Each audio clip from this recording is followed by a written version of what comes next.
What up, Brad?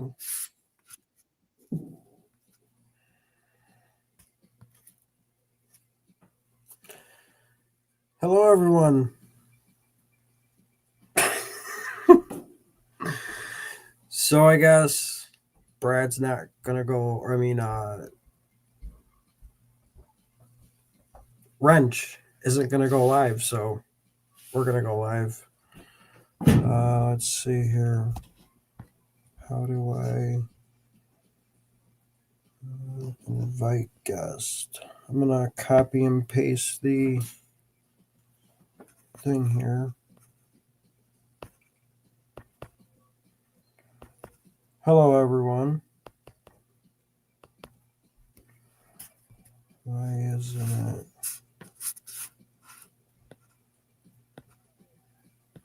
Pasting.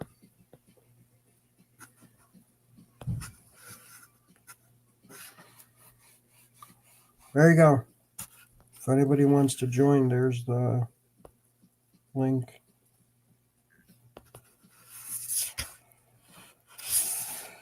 Yep. What's going on, Lester?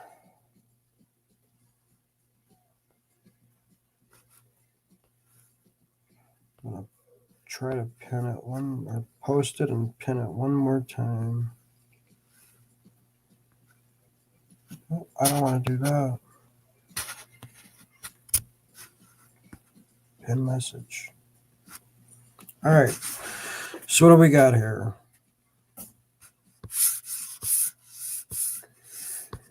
Brad, what's going on, buddy? Empty pan. What's going on, Dina? Greg, I need to email you your tracking number. Bob, I still got to message you back. I'll try to get that ready for tomorrow. Dina, what's going on? That's awesome, Brad. Greg, Misty, B&B, Wrench, Dustin. Where's Zaxxon at?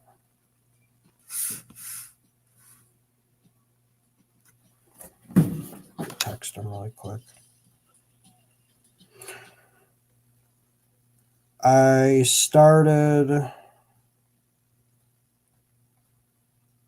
doing the... What's up, D3?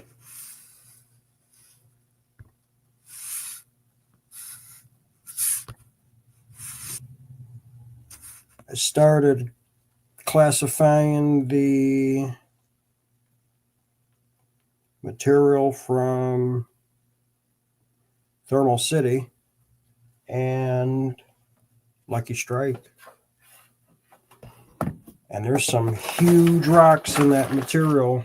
Look, I classified that sucker out. I classified big rocks out. Weird, odd-shaped looking rocks. Handfuls. We created a monster. We're out there about hitting his. Next thing you know, he'll do it while he's. Oh, jeez. It's not me, I tell you. It's not me. What's going on, everybody? I just saw over on Wrenches that he had a pass on his live, so I was like, you guys want me to go live? And no one really said anything, so here we are. It's Thursday night. Wrench doesn't always do his lives. He's got a lot going on. Plus, right. With snow, he's probably been working his ass off.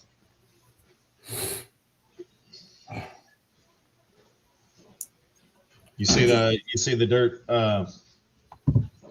B&B was panning earlier?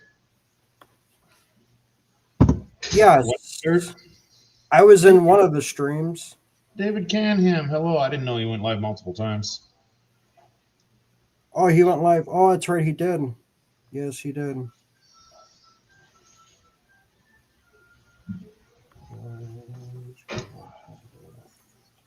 I was in the one where he was panning that crap material, he called it, and he was getting good gold out of it. It was a damn long live then.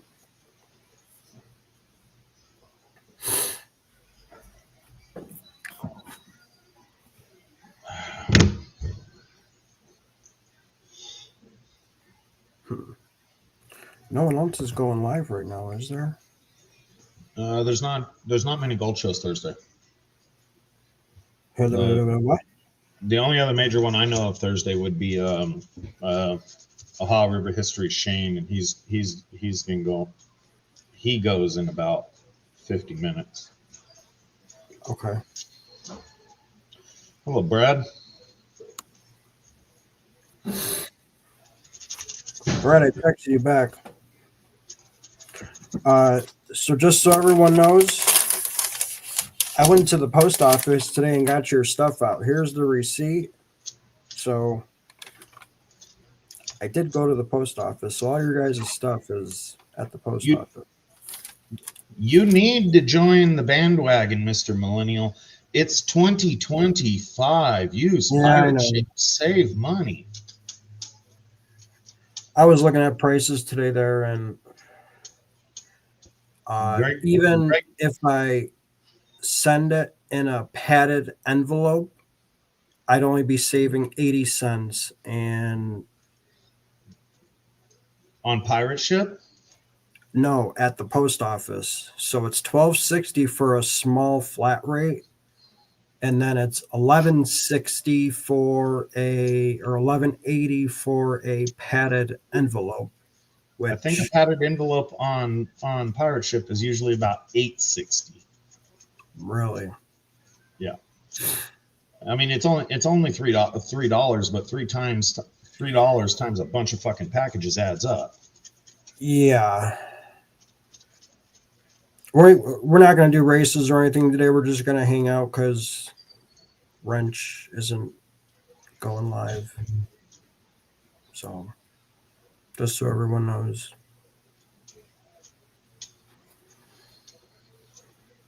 I'm going to have to look into that because I'd rather just do that. And yeah. There's quite a few different options. There's pirate ship. I guess you can buy shipping through eBay for things you're not selling through eBay. That was cheap too. Nice, Johnny Small. What's up, Johnny Small Pepper? But any kind of hustle you can get on the shipping saves money, as well as the ability to just put it in your mailbox with the flag up, and have the postman do it. Because then you save another $3 and you drive a Prius. Then you save another 30 cents in gas running to the post office.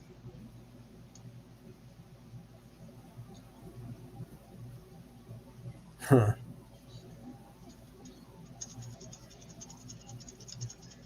Wow. Yeah, everything's cheaper when you use one of those sites. See, when I was doing my eBay stuff, I used the label writer. It used to sit right over here, and I printed out thousands of labels bought from eBay. And Wrench uses a label writer, sits right by his computer. He prints out his labels right there, and you can just throw them in a box for pickup. Yep. Printing the labels and sending them out from your house is pretty easy. Just like John R. did them last night. He had everything packaged up and ready to go, just didn't have the labels on them. If he would have had the shipping program, he would have put the labels on them, just had them in a pile to either set in his own mailbox or take to the post office. I found, your results may vary, my packages arrived faster and got scanned in sooner when I put them in my mailbox versus putting them in the drop box at the post office. Drop box at the post office, it usually took a day or two to scan them in. And I was just nice to my mailman, let him know. And generally, he took the packages out of my mailbox, beep, beep, beep. And then it was out of my hands. The customers knew their stuff was on their way to them. Yeah.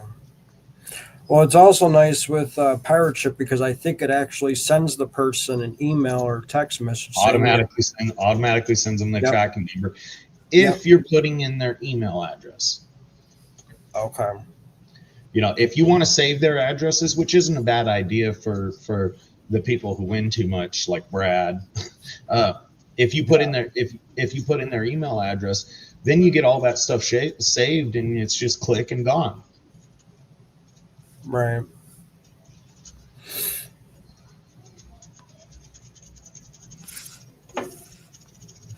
Yeah, I thought about doing that. I need to look into that and play with it and see what I could do. Especially if we're going to do more races on the channel, and it's just going to get way too expensive, and it's a lot easier just do pirate ship or any of the other ones and just have everything done that night and then just drop it off at the post office or whatever. Just a fidget toy, Johnny. Yeah, however you want to do it. Making your life easier, the little things that make your life just a little bit easier makes a big difference in mental clarity and whether or not you actually want to do it. Oh, I don't want to do it. I got to do this. I got to do that. Oh, that step up to the plate and do it right. I don't think so, Brad.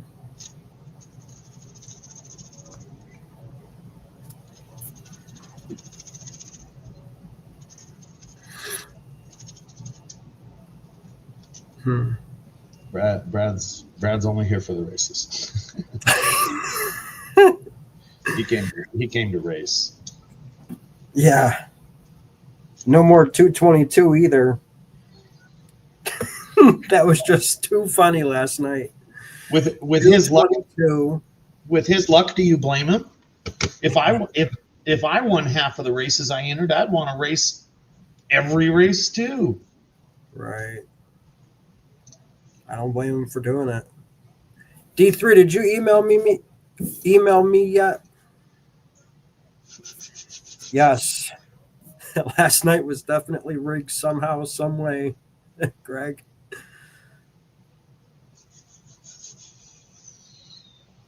Oh, you diver. I saw Benzo was live a little bit earlier, but I missed it. Yeah, Benzo went live on a pop-up. It's awesome. I was good seeing him. You did email me. I was doing one of my jobs for the day. Are you serious, Bob? You really want to do it? Put it in a poll. Put up a poll and let it run for 10 minutes and see what the answers are on races or not. Do I do that on the YouTube side? Yeah, YouTube side. It doesn't legitimately make a difference to you, I wouldn't imagine, other than the inconvenience of packaging them up and going to the post office. But give the people what they want.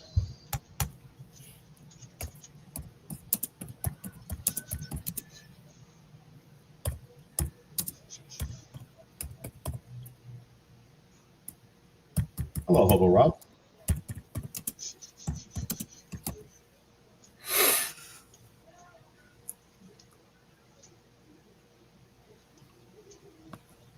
See if this works. Brad says right. There you go.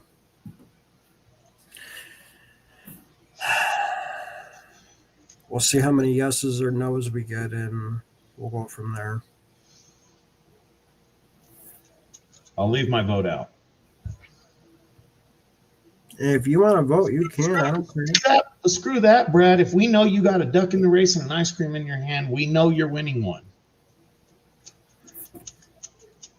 Buy as many as you want. It helps get the gold prizes higher, so we can watch you win big and at least congratulate you. Yeah.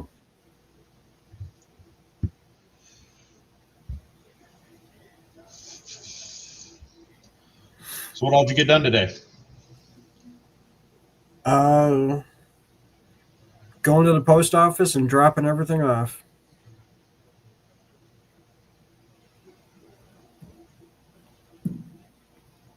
Started classifying all this material from Lucky Strike, that $200 pay dirt bag that I got from them, or nugget bag.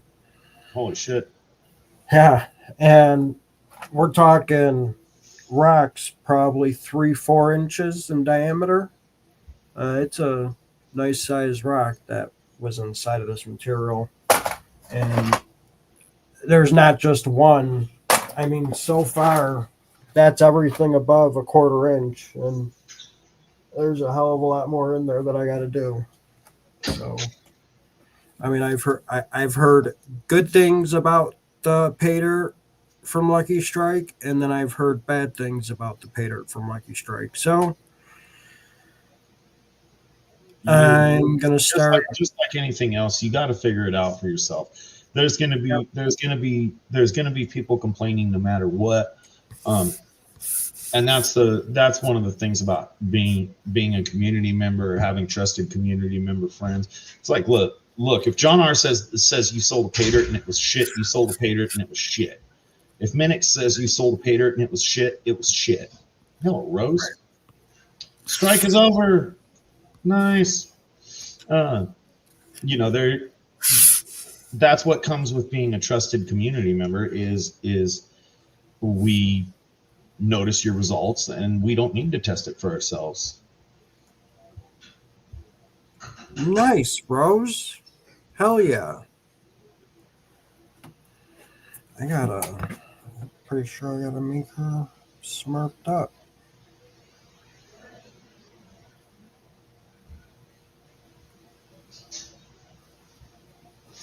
Very cool.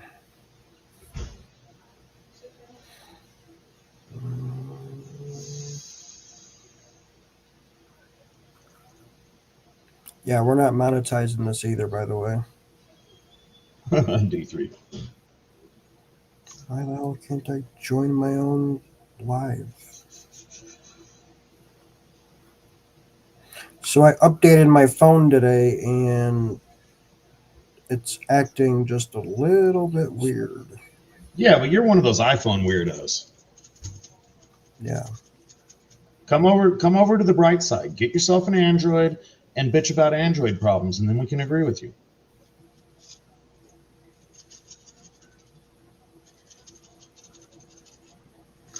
All right, let's see. How are we doing on the poll here? No clue. So we got 16 votes, 69% yes, and 31% no. Does it tell me how many on each? Well, 69% of 16 would be about 10 people said yes and 6 people said no. I didn't vote.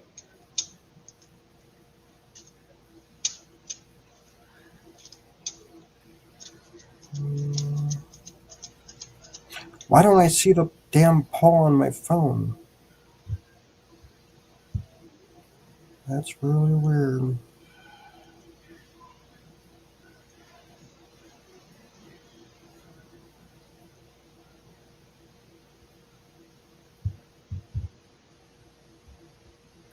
That's weird.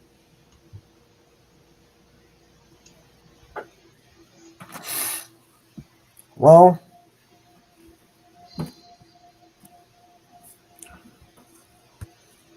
guess we'll just do the same thing as yesterday, and depending on what happens, we'll figure it out as we go.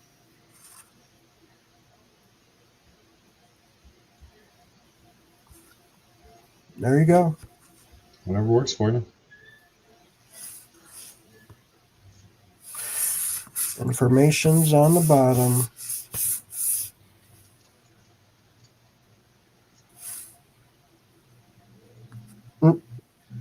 I mean, your worst case scenario is just like JP does. If the numbers aren't right, just send everybody their money back. No race tonight. Yeah.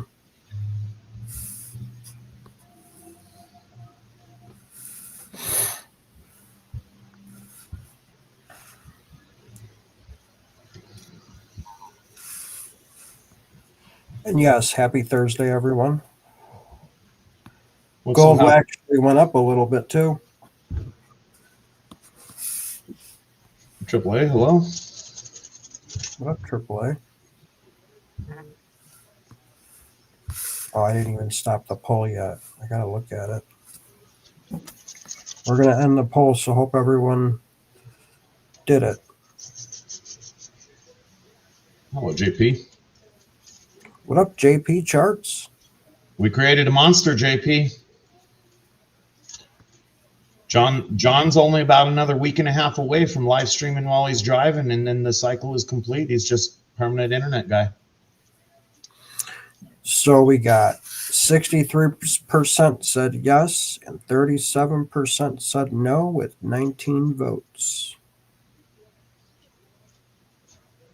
Greg, you don't have to. I mean, if you want to. There's no sitting out on paid races if that's what you want to do. The bigger the race, the bigger the prizes. That's how a paid race is. If you sit out on a comment giveaway or something like that because you won last week or you won earlier in the show, kudos to you on that. Props on that one. But a paid race, no, that's fair game. Right. We harass we harass the people that win a lot, but legitimately that's just luck of the draw. And it's like Brad Hayden. Oh, Brad Hayden wins everywhere. Yes, because Brad Hayden gets into them everywhere.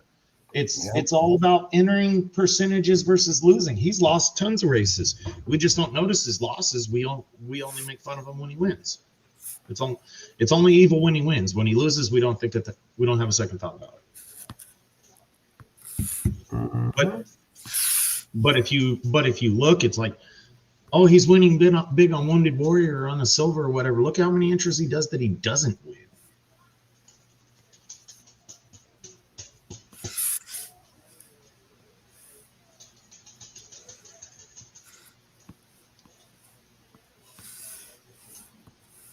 It goes through waves, Dina. People go through lucky waves. About 2 months ago, I had a lucky wave over on Benzos for a month. I was winning a lot, and then just as soon as it came, it left. Roses, I don't think I've ever gotten a first place on roses, and I've entered a lot of them, sometimes big too. I don't think I've ever gotten a first place on rose. It goes in waves. When I entered the community, Thomas 907 and Banshee Mining were the only winners. They were the only ones that ever won. Obviously, other people won. They won everywhere. And it's simply because they were in them everywhere. And then the luck ran out. Thomas went dry for like 2 years, barely won anything.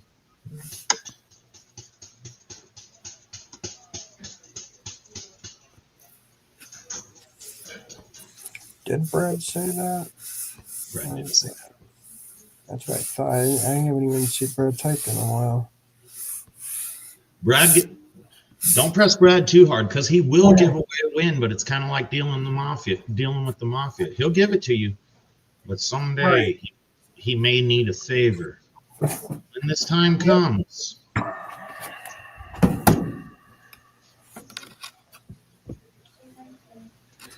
I was playing Lucky Land earlier today, trying to get my yellow diamond fill, and I don't play that crap. Not doing that good right now.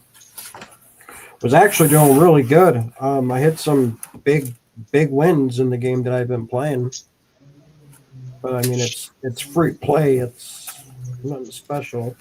If I want to play, I'll get in my truck in 2 hours. I'll be in Vegas. I would rather go to the boat. You lose more on the online stuff than actually in the casino. My opinion. I lost a lot of interest in the games and the casinos and stuff when I stopped drinking. They just weren't as fun anymore.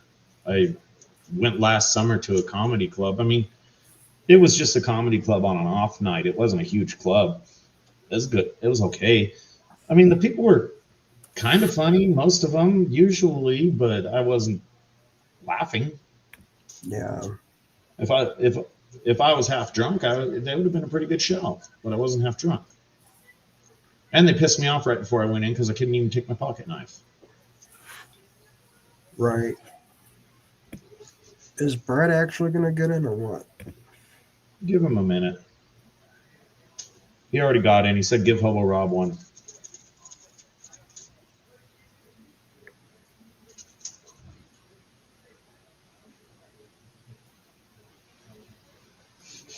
Oh, for Brad. Okay.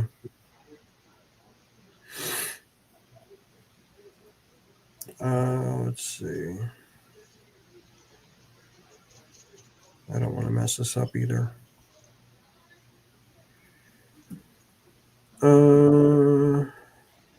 So I hope everyone had a good day today. Going to be getting a little warmer here. Oh man, you guys are gonna fucking screw us all.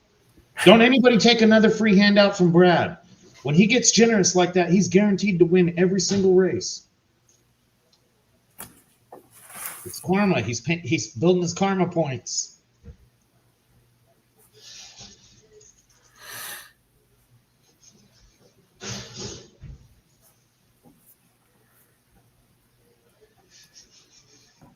I think I saw a post earlier that Greg and Misty finally had some stickers made. Yeah, I saw that over on Wrenches, actually. I was going to mention that if anybody wants stickers from Greg or Misty, I think they said they got to email them. Arts, I'm not really certain what snow is, but I mean, if you want to send a truckload, go ahead. Be interesting to find out what kind of stuff that is. So we got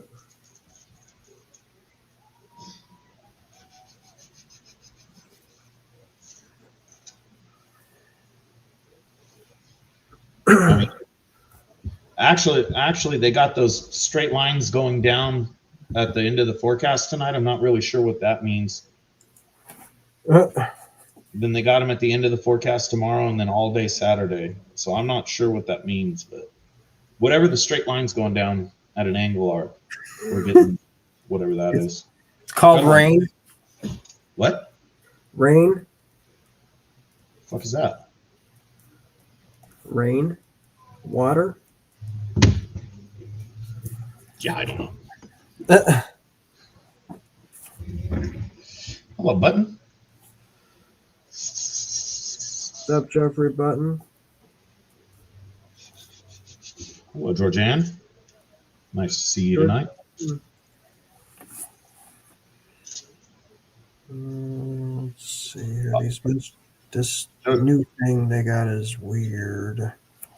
You know, John, I would caution you that anytime you go to an event and Georgianne's going to be there, I'd recommend taking the Prius. Why? Because she drives a Hellcat. Is she really?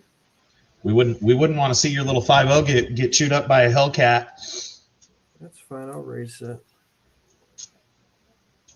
Oh, cockatoo. I wouldn't race the Hellcat. Why run a race you know you can't win? It's like, well, I'm not running it. You'll win. Who, me or her? No, I wouldn't run a race you're guaranteed to lose. It's just pointless. Pointless to both cars. Oh, it's not that bad. Now, if we put a little 100 dry shot of nitrous on there, you'd do all right. Nah, won't even have to. Come on. Couple stage colder plugs. It'd be all right. It'll take it once.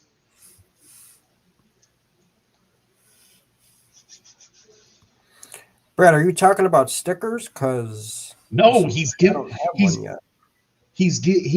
away free ducks, and it as great as it is because it's an awesome person and it's awesome of him. It builds his karma points to a level that nobody can compete with.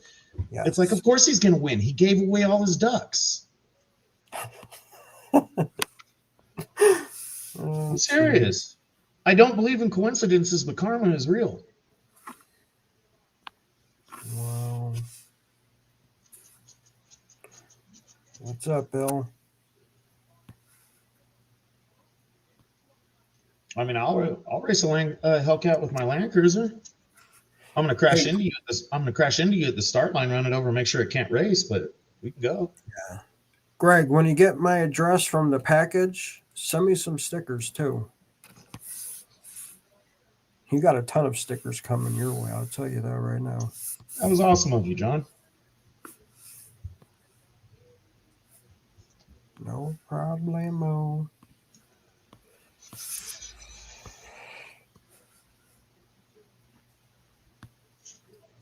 Uh-huh. All right. I may have to surprise show up maybe in like Ohio. You can't bring your brother's car. You got to bring yours. I'll bring mine. His is the black one, Georgianne. If he shows up in a Mustang and it's not black, be cautious that it's a sleeper. Yeah, if it's a red one, yeah. If it's a red one, you know, be ready. Be ready, exactly. You can still beat it, but you're gonna have I to. don't know about that. Hellcat will beat a Shelby. Would it really? Hello, Villa. Yeah. Gotta know how to drive it though. Only production car that a Hellcat can't beat, for the most part, is a Tesla. A dual motor Tesla or a triple motor Tesla. You're not blue. That's the only production car that a Hellcat can't beat. Other than that, Hellcats are rolling the roost right now. Interesting. Unless they're modified. You can modify your 5.0 way faster than a Hellcat, but it's not stock. Yeah. That's why I also want to put a H-pipe on it, because I'll gain a little bit from the H-pipe too. Save your money. Just go Pro Charger. Don't even mess with the exhaust. Leave it nice and quiet. What is my carbon? I thought it was 3.2 or something. Hellcat's ripped, John. I'm talking about mine. Now I gotta. Yeah, Brad, he's been seeing some of them. Are you writing down all the ducks that Brad's giving away? Oh, was I supposed to? I thought, well, he didn't tell me how many he's doing. I guess I could go back and look. Well, he was just passing them out. I wasn't writing them down, no. I wasn't really paying attention enough. I know he gave him the help job. 0. Uh-oh. Greg Black has a camper you can even stay in Gatlinburg. No way. Are you guys dog friendly? Can you accept an overly energetic pit bull that doesn't get along well with other dogs? I'd recommend not saying yes, otherwise John will turn into a snowbird. You guys will just be his winter home.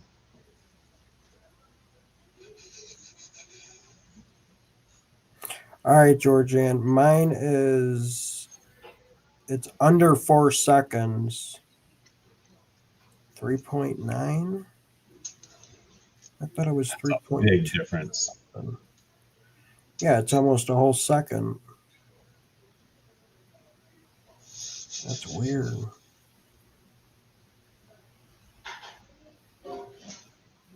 How many horsepower is your car? 480. Well, shit, dude. She's got over 200 horsepower more than you.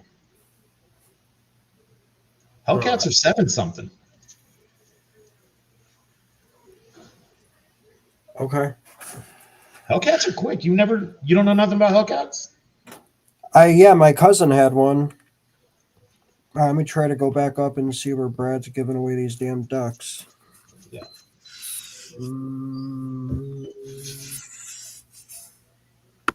Let's see.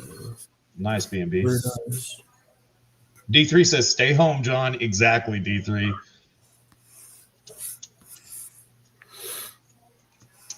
He'll be all disappointed. She'll come and try and hug him after the slaughter. Get away from me.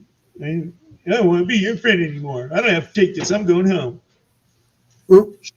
She's 717, John. She's got you by 250 horsepower. Stay home. Damn. All right, so the first one I see is this one right there. Yes. Anything down from that?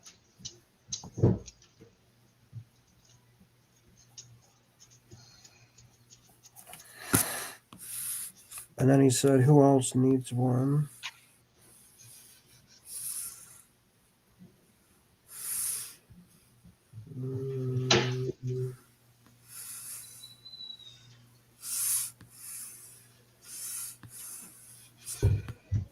There's another one. Dina.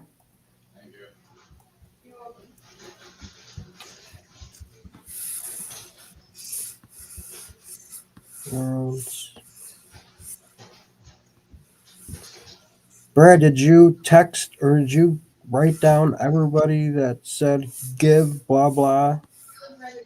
Hey, John. my Land Cruiser 0 to 60 time new was 14 to 15 seconds. Oh wow! Albeit. Wow, that's hilarious. Brad, you already have my address for stickers.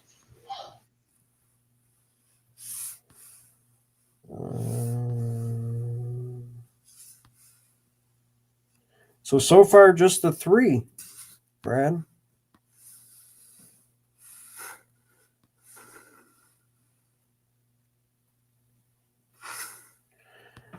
I'm trying. Would be easier for you to come up on panel and just tell me. Because now I don't know.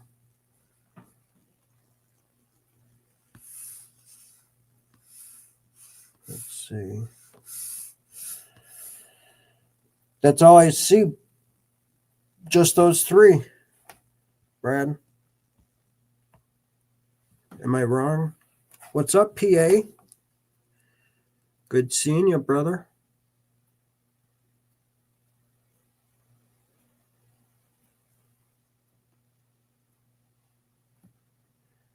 So is it just 3, Brad?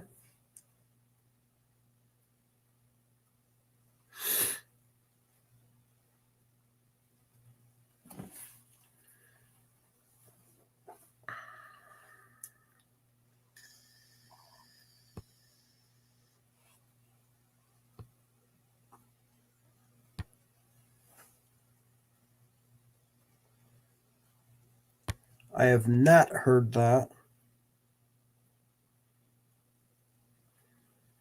Oh, Brad.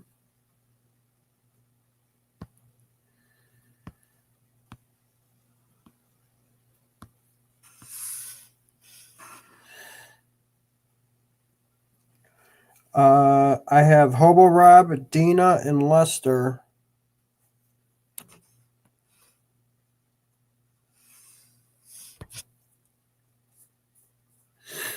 That's who I saw so far.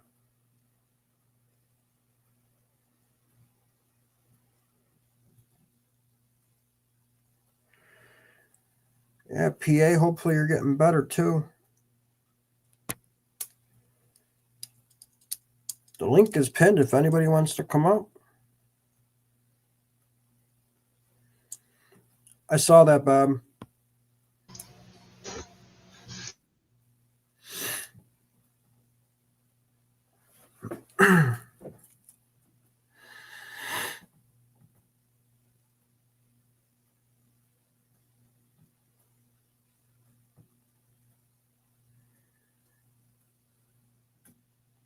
Um,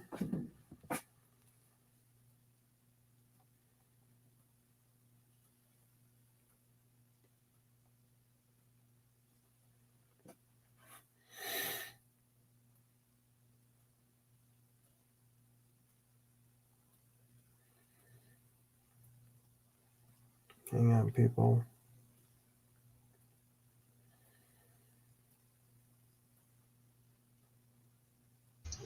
Hell, just accept it, B&B, and get up there. Turn it on, put your face on. Ain't none of us winning any beauty contests. Well, nobody on John's stream anyway.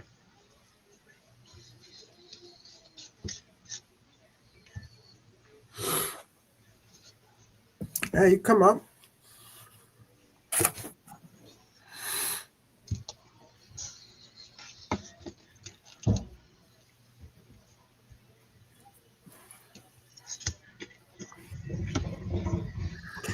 Yeah, if you want, just turn it to your desk, whatever, your panning station. You can turn your camera off and it just stays on a icon like mine is right now.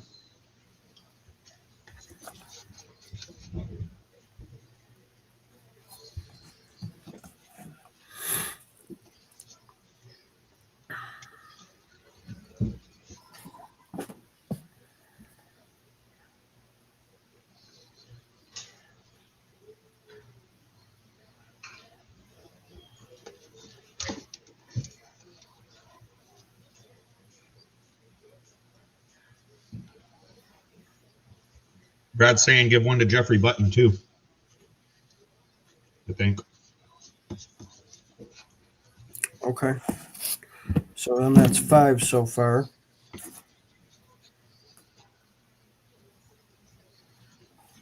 And AAA. Got that one.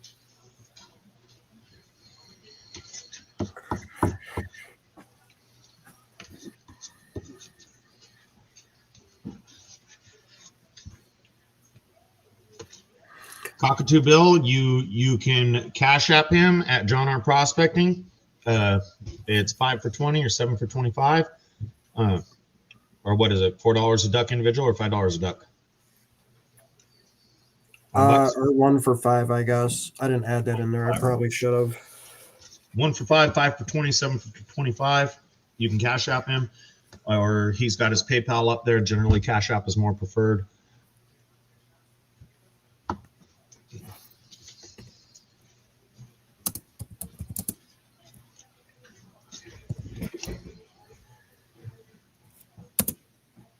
Which I'm changing it right now. I'm going to fix that.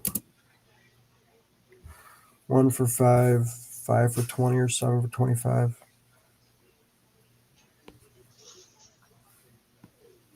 There we go. Forgot about the singles in there. Crap. Why did I get rid of that? Okay. Comments. And Brad is saying give D3 the last duck. Nobody's in between there? No. Oh, that was a super chat, Bill. We can't do them through super chats. I mean, I'll cover the extra. We can't do it through super chats next time, Cockatoo. YouTube takes about 40% of that when you send a super chat. That's why it's got to be done through PayPal or Cash App. Because out of that 25, he'll get like 15. Yeah, somewhere around there. Yeah, we didn't specify that. I'll fix that, John. No worries. Put him in for 25. Okay. Which one did Brad say? Oh, D3. Yeah, D3. All right, Brad. So I got Hobo Rob, Dina, Lester, AAA, Jeffrey Button, and D3. Yeah, it's crazy. It's crazy, Hearts, because they're making money off of the ads and all that. They make ridiculous money off of that. And then anytime you're buying the super chats, or they got their stupid little point scoreboard, no worries, Bill, or their stupid little point scoreboard where they're trying to get you to buy darts or things like that, the channel owner only gets about 40% of that. So if you give them $10, they get $6. So, you know, it's great to support a channel. They love the support and things like that. But if it's people you know, like us, who most of us, in some way or another, we could put anybody in this chat on a phone call. You know, one of us knows your phone number and somebody else knows the other number. So you try to do Cash App or things like that to get the money straight to the creator. Too late, Zaxxon already paid for it. Too late, Georgiana already paid for it.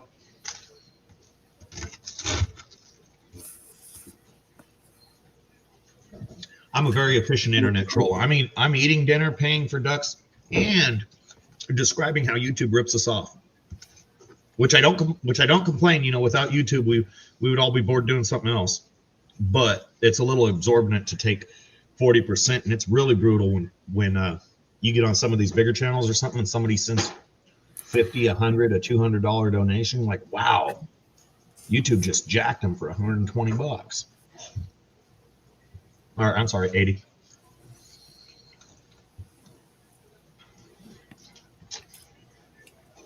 FYT? No, I appreciate YouTube.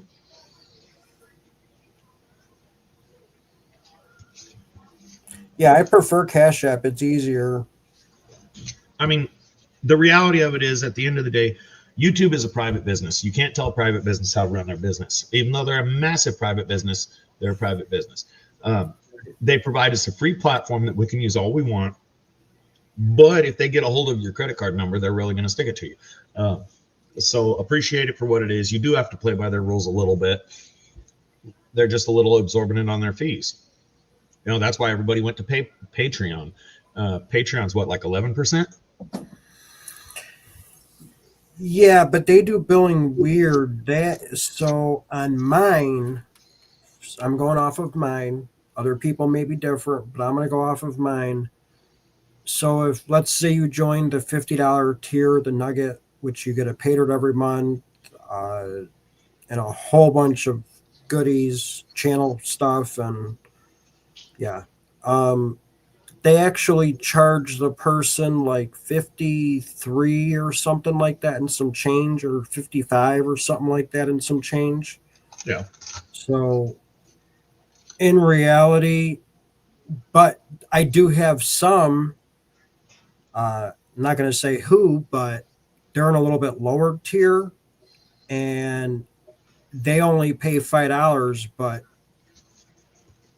actually Patreon takes money out of that $5 and that's the money that they get. Yeah. And yeah, so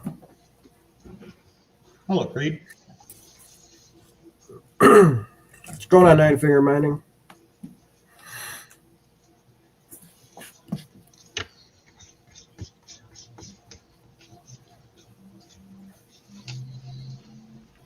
Yeah, super chats are one of those things that if you have a channel with high chat turnover, and it's just too hard explaining it a million times not to get people to send a super chat. So the creators just accept it, need it. Well, because at the same time, if you're just blatantly asking me to support your channel, if you're asking, that's a turn off instantly. Hey, you know, so support my channel, help pay for me to do videos for you. For me, it's a turn off. You know, if you're sending a super chat because you want to, that's fine. That's your generosity. But if the person's asking, hey, send me donations through Cash App to help me do my channel, that's a little, I don't like it. Well, I'll tell you guys one thing. Brad donated 6 ducks, and he's only got 1 duck. So I'll put up $10 says that duck wins one of them. Against you, John, not against chat. Not too many $10 going out there, but I'll bet you $10 that Brad wins one. he only has 1 duck though. Sounds like easy money for you. Just saying. He's thinking about it. He's like, fuck, do I really want to take that bet? I want to lose $10. Law of averages says he doesn't have a chance. Law of Brad says he's probably still going to pull first place on one of those races.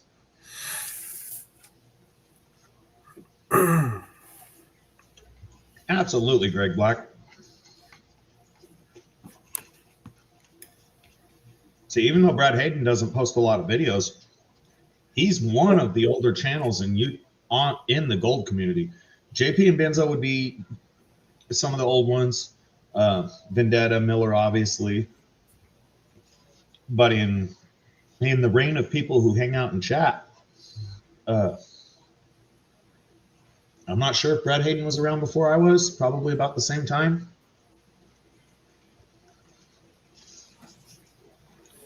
Brad, were you watching Gold Community before 2020?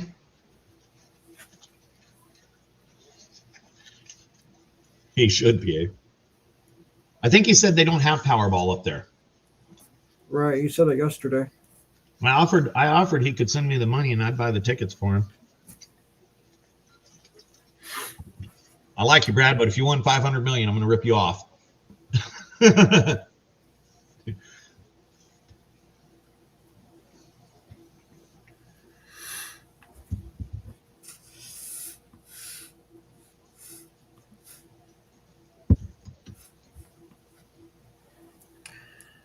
Yep. Pretty easy to see, Lester. We can go look at your channel. Well, if you go by channel age, I got on YouTube in like 2007. I'm just talking about hanging on in the community. I've had the same YouTube channel since 2007. I think I started posting videos about a year, maybe 2 years in to my channel. Yeah, Lester Laporte's been on since 14. Let's see who's got the oldest channel in chat. It's not me. Who's been in chat longest? Let's check Brad real quick.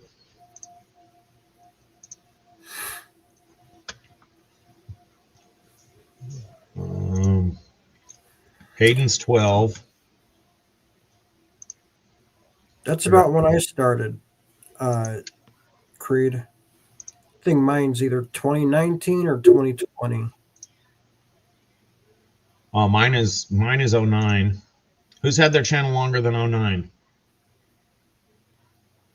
Looks like PA's had it since 2012. Dina 2013. 14 and years. B&B That would be 11. says his personal channel's 14 years old. Asakura says it's not me, since I'm starting all over again. Yeah. But David Cunningham says my old account was 2022. So I'll tell you guys the story about how I started. I don't know if anybody has read my about section or even my Patreon page. So watching the Gold Rush TV show from season 1, for some reason I started Googling gold pay dirt online. And sure enough, the number one seller, Golden Pay Dirt, you don't want to buy from them. Thought about it. I was so close in buying it. Never did.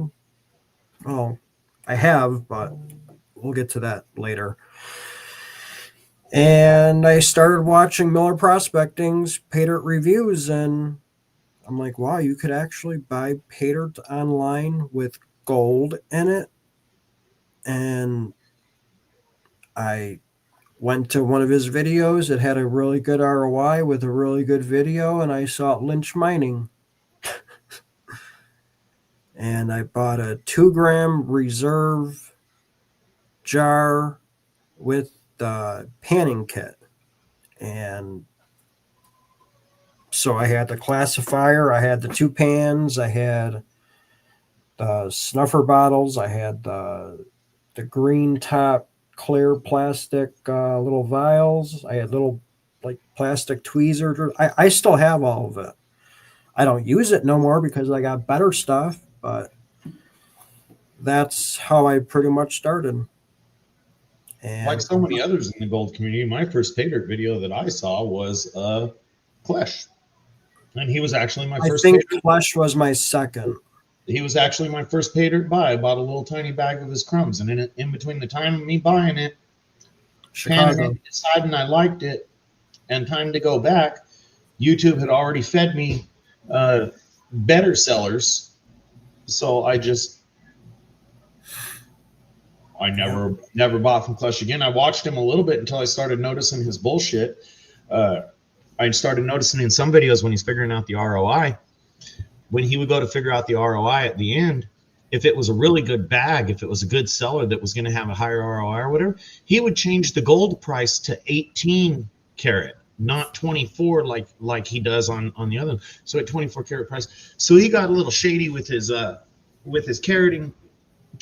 I've noticed that a few times. And then when all of everything that happened to him, I got mad at him. Then we've had fights with him in your chat. He was in your chat telling us, yep, oh, all that dirt's unsearched, unadded. And, 10 minutes into the fight, he pipes in that his pothead girlfriend does add fucking gold.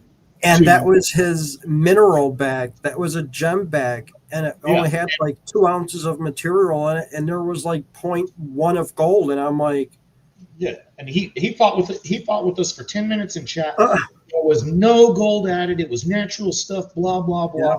And after 10 minutes in chat, my girlfriend may add some gold. She came out of her coma, and he's like, she might add a 1/10 to him. Yep. Mhm. We had me, you, Bayou Gold Guy, probably Minix, and whoever Oh, else there, was around them. We had the video's still there. It's probably the first Clash video that I've ever posted yeah, of the mineral pater. we had enough people to make it uncomfortable for him. He hung around and argued for a while. Yeah. So his whole thing with Miller and Vendetta pissed us off, and then he bashed Banshee, which I went off on him for that. That was a fucking hilarious comment stream. That was There you go. that was an all day thing. There you go, AAA. Hell yeah, dude. Oh, there's JP. Hell, it's JP's channel.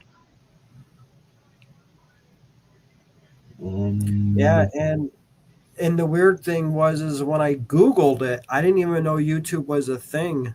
And like I said, Miller Prospecting was the first one that came up. And back then when I started, there were only like Miller, Clash, Backyard Prospecting. There were only like 3 or 4 channels doing paid reviews, and that was it.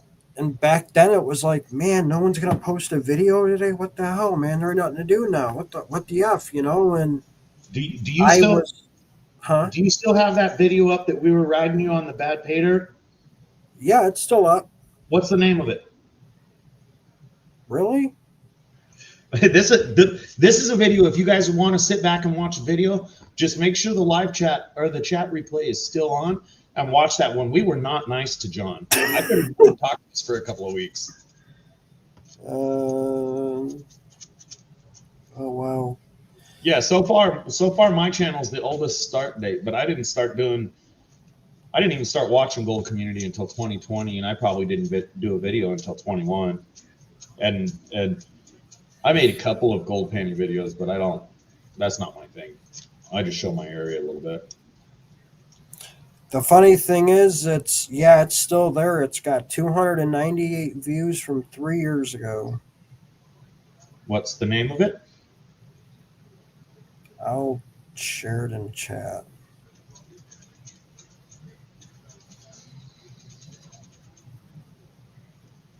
Two pounds of deer jerky, nice. How do you share it? Really? Remix, thanks, download clip, save or report. How do you share videos now? You might not be able to share your own video like that. You probably need to go back to your channel and just play it. Brad's promoting your race. Races tonight. There's only one Brad video. Yeah, there's only one duck for Brad. He says it right there.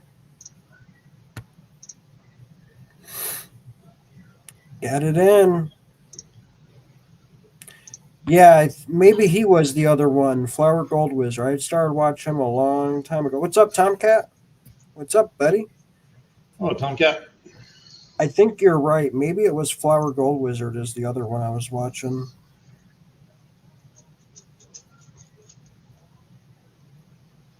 Oh, here we go. I got it.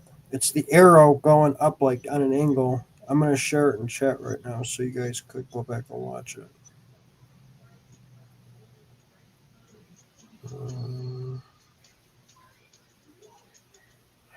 So I'm going to post a link for that video. If you guys want to go back and watch it, just make sure you're watching the live chat.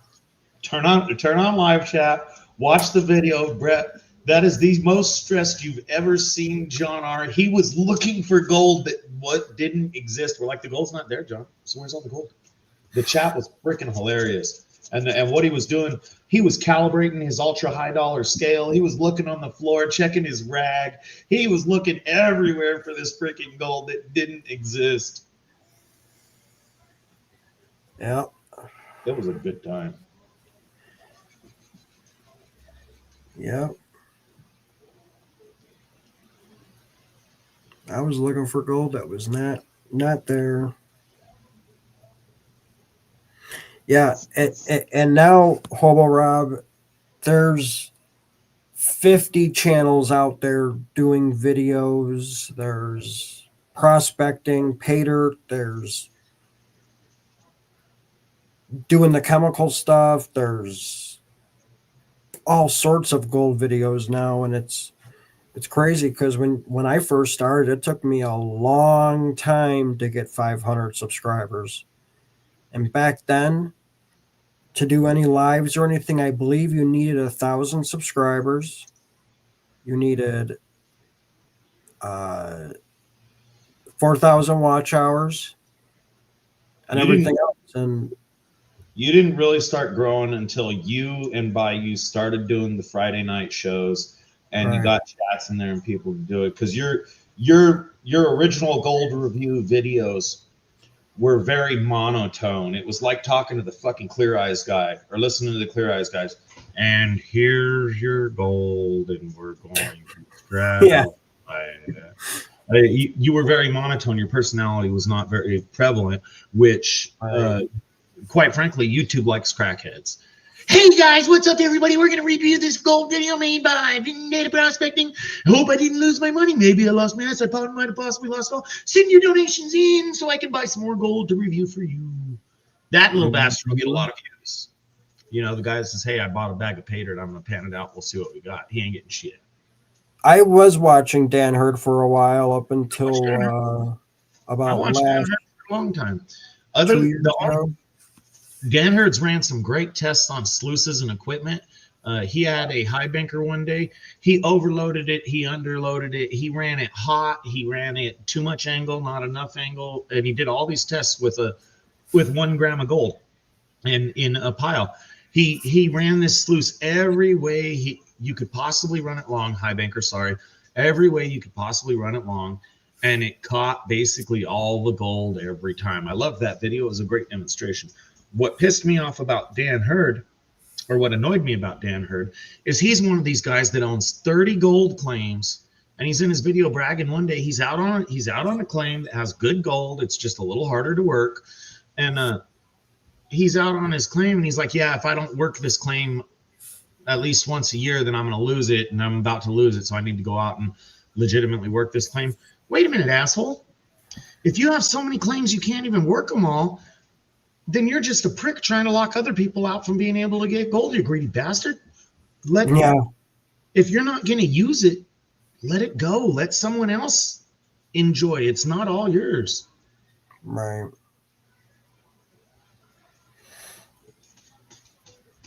I'll do 3. I'll have to look at your videos. It's shock factor. You do not get views on YouTube being honest and wholesome and normal. You get reviews being on YouTube being over the top, energetic. Is this the catastrophe? Is this the bag of pay dirt that's going to ruin my career? My mom said she's going to kill me if I spend another dime on pay dirt. It's those shock jock titles, which you see somebody do, even people in the communities. I don't blame you. I've tried 1 or 2. I don't blame you. It's whatever gets the algorithm to hit. But a few people made a lot of money on YouTube, and now everybody's trying. They're going to be the next big channel. We're going to get so many. Look, there's channels on here with 100,000 subscribers that bought almost every damn one of them. The subscribers mean nothing. You're a 100,000 subscriber channel, and there's 7 people in your chat, live chat, that you're talking to. Bullshit. You bought your subs. You bought your views. It's just how it is. You're not, nobody in this room, this chat, nobody you can look and see right now is ever going to make enough off of YouTube to pay the fucking electric bill. You use more electricity doing making this stuff than you'll ever make off YouTube. You got a while, Misty. Night. Later, Johnny. Yep, later, Johnny. Well, the sooner you understand that, the sooner you can actually use YouTube for what it is, which is fun. Enjoy yourself. That's why you're here. It's like watching TV that you can talk to. That's all it is. Feel better. It's social media, hanging out with your friends, like-minded people, hell Omega, who have similar personalities. And if you don't like them, you just leave. Hey, I don't like this channel. Go to another one. I guarantee you there's 1,000 lives running on YouTube right now. What are your hobbies? I'll bet you if you like sniffing socks, there's a live on right now sniffing socks. Fuck, you want me to go see? Yeah, I've seen some weird freaking lives after people just start scrolling up through the lives, and I'm like, oh. Well, the bad part is, okay, there's dirty socks. Let's see a live one. Sock sniffing is apparently a thing on YouTube. There's a sock sniffing video that's 8 seconds long. It has 108 views in 2 days. Give me a freaking break. Here's one that's 2 months old with 247,000 views. It's 1 minute and 31 seconds. Says smelly cowgirl socks. Wow. I'm looking for a live though. Give me a minute. We change the filters here. Crazy. Time, pointless duration, live. No, okay, I'm wrong. There are no live sock sniffing videos. Sorry. That's surprising. Give it an hour. That is surprising. Hang out, have fun. Wow. Understand the giveaways people do for their subscriber appreciations. Those are from the heart. They appreciate you watching, so they're not just over there making a video and nobody cares. Support your friends. Watch a video you might not even like. I watch videos I don't like for people I like.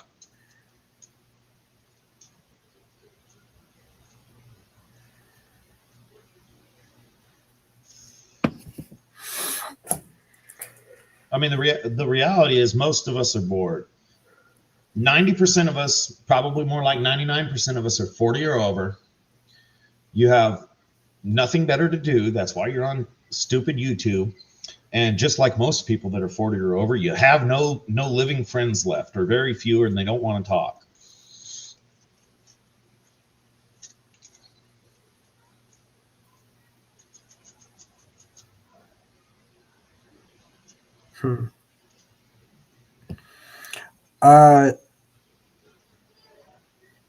Yeah.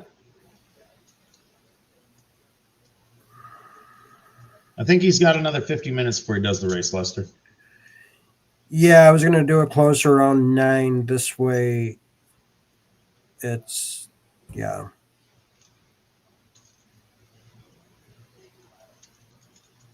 Maybe a little bit before. There's tons of awesome people that are making awesome videos. You can't watch everybody you want to. I mean, just the people in this chat. If you tried to watch every video that every person in this chat posted this week, there's not a lot of posters, but if you tried to watch every video that every person in this chat posted this week, it would probably take you an entire day. Oh, yeah.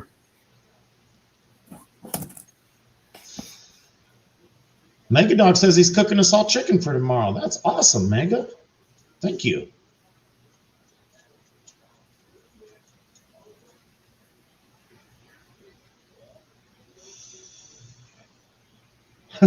B&B.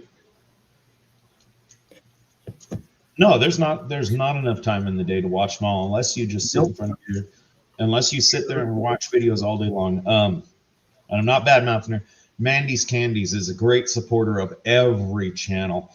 She uses 2 phones while at work just to try and watch all these people's videos, and she apologizes sometimes. She's like, I can't catch them all. But you don't have to try. And she says she watches the whole video too. She does. I believe some she'll put on ×2, but if you watch from the beginning to the end, it still counts as a full view, and the time duration is the full time, not multiplied by 2, because you're fast forwarding it. That's what I've heard. I could be wrong, but that's what I've heard. GS watches the videos too, Alaska. If you get used to watching a video in double speed, after a while your mind thinks that fast and you can actually hear what they're saying. Yeah. And understand it. If you guys really want to know any one of your videos, most of your views are going to be trash. Half of your comments didn't watch your whole video, if not more. If you really want to know who's watching your videos start to finish, and I'm talking about a posted video, hide something in the middle. And don't have them type it in chat. But if you're going to do a giveaway, hide it in the middle of a 15-minute video. Oh, yeah, I did it for my 500. I hit it in a 7-minute or in a 15-minute video at 7 minutes and 15 seconds. Oh, and hey, you know, I just hit 500. I'm doing a 500 sub giveaway. Email me. All you had to do was email me. And I had a lot of people comment on the video. Hey, great video, man. You know, awesome stuff, blah, blah, blah. I watched the whole thing. Out of everybody that commented, like 18 people got to the point of 7.5 minutes to hear email me. I was surprised to death that GS Prospecting watched my boring ass video. So that was just an experiment. I let it run for a week, marked everybody down. A week later, I put giveaway in the title, 500 subscriber GAW. Holy crap, I have never had a video get so many comments so fast. And it was just like a 2-minute video. And all the comments were everybody was disappointed that they missed the giveaway. That tells me a lot about people. I'm like, yeah, you didn't watch. And I miss giveaways. We all miss giveaways. But hide it in your video. You'll see your actual watchers. And some of the people that you think are watching your videos start to finish aren't. That's why I decided to do that yesterday during the live stream. So whoever was in the live stream, surprise little pop-up 2K live stream. Yeah. Now, if you want to run an experiment, when you're all done with your 2K giveaway, once you've given away everything you've given away, make like a little 1 or 2 minute video about your 2K giveaway and post it on your channel in the long form stuff. Watch how many comments you get. John R. Prospect 2K giveaway, and then go on. Yeah, I want to congratulate the people who won my 2,000 subscriber giveaway. You'll disappoint so many people; it'll be worth it. Right.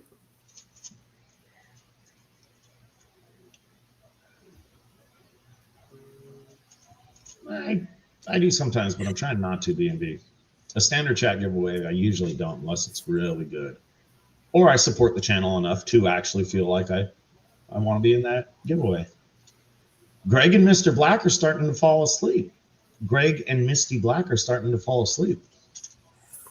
So 1, 2, 3, 4. Brad. Oh, exactly, bud. Usually when if I comment on your video, I watched the whole video. Sometimes I might be getting ready. I've missed a giveaway like that too, just because I'm putting shoes on, getting the kids ready for school or whatever. But I watched the whole video, and a lot of times, not always, I try to comment with something that was just a randomness in the video. You know, the dog sniffing the door seal or something like that, just to show that I actually did watch and I saw that moment. You know, if you guys harass A3 Sky Warrior enough and often enough, you really have to be good at it. Probably got to drag MJ into it, but if you harass him enough, you can get him to jump in that freezing cold pond. We succeeded one year. Mm-hmm. He jumped in that freaking pond. Looked cold too. Let's see here. He did, Hearts. He jumped in that pond. I'm sure the video is still on his channel. I think that was about 2.5 years ago, maybe 3.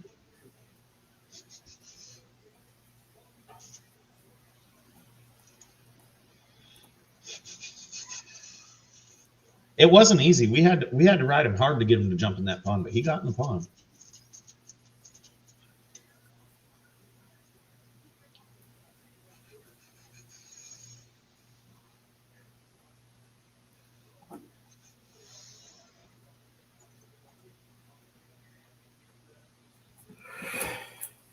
I think I'm gonna.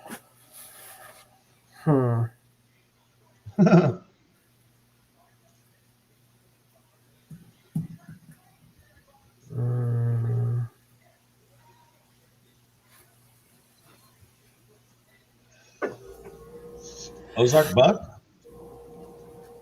A lot of your outdoorsy style channel was like Ozark.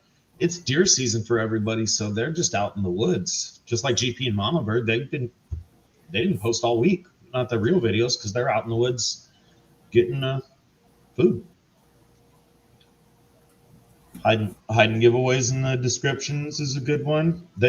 I lose out on that Yeah. one most of the time. I don't always win the descriptions. If Minix, if you do a hashtag somewhere in the video, as soon as people start seeing a lot of that same hashtag in your comments, they don't even have to watch the video. They'll just start doing, oh, if your hashtag is 1,000. 5 people put in that hashtag, I guarantee you everyone puts in that Yep. hashtag unless they're not wanting to enter. Buddy Biggs is off of YouTube right now. Yeah, Supposedly- no more with his channel. That's what I saw. Supposedly deleted the whole channel. But you put even the same saying or sentence, unless you got to get real creative with doing that. Oh, tell me about your first car, or do this or do that. I just did email me. I dealt with the emails. All 18 of them out of a video that had like 258 people watching, or supposedly watched.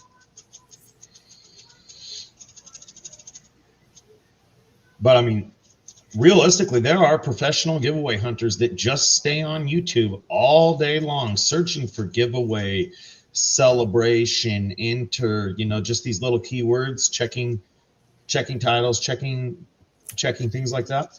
We've watched some huge prizes go to people that none of us have ever even heard of. And we're talking like 5-gram gold packages going to people that none of us have ever heard. It's like, they're not going to do anything with that. Yeah, Minix is around. He's been over in the silver communities a lot more, but he lurks the gold videos a lot, and I see him just about every Saturday night and Sunday morning over on Charlie's and FL Thunders. So 135.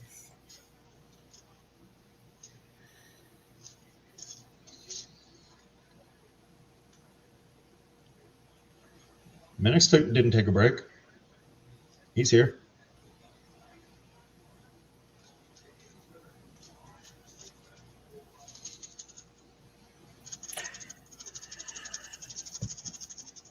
Yeah, the I might be keyword. doing that 3 bats this time. If you can keep it out of the title, you can keep away the giveaway hunters that nobody knows. You've given away 5-gram Lester jars. Nice. Midwest Gold Fever. Hello. What's going on, buddy? Hope you're having a great night. Thank you for joining. I got to make you blue too. I think he's doing a god too right now. I don't know.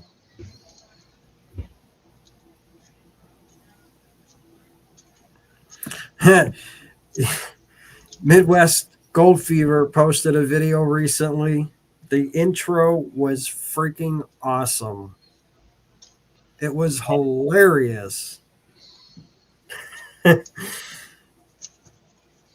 hit it, B&B. It was, let's see. Go to channel. I don't know if it was his last one. It was one of his last prospecting videos. I think it was the one from 2 weeks ago. The Law and Order of Prospecting. That right there. Oh, it was funny. So he actually made an intro, not made an AI intro. Yes. Good. AI crap's getting old. Looking for the guys trying to claim jump. Oh, it was so hilarious. The claim jumpers. That was so awesome.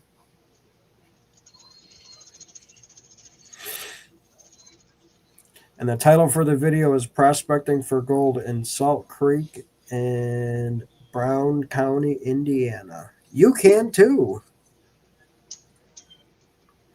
How many hours a day you watch YouTube, John?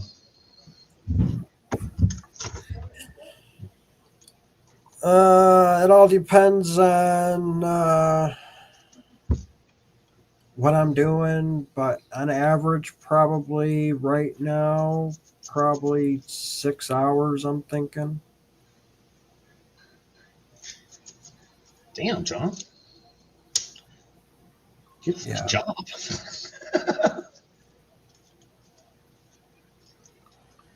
What's up, Cottonwood? Good to see you back. Well, Cottonwood, you actually got 26 in chat, which is pretty good for a relatively new live. It's awesome. If do we got 30 likes? Does anybody know? Pretty much, bud. How many likes do you have? That's what I'm gonna go look right now.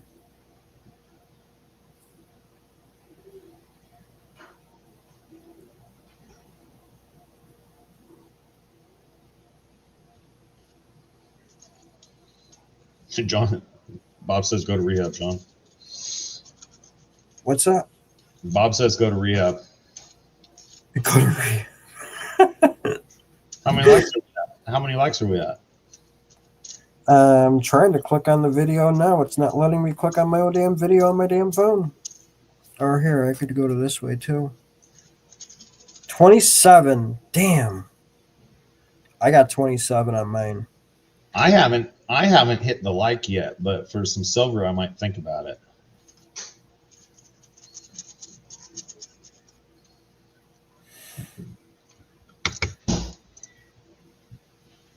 Thank you.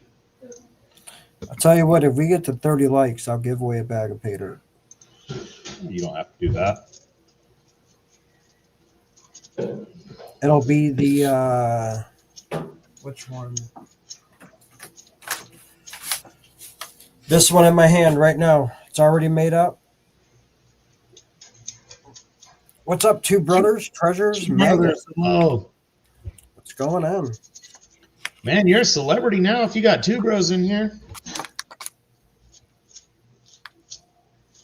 You know who Two Brothers is?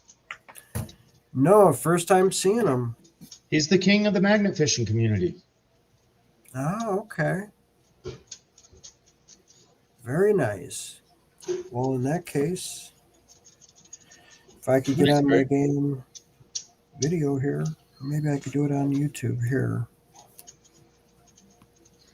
Yeah, if you've never watched the Two Brothers video, that dude's one of the highest energy people you've seen. Okay. Everybody go check them out too. I mean, I don't watch a whole lot of the magnet fishing videos themselves because that's just not what I'm into. But his lives, Right. he's a pretty energetic guy. Awesome. He's got a very interesting past life. Very nice.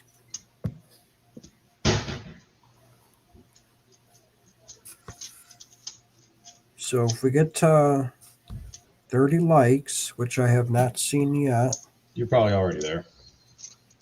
I'm at.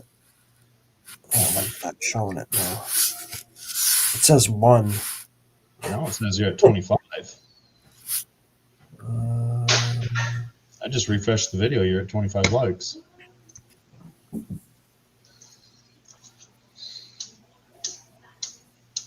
Oh, 26 now. Yeah. I got 4 more. For some reason, I thought before I saw, what did I say, 29, 28, something like that? And a couple people probably tapped it that already did, and it took it off. Yeah, so go make sure you hit that thumbs up, everyone. Or double tap your screen. Works just the same. Double tapping your screen. But it might take the like off if you double tap, no? If you already hit the like. Yeah. There we go. I got it again. On my phone, we got 28. Cottonwood said he should have just made it 30. Let's see. I got 29. Oh, guess what? I didn't even like my own live either. So according to my phone, we're at 30. So Guy doesn't like his own live. That's just unacceptable. We got to throw him in the basement for a little bit. where did I go? Let's see. Yeah, we're at 30. So in that case, Nice, Tomcat. Thank you very much, Tomcat. Thank you, brother.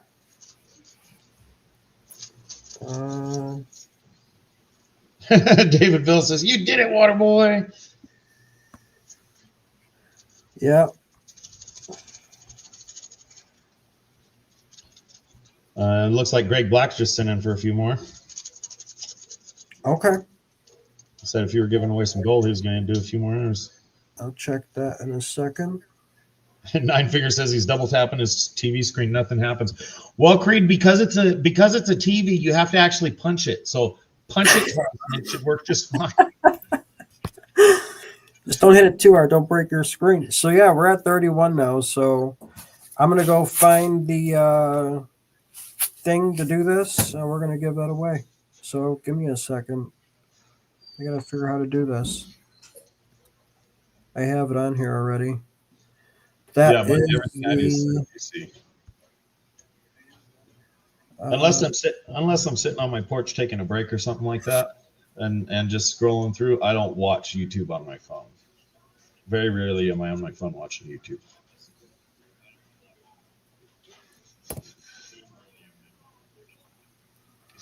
What should the hashtag be?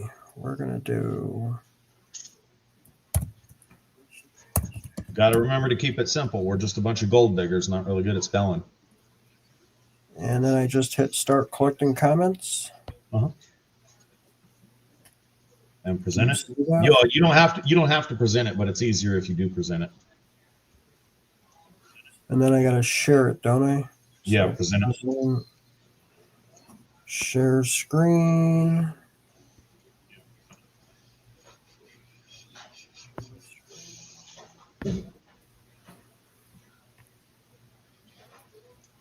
All right. So click on that hashtag if you want to be entered in to win this 1/4 gram plus with 1 gram of plus of crystalline silver. Very nice, John. And can I tell you what else is in here? No.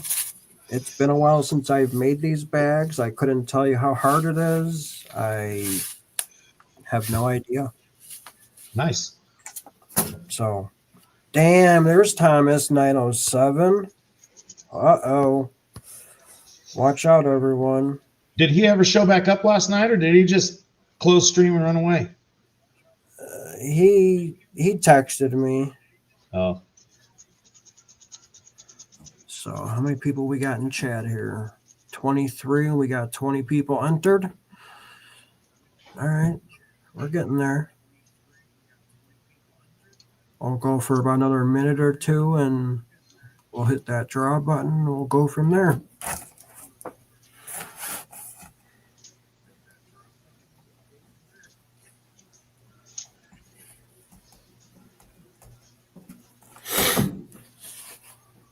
So we got 3 people not wanting to enter.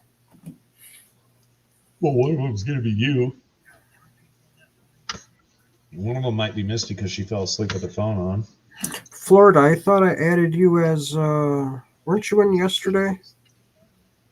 No. Thought he was. But we got you now.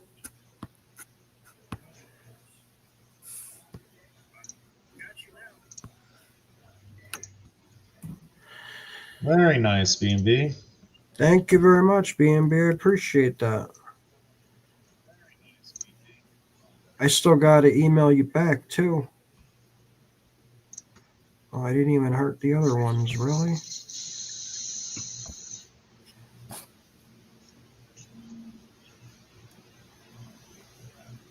That's as far as I can go back.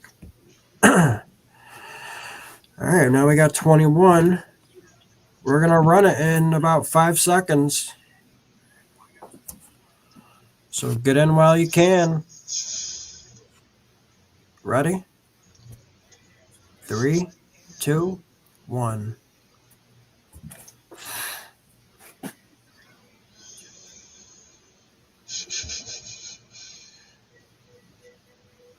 Lord Shadow.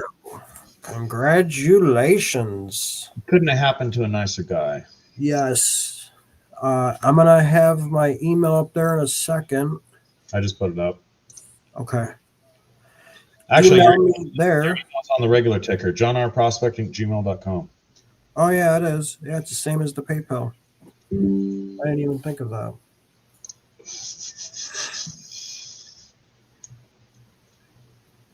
See, now Shadow is one of the ones you ought to go visit, John. He's actually on some pretty good gold ground, I believe he said, and he's not terribly far from you. I know it's cold there, so he's got to be close. Who's that? Lord Shadow. Okay. Cottonwoods Trails has a couple of auctions going on his Facebook page if anybody's interested. Cottonwood, link your Facebook page. Yep, I was just getting there.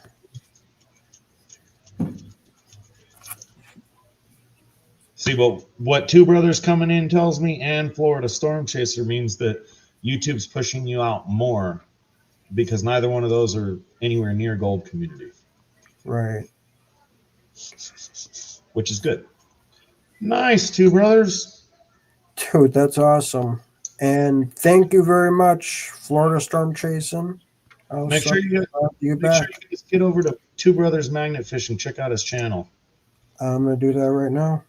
Because they're tagging. Subscribe. Sure, you start a video and hit the like. Yep, that's all you got to do. And Two Brothers. Go to channel and subscribe. Very nice.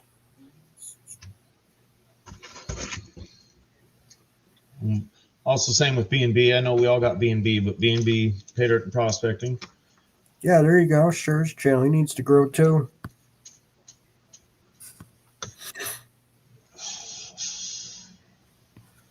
It does, B&B. Share that anymore. All right, Lord Shadow, I hope you emailed me. Consistency gets your videos pushed to be watched more. All right, I'm going to start making those bags too, so we can start doing that giveaway very soon once I get done making them. And it won't take me long to make it either. Two Brothers. What do you mean, Cottonwood? Go to your Facebook, hit the dots, share, copy link, come back, post it in the chat.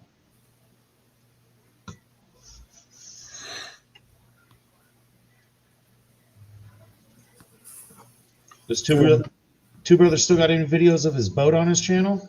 Or his latest boat? He's come across a pretty fast boat. Stupid fast, John. It was like John R. fast. It was a nice boat. We all like fast stuff. Not me.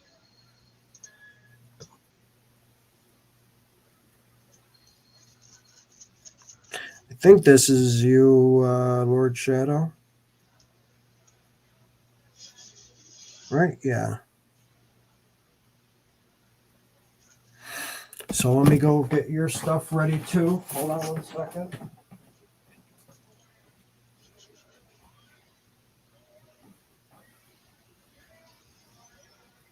See, I think Two Brothers is one of the only channels that's ever invested that much money in merch and never sold a piece of it, gave it all away.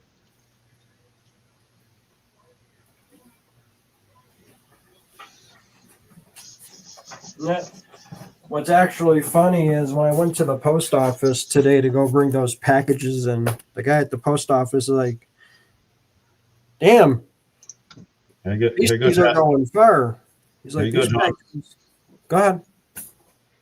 Placer and Hard Rock claims in Montana. How far are you from Montana? Oh, geez. Chicago?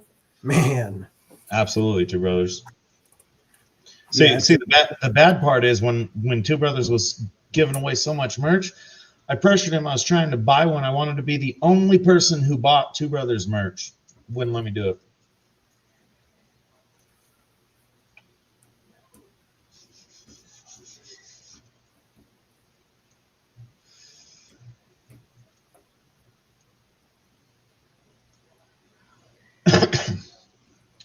I don't even get to wear a t-shirt anymore, so I don't even bother looking at people's. I'll look at the designs, but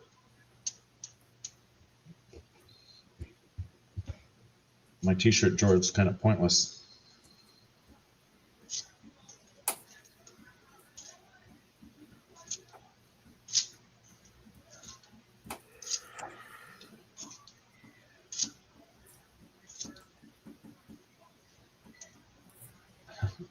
I don't want it if I can't pay for it, Two Bros. I want to be the only person that bought Two Brothers merch. All right. I got his stuff ready.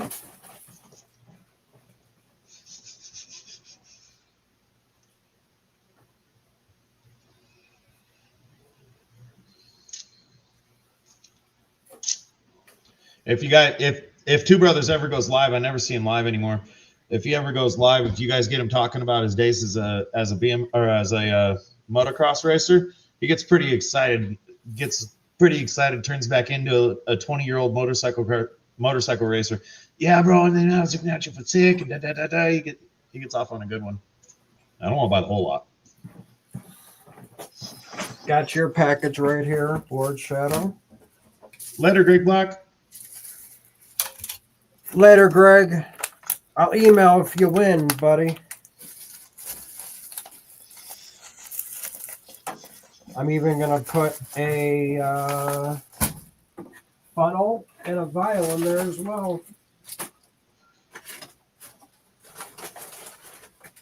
Got the funnel. I think it's a 1.5 ounce vial. It's not a regular small. I mean, I do have the smaller ones, but yeah, there we go. I got some stickers in there. You got a little funnel and 1.5 ounce vial right there. And I believe this is the 1.5 ounce because it's just a little bit taller than the regular ounce vial. Awesome, Two Brothers. I'll have to come hang out on your channel too. I just started doing mine. I mean, I wasn't doing it regularly like I am now, but I was going live every now and then. So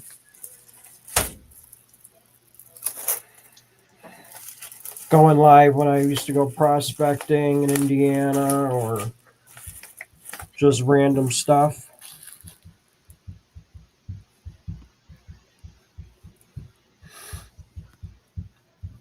Yes, I have fun with it. Definitely. All right, once I get done making this box and putting a sticker on it, I'm gonna make the bags. What's up, 403? Josh, I don't think anybody that didn't support veterans would be walking around very long. We'd probably run them off.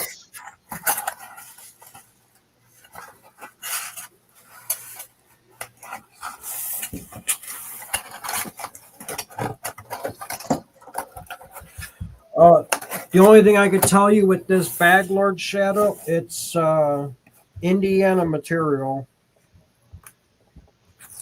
I can't tell you anything else about it. It's been over 5 months since I've had it made, and I'm basically just trying to get rid of them.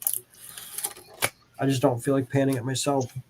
Oh, we talked John Arn into doing shorts, and we tripled his subscriber count in under a year. He was trying to get to 1K for years, and then what are you, like 2.5 now?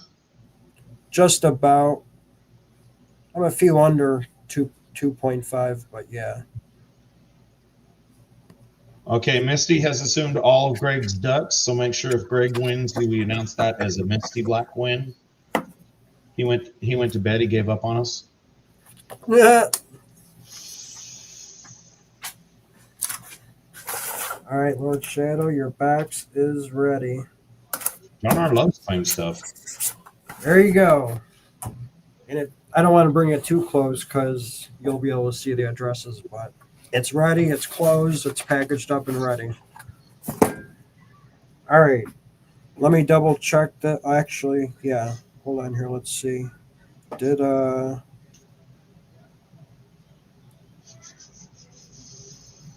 see.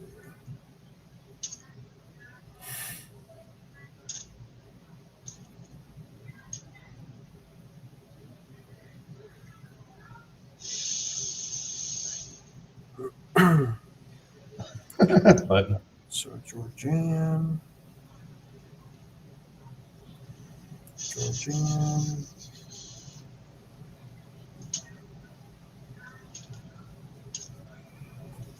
Okay, that was for Birdman. Then we got Greg. We got Karen. make a voodoo doll, Hearts. Misty. Get him to mail you some stickers, and you can get some saliva off of the envelope and make yourself a voodoo doll. And another hint, Thomas 907 hasn't got in yet either.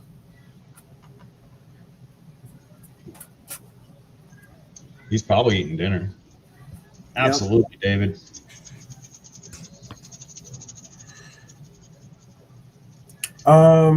Did Greg said he sent me more? Because I don't see it yet.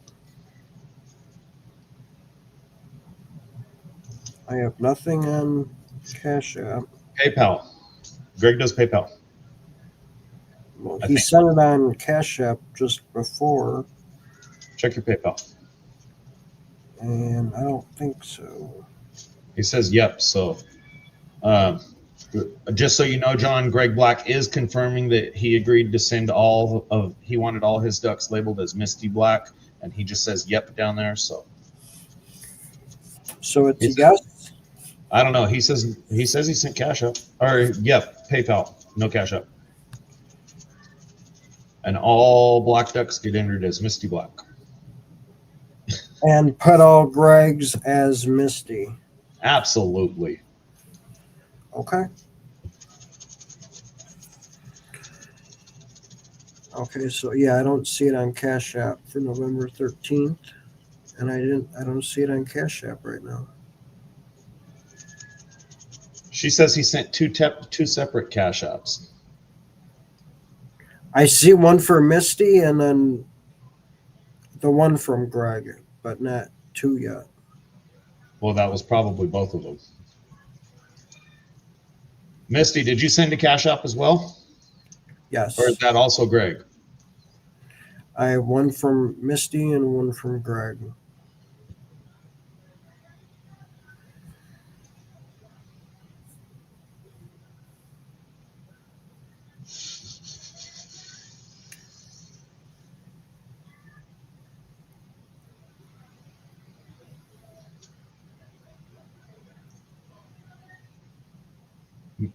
Misty says she sent one, Greg sent two.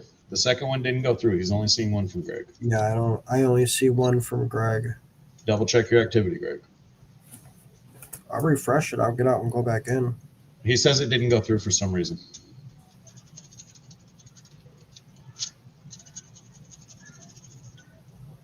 I'll be back in just a second.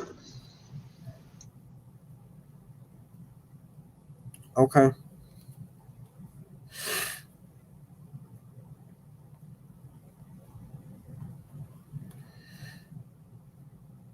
So you don't wait, what's this?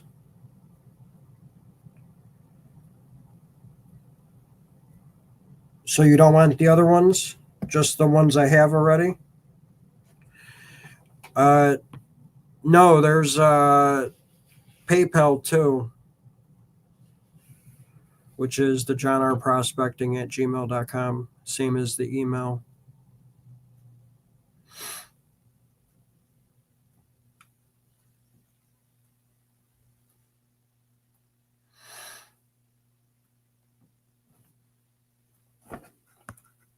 Sounds good. I still got that. And then I have to. Uh-oh. All right. So yeah, I think we're going to do 3 bags today.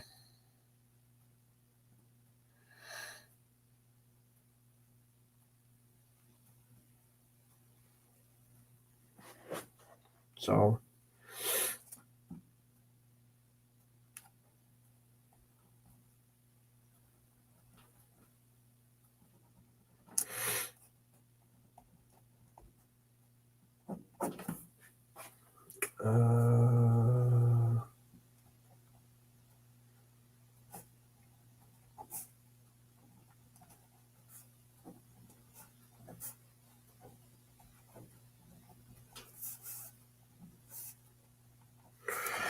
all right. So I'm gonna take like 5 minutes to make these bags of pay dirt. I'm gonna go get all my stuff.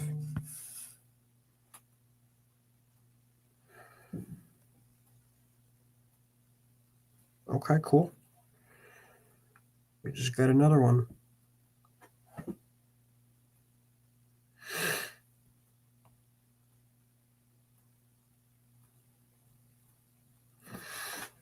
That was you. Okay, cool.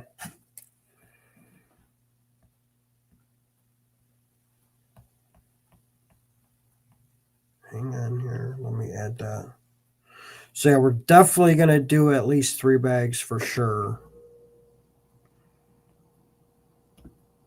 No, PayPal. Where's PayPal at? I have these all over my damn freaking phone. Need to start combining everything. Started doing it. Yep, I got that as well.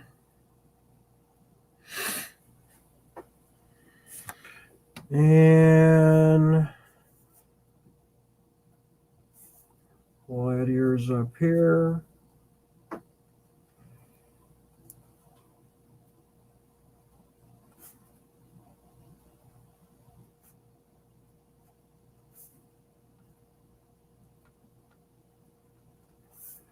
All right.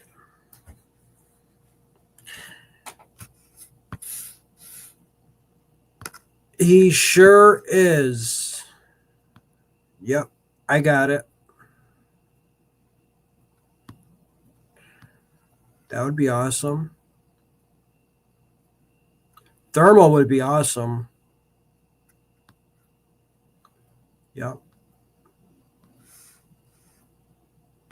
There you go. It needs to happen. I was not going to do races, Brad, because it's not my normal day.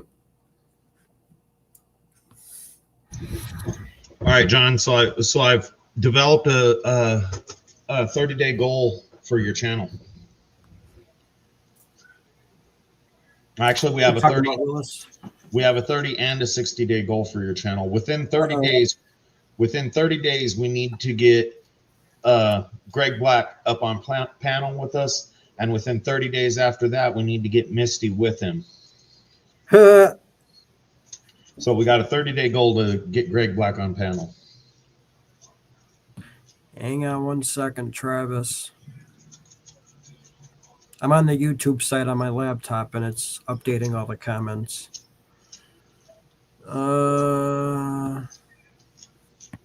Right there.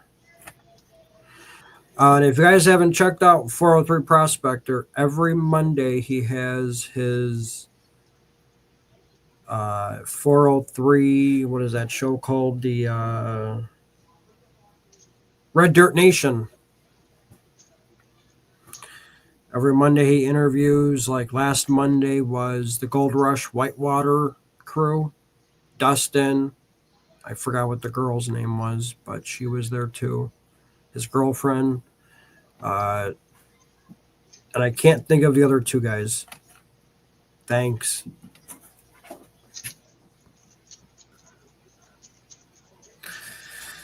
So yeah. Yeah, am I that far back on this? Misty, John R. Prospecting's 30-day goal is to get Greg back on panel with us, and the 60-day goal is to get you on panel as well. You guys might as well just click the linky and come on up. Yeah, if anybody wants to come up, the link is pinned. I'm 100% sure the link is pinned. Still right? Yeah, link is pinned if anybody wants to come up. And I actually believe right now 403 is also doing a donation or something from what I saw on wrenches before I went live for someone. Let me go get some material really quick now that you're back. Yeah.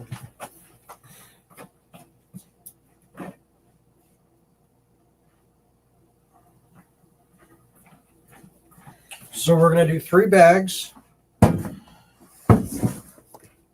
Probably, well, you guys know me, I do them heavy. So it's probably going to be like a 0.6, 0.3, and then probably another 1/4 gram, but everything's going to be heavy. Yeah, that'd be fun. We got to do it. That'd be great.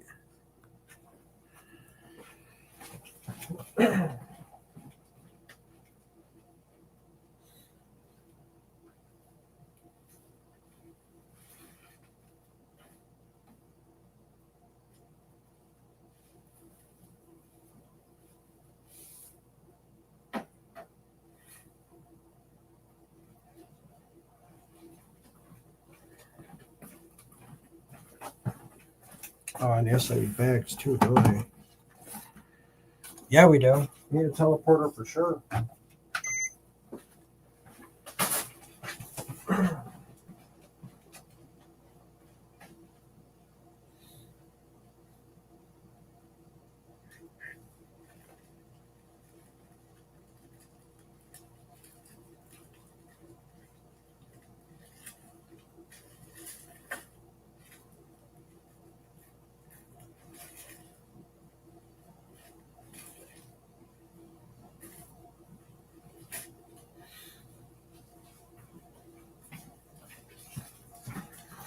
Yeah, I need to figure out an easier way to organize doing these races too. Because my handwriting sucks and it's just all over the place. So I'm going to have to figure something out. So that's what I'm going to have to do. Figure something out so it's a little bit easier and organized. Oh, really? There you go. Paydirt's up for auction this Sunday at 3 p.m. Mountain Standard Time. Very cool. And he posted the link too. If anybody wants to check it out.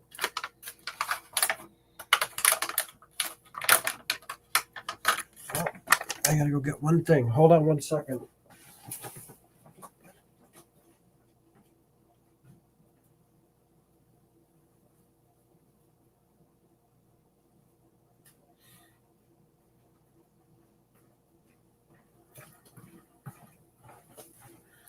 So yeah, check that out.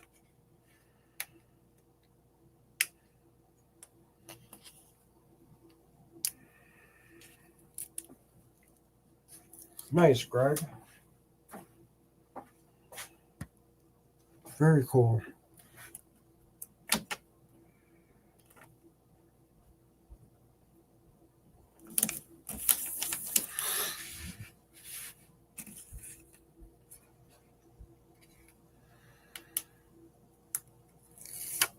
So the material that I'm using is material from Thermal. It's some of my cons. All unsearched. Just so you all know. What's up? Hey, everybody. What is going on? A lot. We're going to test out, see how long the signal will let me stay. All right. It's not horrible. A little jerky. You get better signal in the winter, don't you? Yeah, and that's it. Finally the weather's getting colder and cooler, that I'm starting to get better signal where I can start watching the shows and everything. That's why. Yeah. Unless like John and other from the North Bar where I got 5G. Right. It makes no sense at all. Yeah, that makes no sense at all. Like up here, I'm 35 foot above the creek, wide open sky above me, no signal. I go down there and go 12 foot down below the creek bank, trees all around me, and I got 5G. It makes no sense. Yeah. Yeah.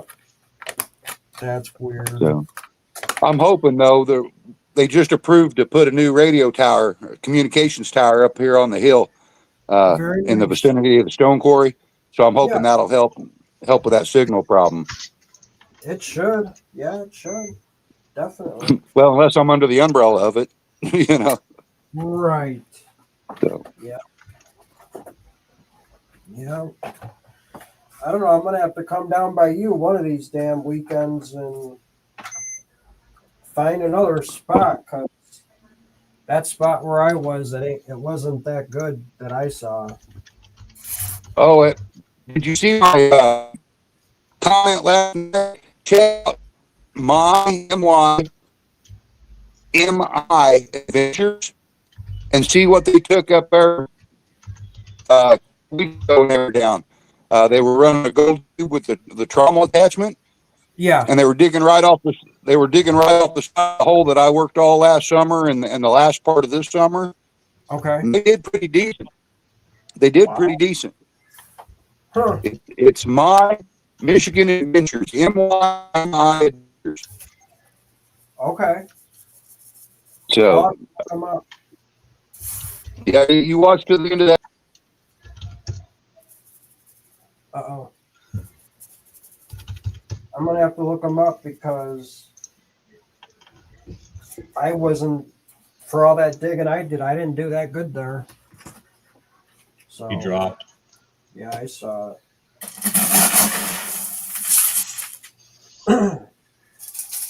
Yeah, it sucks with where he's at. There's nothing around him or nothing. So Bird flew over. yep. Bird flew over. Yeah, bird flew over. You came back in a lot stronger and clearer this time too. Yeah, you did. Did it? I Okay. think so. You're not dropping out right now. Yeah. Like you said, it's choppy at best. It doesn't help. I'm living inside of a Faraday cage either. This cabin is metal all the way around it, metal roof, metal walls, the whole 9 yards. So my other cabin at least had the wooden walls with the metal roof, so I wasn't in a complete enclosed Faraday cage. So Later, Davidville. Yeah, I looked into getting some of those cell phone signal boosters. The ones that actually work are so expensive you can't justify it. yeah, I thought about that too, but I just haven't been able to find one that is workable here. Even looked into Starlink, but my God, the Starlink is like $750 just for the equipment. So, and then like $150 a month. You're right.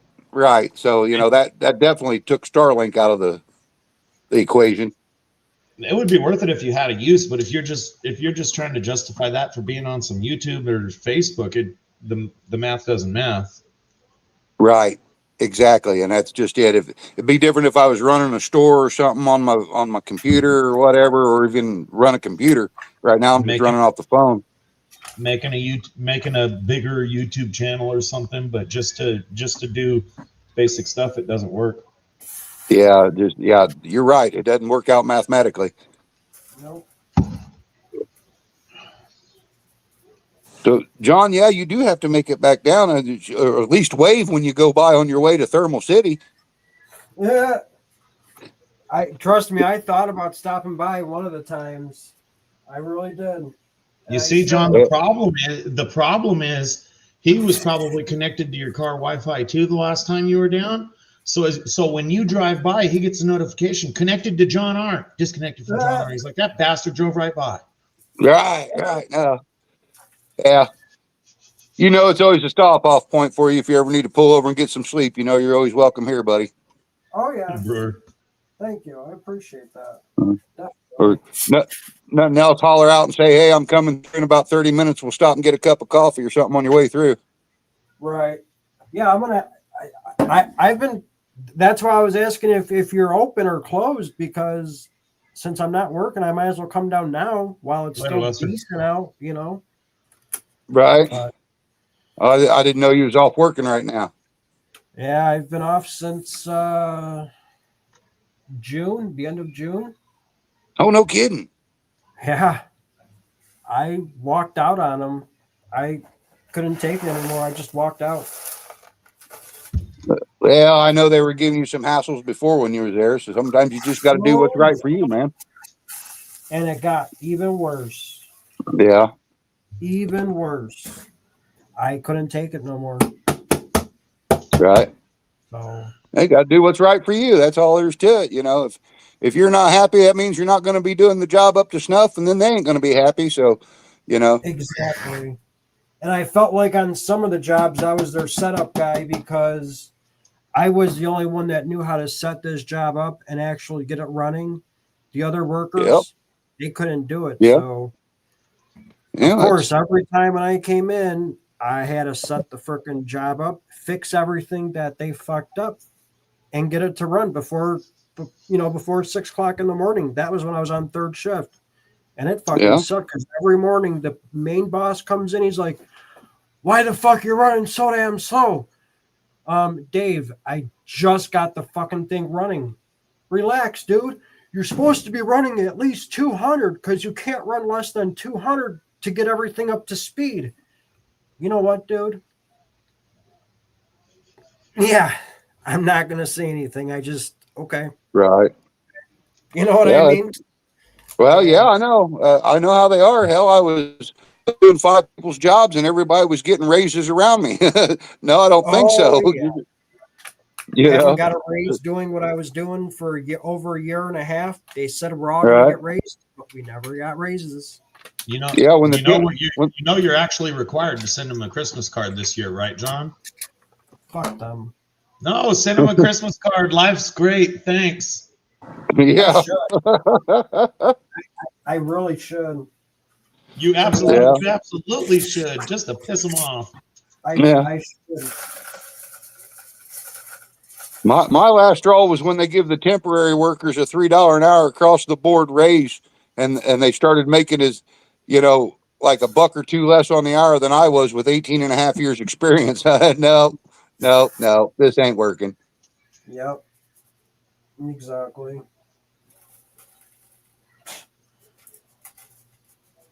Yep, and then you got temporary workers trying to be the supervisor at night too, and it's like, are you fucking serious? You're gonna have a temp worker come and tell me what my job is? I don't fucking think so. Yeah. They wanted me to train the temp to be my team leader. Excuse me? She's been here 6 months and I'm supposed to train her how she's supposed to do her job to tell me what to do. Are you drunk? And you've been there how many years? 18 and a half years. See, And that's what I told them when they told me I had to train. That's what I told them when they told me I had to train this woman. I said, you see that door right there?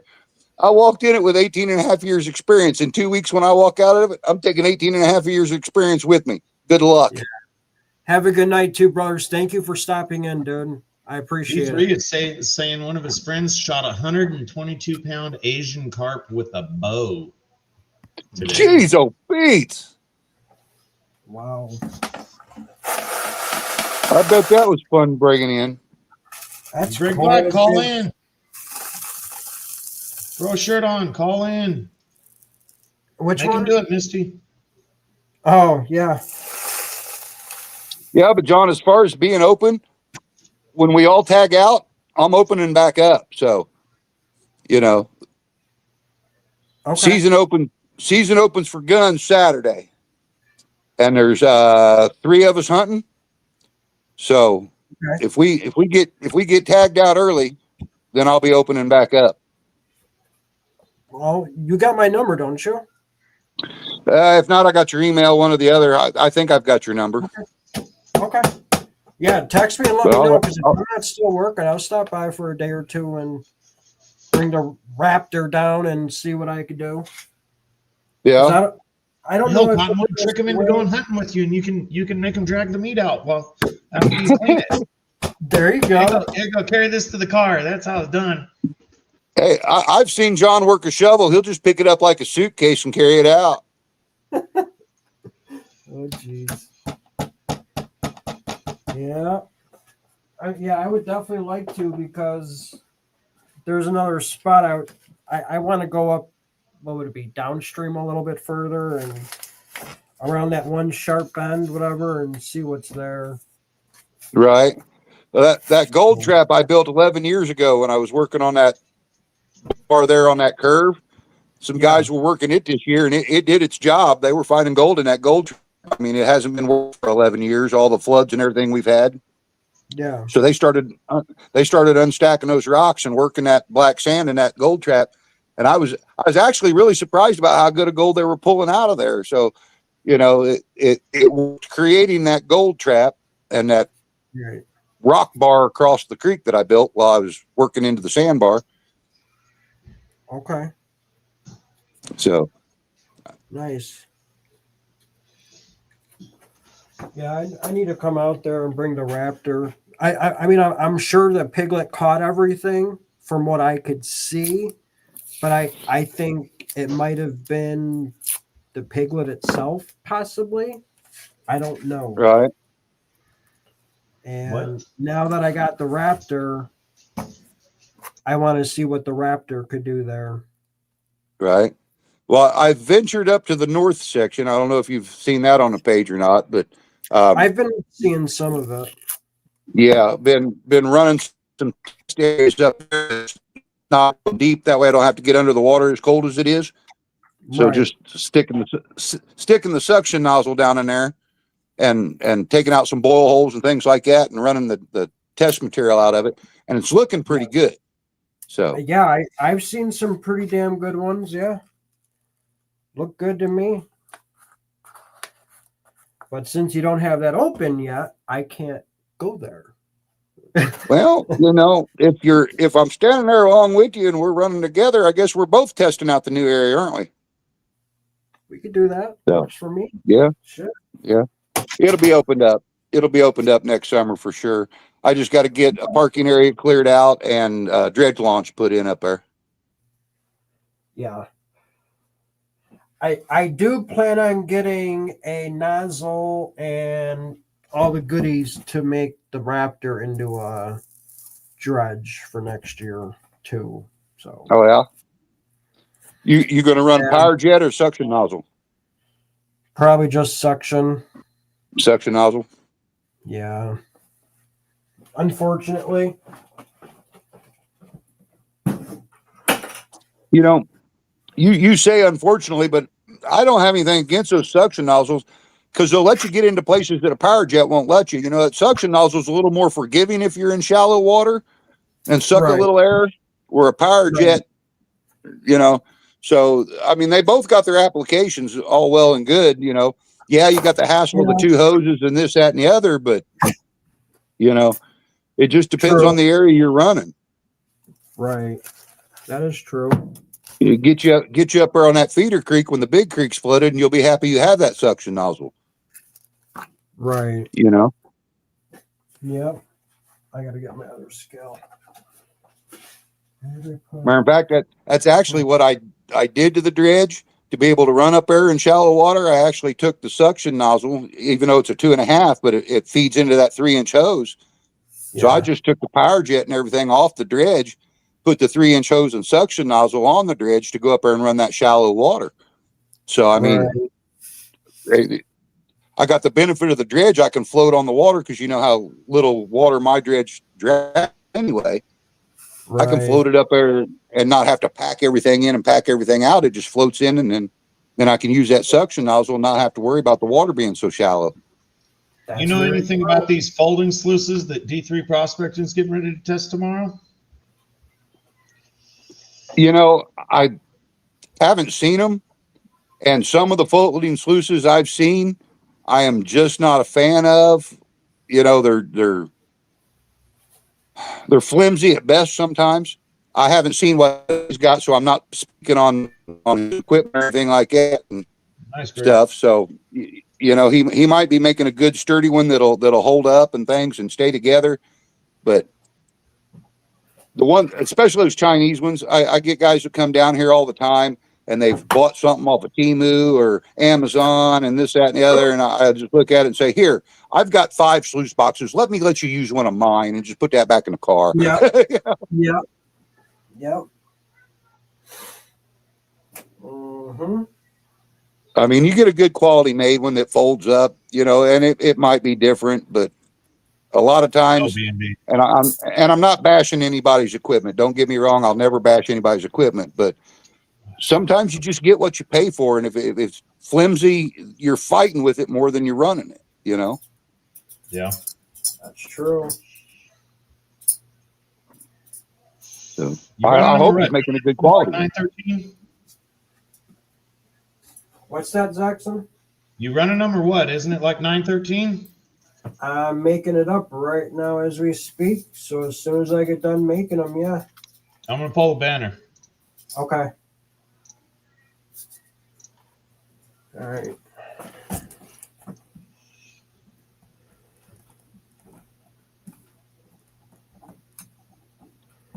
I'm on my second glass of rum, by the way, John. Just saying. Nice. Nice. It's like, holy cow, John's on live 2 nights in a row. I got to break out the rum again. And I'm on my second glass. We're doing good. All right. So first place is done. Some nice big gold in that bag.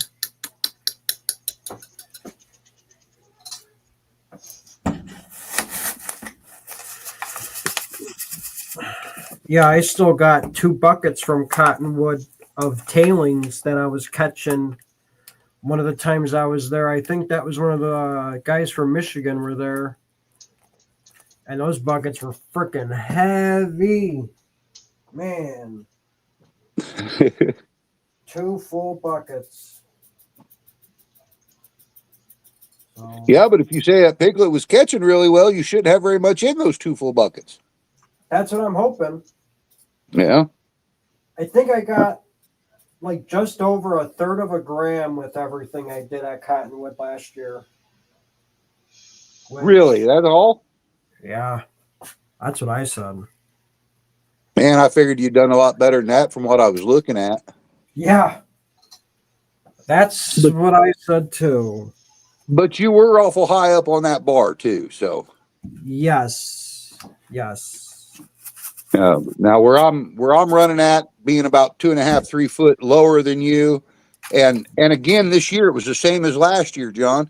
The best gold I was finding is in that top 12 to 18 inches down there. Once you get below that, you're finding gold, but it's not as good. And then you go below that, and you're finding some bigger pieces of gold, but by volume, you're catching the best gold in that top 18 to 20 inches again this year. Right. It's just kind of funny. It's like that down there. Huh. Well, Now, here's the gold that I got from Cottonwood all of 2024. So it's a decent little line. I mean, it's all small, but it's a decent little line. And you only ran that one spot all year, didn't you?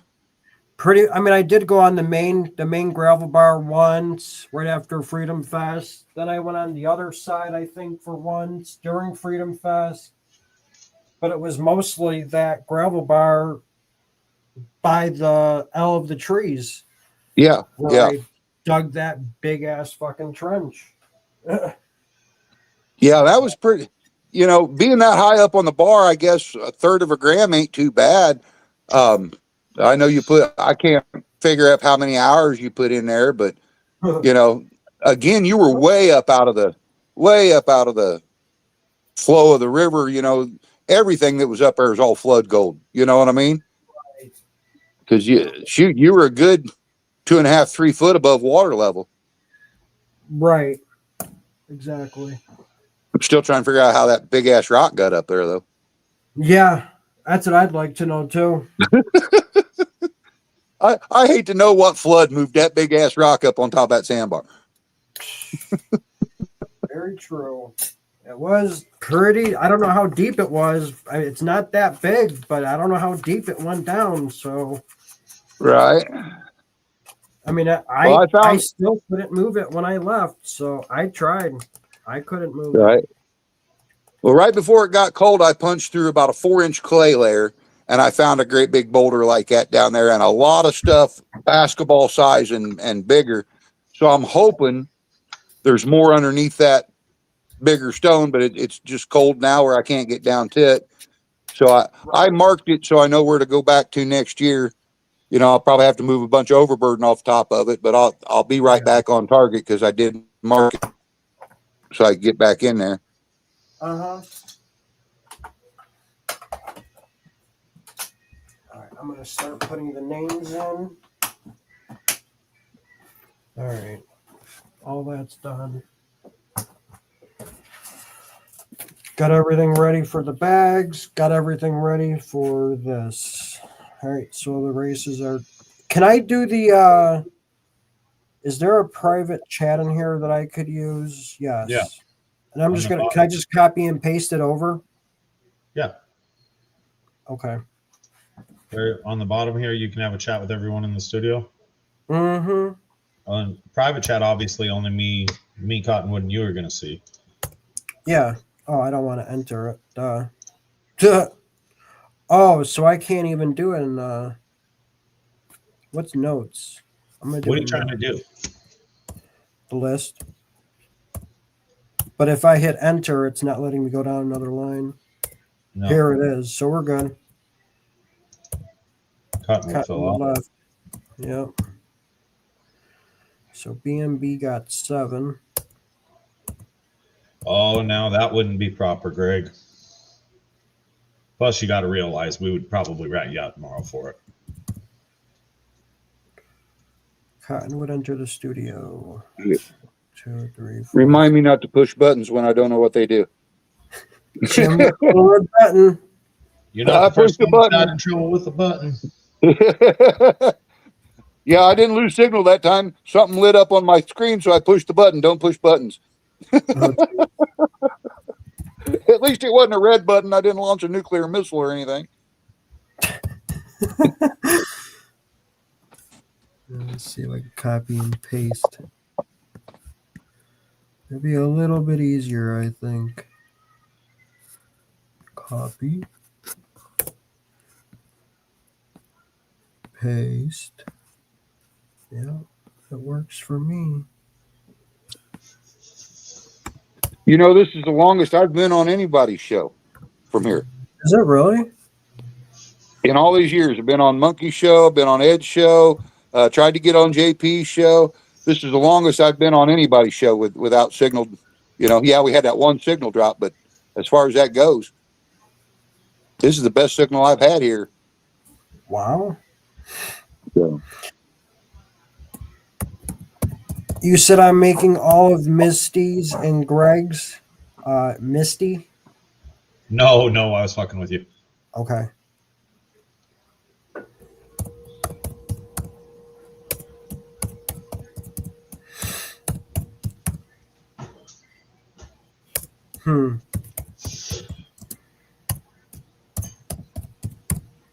Well, that's interesting, Jim. No, D3. Review that thing however you want. Unless they donated that to you as like a channel promotion type thing. If you bought that sluice, use it however you want, abuse it however you want, and quite frankly, use it in ways that it's not supposed to be used so we can see if the damn thing actually works, because nobody ever goes out and gets the perfect setup.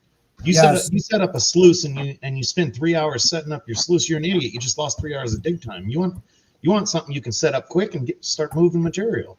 Yes. Use the crap out of it. If they gave it to you to where it was a like, hey, promote our product, we're going to give you this free $100 sluice or something, then ideally you're going to play nice and be nice to the company that gave it to them. You can burn them if you want, but then nobody will do it again. Right. Oh, it was free? yeah, and be honest with the review for sure. I mean, if it Yes. is a POS, then tell us it's a POS. You know, Yes. Well, save us he the said- hassle.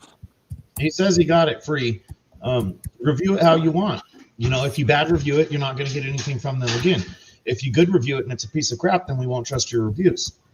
Exactly. You have to be 100% honest with those reviews, especially if they're giving you the free stuff to review. running it with a pump instead of a creek. I'm not a prospector. I'm postal prospector. I don't see the difference. Yes. Water flow is water flow. You have to run that at a creek and make sure that creek has gold, because if you're at a creek that don't have gold, you don't have a review. My opinion. Yeah. Yeah, when you're getting into channel promotion type stuff, I don't think a pump would be a problem. But if you're worried about it, ask them. Hey, water's too low in my area. You mind if I use a powered pump?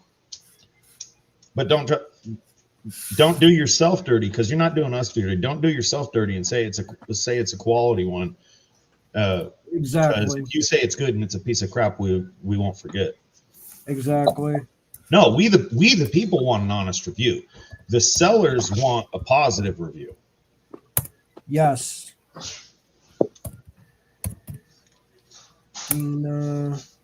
Lester.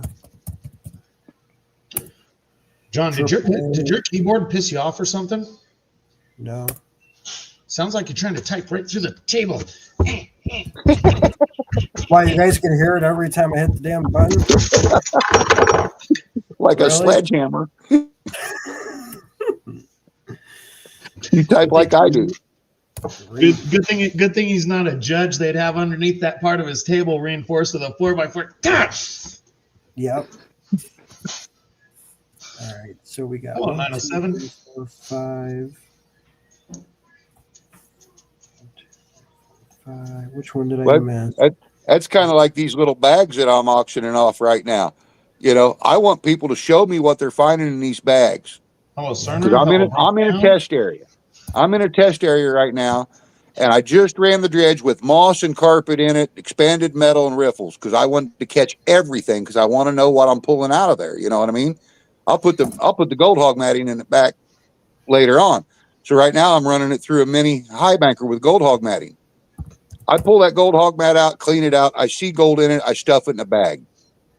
You guys buy the bag, and it is a test bag. I want you to tell me what kind of gold's in there, so I know whether this test area is any good or not. You know, Makes sense. I see gold in it, but I don't know how much gold's in it. You know, just like the picture I posted the other night, pointing at the gold in the gold hog matting. Yep, there's a piece of gold in there.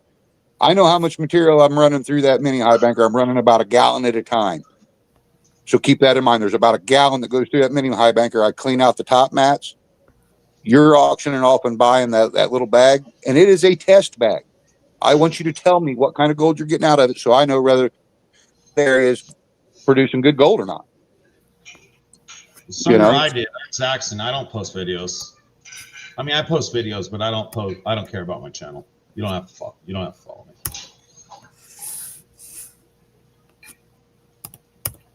Eventually, one of these days, we've actually had, and none of us could understand this. We had one of our veteran prospectors send one of our younger guys a sample of his unsearched, unseeded dirt or whatever, and the veteran watched him pan this on camera and saw the gold he pulled out of it, and immediately he says, "This bastard seeded my dirt. You know, I've been working that claim for 20 years. That dirt does not have that gold." He says, "I got a whole bucket of this stuff right here. That dirt does not have that gold." Nobody knows why he did it, but he did it. You know, getting an honest review is important. Yes. Why the hell you would seed a gift bag that was given to you with no expectation of sales or anything like that, because it wasn't for sale, none of us could figure out. But the fact is that he did it. You know, the veteran had done it long enough. We know that gold wasn't there. Wow, that's crazy. It is crazy. We didn't understand it. Well, I would hate for anybody to do that with one of these bags, because I'm sending people, because then I'll be sending people up there expecting that kind of gold, and that's not what they're going to get. You know what I mean? Exactly. That'd make me look bad. None of us could understand it, but it might not have been that fast. But I swear, before the video was even over, the text messages and emails were already passing around. That's not the gold that I have. You know, a quarter gram out of unsearched, unseeded pay dirt, you know, that's a pound of pay dirt. That's nuts. He wasn't pulling that out of that ground. Nobody is. Wow. Yeah. And none of us understood why. Still don't know why these people do it. Yeah. Well, John will tell you, he stood right there and watched me do clean out. I pull the top mat out, clean it out, pan it back, say, yep, there's gold in it. I throw it in a bucket and bag it up. John's seen me do it. I don't know how much gold's in there, but there's gold in there, I didn't see it yet, Greg Black. Yep. So, you may get a really good bag one time around, and next time you'll get it and say, well, damn, I screwed up on that one. But, Right. but there's visible gold in it. So. Why do I think I'm missing one of them? Oh.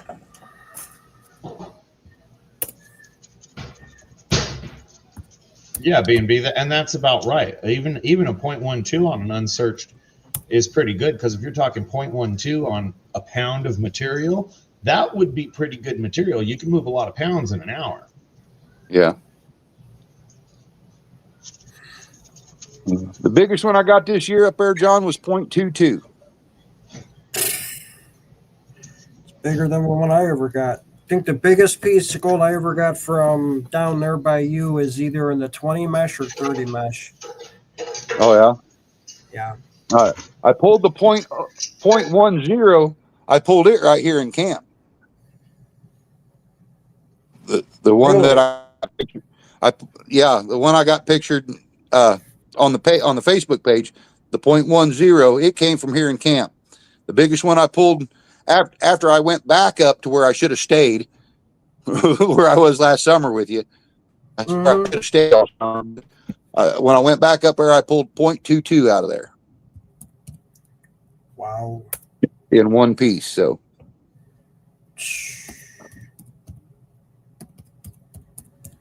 Well, what's his name? I can't think of his name right now. It's drawn a blank. He's got that tray of all that gold that he's been pulling out of wherever. And one time when I was there with you guys down there, and he's found some decent gold down there. With the blue dredge, the Pro line, probably. I can't think of his name right now. I'm going to say if he comes down with his dad, it's Craig. It might be. He's the guy I think that had the big UV light that was down there when you were doing the UV. Yes, that's Craig. Okay. Yeah, that's my buddy Craig. Comes down a lot. He's found a lot of gold down there by you. Yeah, he spent a lot of time up on the Wabash this year. Even drug me up there. Oh wow! So, was it Wabash or White River? Whichever one runs through Muncie. He drug me up there for a week. Okay. And he spent a lot of he spent a lot of time closer to home this year. He come down quite a bit in the spring, but later on in the summer, he spent a lot of time closer to home. Okay. He was doing a lot of metal detecting and pocket shooting up there in the bedrock. So, he was pulling out some awesome coins and rings and stuff like that just by metal detecting and cleaning out little boil holes in the bedrock. So he spent a lot of time up there this summer. He even pulled an old Indian tomahawk out of a area that I won't say. But yeah, let's put it this way. It was the War 1812 type area. Okay. Huh. So it's, and I told him it's very possible that is an ancient artifact and not a recent artifact, just by the style of it. I believe it was a Hudson Bay tomahawk, but he's supposed to get it cleaned up, see if there's any markings or anything on it. And the area he was in was very likely that it was a War of 1812 type artifact. Wow, that's freaking awesome. Yeah. So anybody in chat, you guys want to do old-fashioned duck races? We got emoji races, leprechaun races, or Santa races. Too early for Santa. The turkey ain't been killed yet. What do you guys think? Yeah, I got a few of the arrowheads still from you in those bags.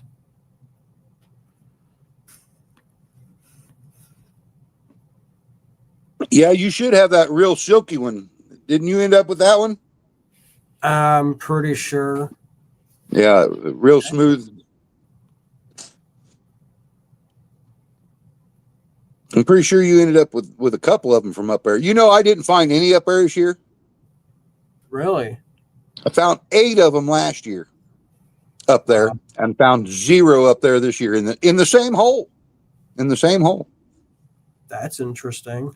Yeah. Now, granted, I didn't spend as much time up there this year as I did last year, but still, Right. didn't find a single one up there this year. All right, guys. I think we got the race done. See if I remember how to share the screen here. Present. Share screen.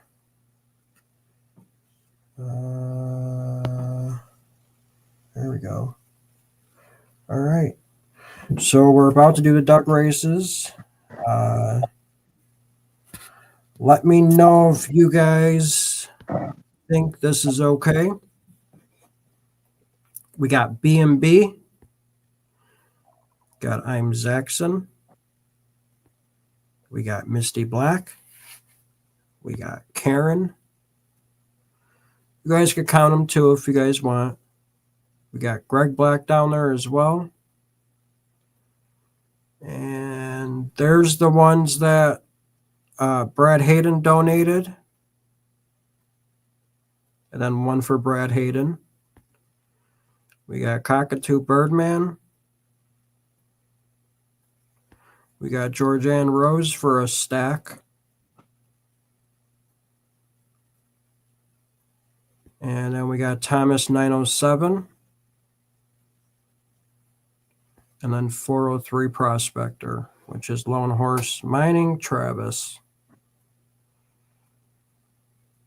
Everybody think that's okay? Charts, JP. I think we're doing leprechauns for races.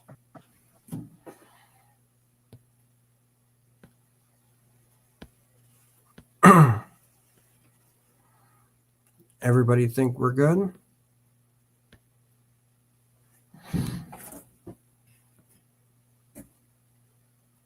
Nobody's saying anything in chat? No?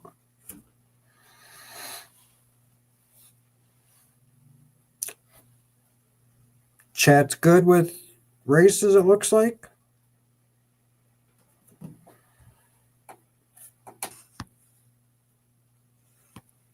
Karen, you're good? Or Hearts? Uh-oh. What's that, Brewers? Hold on 1 second. I'll show you. You're at the Hater, back. sir. It's closed. It's closed now, but it's $5 for 1 duck, $20 for 5 ducks, or $25 for 7 ducks. There you are, 403. Just duck races. Chance to win some gold.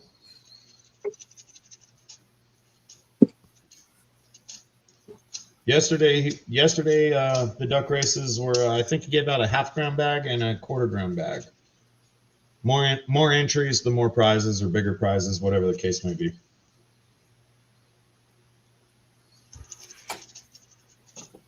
Are we all good with races, everyone? I don't know. I don't even look. I saw my name. No one's saying anything. I think we're good. I'm Sure. Jackson. You're in there. You're up on top somewhere. Yeah, I saw my name. That's all I cared about. I got the 6 for Brad that he donated, and then the 1 for him. Telling you, I'll bet you that one pulls something. Karen, I'm Zaxxon, and B&B up on top. We're good? We're good. We're going to go. So this is for first place.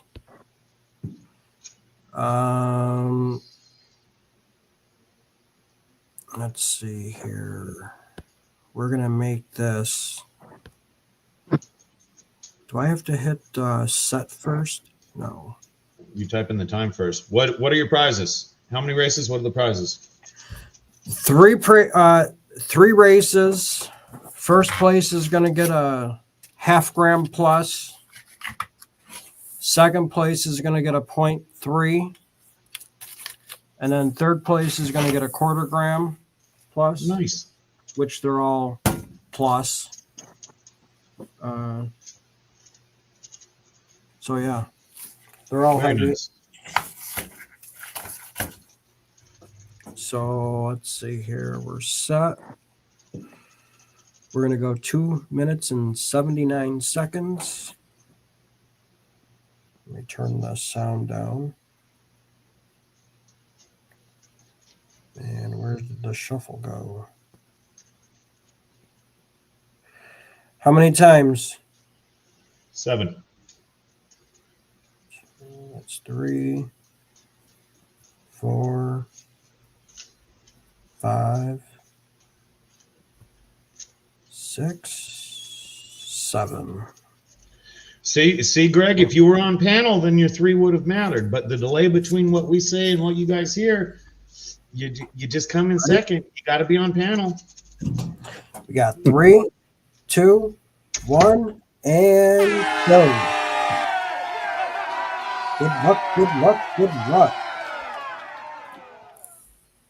I'm trying to move the damn screen, but it's not letting me. So What are you trying to do? I was trying to get it more of a full screen, but I got it. Well, if you want to, just pull us down and put it complete full screen. Oh, we could do that. It's even better.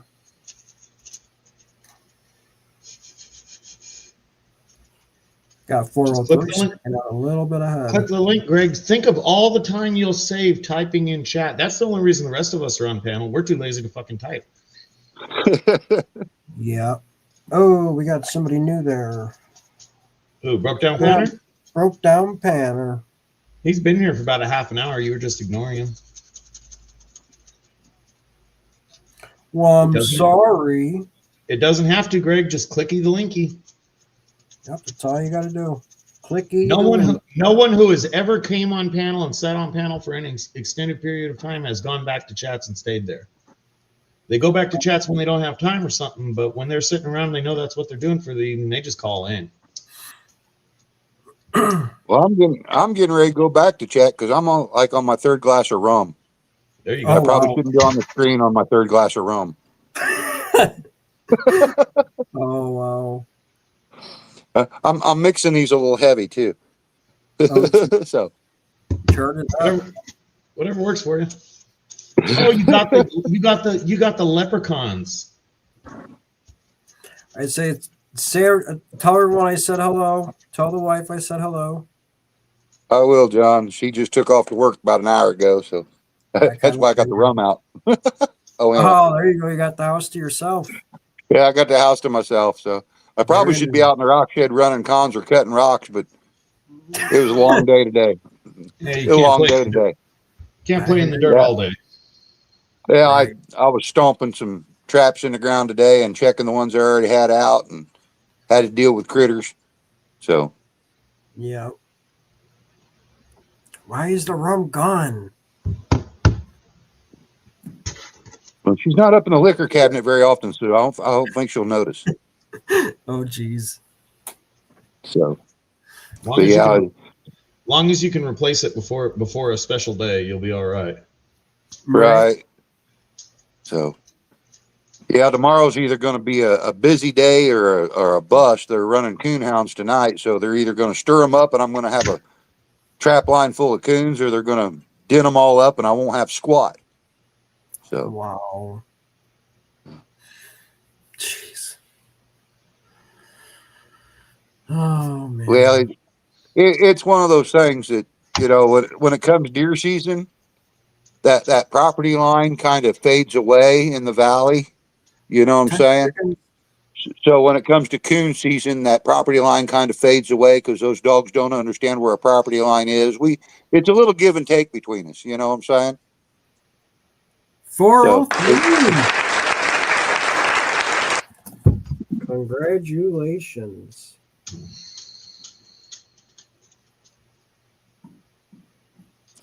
Hopefully you're still So- in chat. All right, you're still in Yeah, chat. he's in chat. Cool. Well, I'm gonna bug out. I'll catch you all in chat.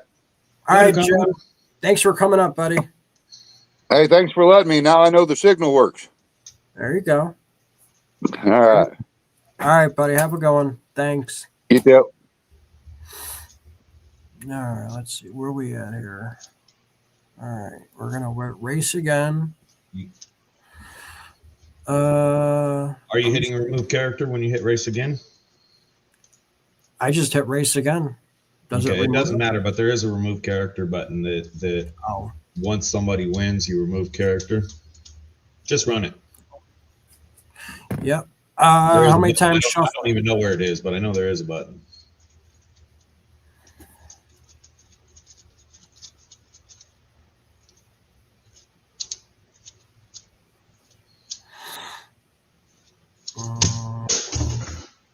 Shit.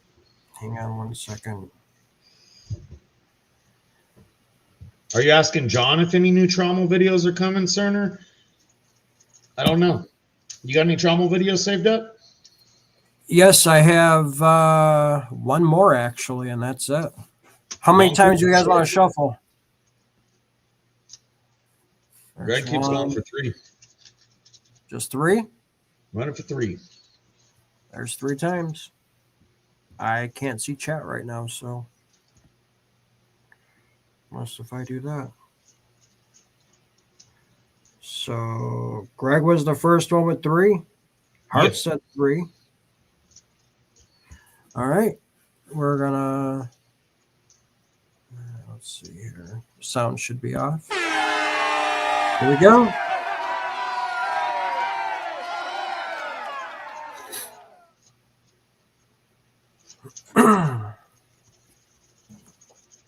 How close is this timer to this screen? Oh, they're fairly close. Okay, cool. What do you mean? When did I become the Oz? What happened with the race? I don't know. We froze. Race froze. What happened? What the hell? Race What froze. did I do?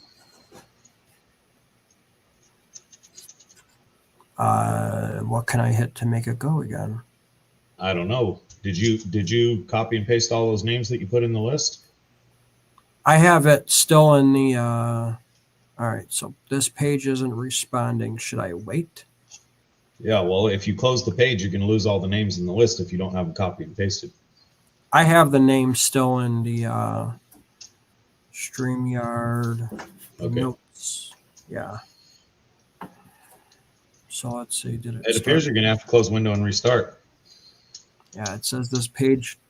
Can you guys see that? Oh, there we go. We're going again. Yeah, if that ain't rigged, I don't know what is, man. Oh, the race just magically stopped for a minute and a half.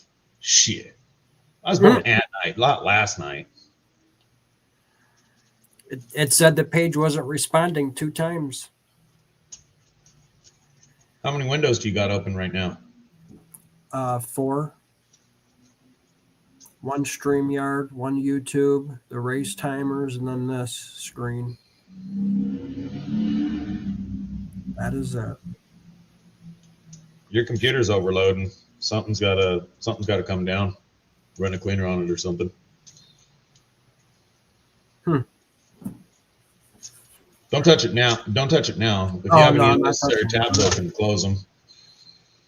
Yeah, I'm not touching nothing right now. We got B&B out front. Got Greg Black on the bottom. Cockatoo Birdman, I believe, up on top. Greg just tripped. Karen tripped Greg Black. Got Zaxxon coming out from the bottom. Hey, I'm happy not seeing my name yet. It's the 19-second fade that matters. Ideally, you don't want to see yourself all the first race. It's the last 19 seconds that matter. Yeah.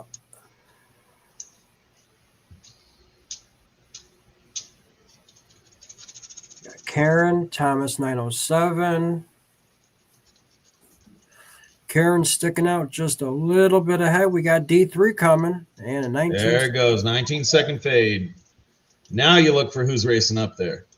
Yeah, who's coming? Who's it gonna Thomas be? Who's 907, 907 coming up high there. B&B out front. Slowed down. Greg Purple one Black. down on the bottom. 403. I'm Zaxton. I approve of this race. This one is sanctioned. I approve of this race. That previous comment about rigging or cheating I don't know what I was talking about. I was high. Yeah, I do see it. Remove winner from next race. Yeah, remove winner and run next race. Just hit race again. Thank you, everybody. Absolutely rigged. That was that whole minute and a half I was talking about there. Even though I'm up here playing with my fidget toy, it's the other hand that's got the mouse working the magic. Can I change the timer or should I leave it? It's up to you, man. Not my circus, not my monkeys. I don't even know how. I'd have to hit clear to change the time. Edit settings, add name to the list or something like that. There you go. What do you guys want it to race for? 179? How about that? Well, there you go. Thanks, all. I almost thought you had it, Greg. All right, we're going to shuffle how many times?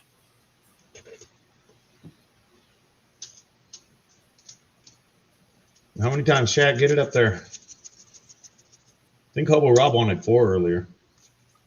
Yeah, we could do 4. Do 1, 4. 2. We saw it, Hearts. 3. You should email Misty and arrange some payback for later tonight. 4. B&B says 5 just now. Whatever works for you. We'll do 5. Night, Shadow. Good night, Lord Shadow. Thank you for being in chat, and congratulations. Your package will be in the mail tomorrow. And we're going to start it. 3, 2, 1, go.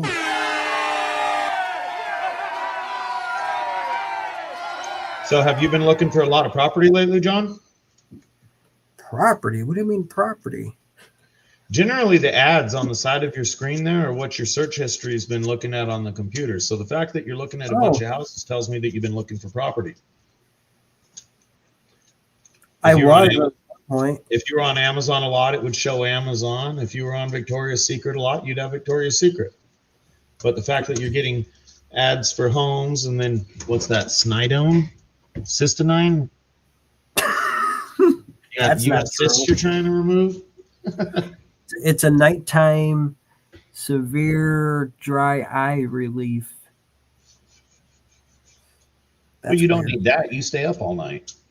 I know. No, I don't. Minute 20 to go. We got Thomas in the bottom. Jeffrey hanging up in the bottom a little bit there. Greg Black up on top. Cockatoo Birdman falling back. Oh, we got B&B running in the middle. Too early for the push. Thomas on the bottom. Dry palm relief, right, Mega? Yeah, 403, you're still in chat, right? He's I think there. you're in Canada, right? He is. He's got a U.S. address though. Okay. Probably ship it up to 406 or something. I don't know, but I know he's got a U.S. address. All right. Georgiana Rose up on top. Oh. Greg back falling behind. B&B up on top coming with 19-second fallback. There we go. B&B sticking out ahead. Cockatoo Birdman in the middle. Head ahead. Is that on the bottom? Someone's creeping up on the bottom down there.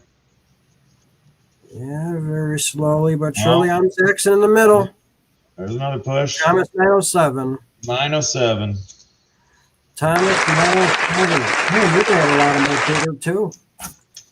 Congrats, Thomas. Nice, Thomas. It's that. Yeah, Brad. Sometimes you win, sometimes you do. Some channels you have better luck than the other. Or not, Brad. Bob. Sometimes you have better luck than some channels. You have better luck than others. So congrats, 403 Prospector with first place with the half gram. I'm Zaxxon, second place with the 0.3 heavy gram bag. And then third place, Thomas 907 with the third place quarter gram heavy bag. And yet first place is a heavy 0.6 bag, half gram, whatever you want to call it. I wouldn't expect anything like from John R. So now we can get rid of these races. Hell, gold prices are so high, you ain't even buying gold right now, are you?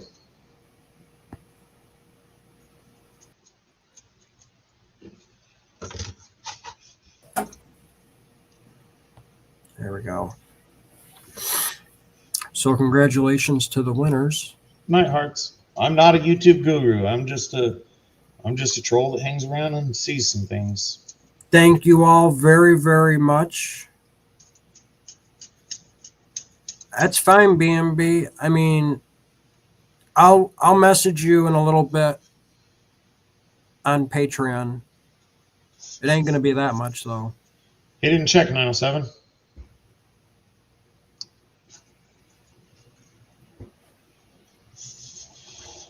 Who got last place? What are you talking about, Thomas? He was asking who got the last place in the race. You still got time. You can it didn't show it. Go to the little trophy and go down to the bottom. Misty Black got last place. Misty Black.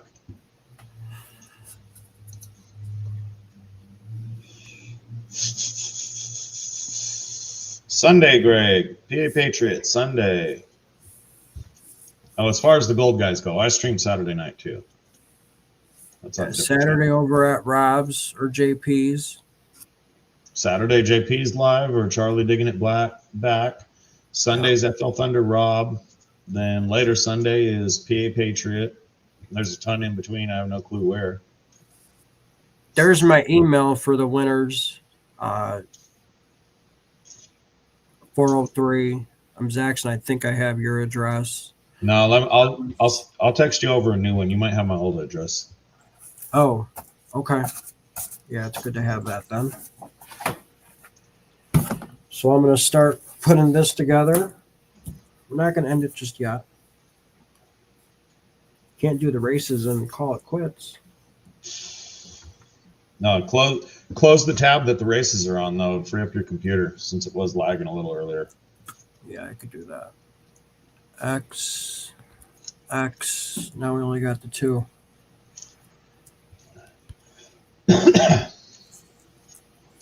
What's that? 907 wants it sent to Misty? I don't even know if she's still awake to see the graciousness.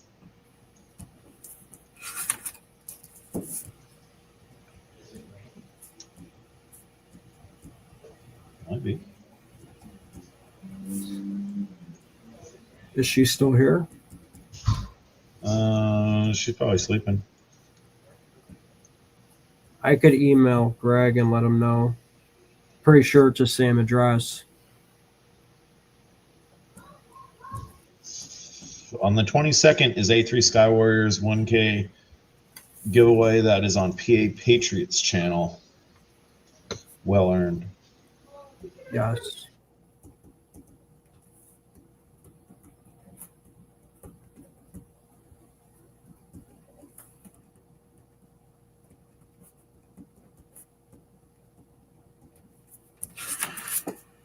All right.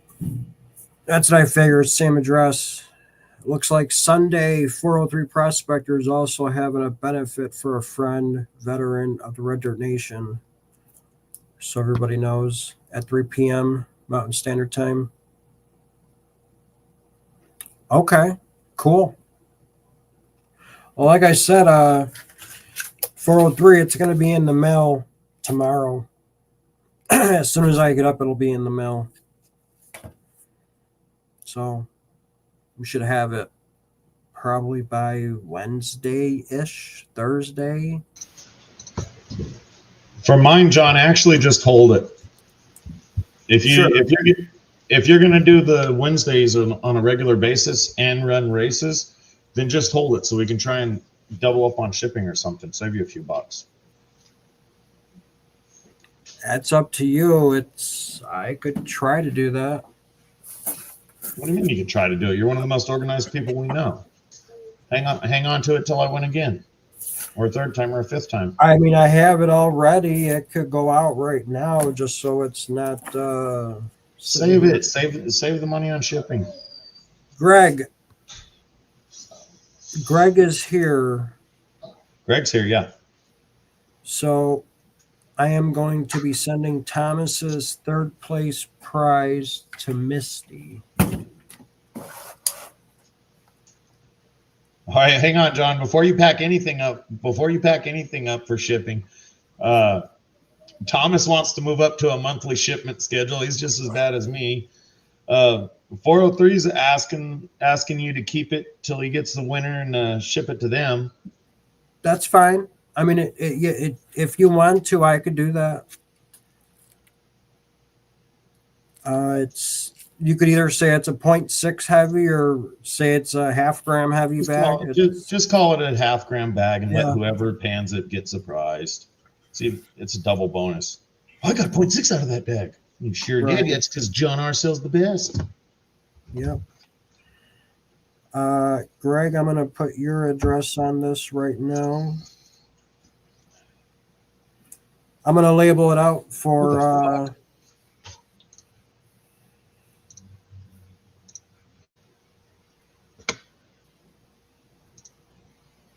I don't know who that is. I don't know, but then I'm hovering. Yeah, good idea. So, Misty.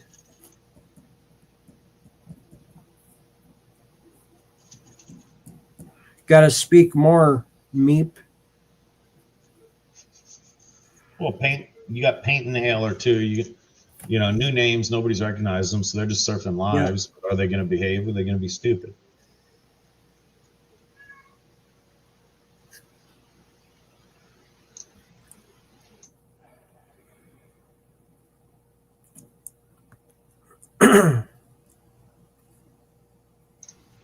I see you, Paint.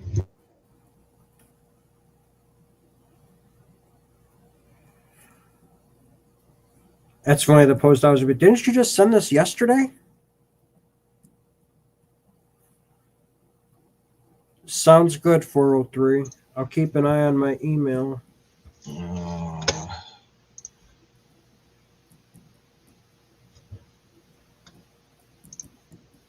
Oh.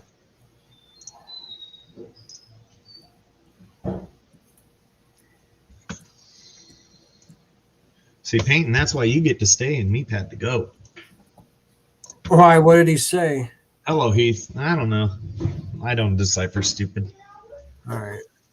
That's fine. No, this is just a stupid expanding fidget toy from Amazon. That's all it does. It goes like that and like that. But I got a propensity to fidget with things, so I have a variety of fidget toys around me because that's just how it is. If not, and actually since Heath is on cam now, we can pull out Heath's favorite fidget toy, which is my spinner that has about 1 million miles on it. He hates the sound. Yay. Yay, we got the spinner. So the only one I'm mailing out tomorrow is the third Nice Cottonwood. for Lord Shadows and Misty's. Hang on. Well, I mean, if you got regulars who will likely be in your show again, who aren't particularly needy of the gold or the something to do, I'm fine with you holding my stuff. Wrench holds my stuff for months at a time. That's What's because up? he's a lazy bastard and won't ship it out. No, even at that, he ships out other people's. I still haven't got mine, and he was supposed to ship it out. It doesn't bother me. It's not like I'm gonna run to the mailbox, grab it, and pan it. Some dude up in Vermont, I don't even remember who it was, sent me a bunch of silver and some pay dirt and stickers and all that, and I haven't even smelled the bag yet. I ruined that Fucking one. idiot. I need a new one. I'll get to it. I'll get to it. Dude, what the fuck?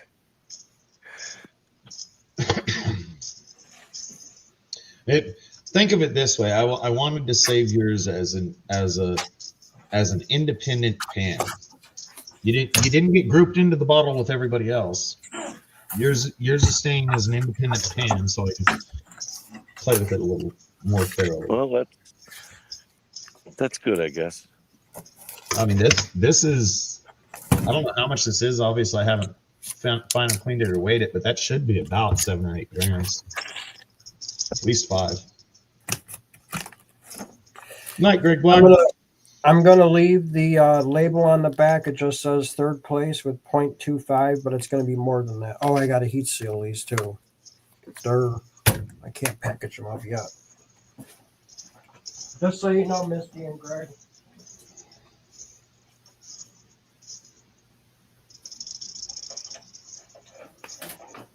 How you doing tonight, Heath? You're a little quiet. I'm all right. Just got a lot on the brain. Figured I'd come up for a couple minutes and say hi. Yeah, what's going on, buddy?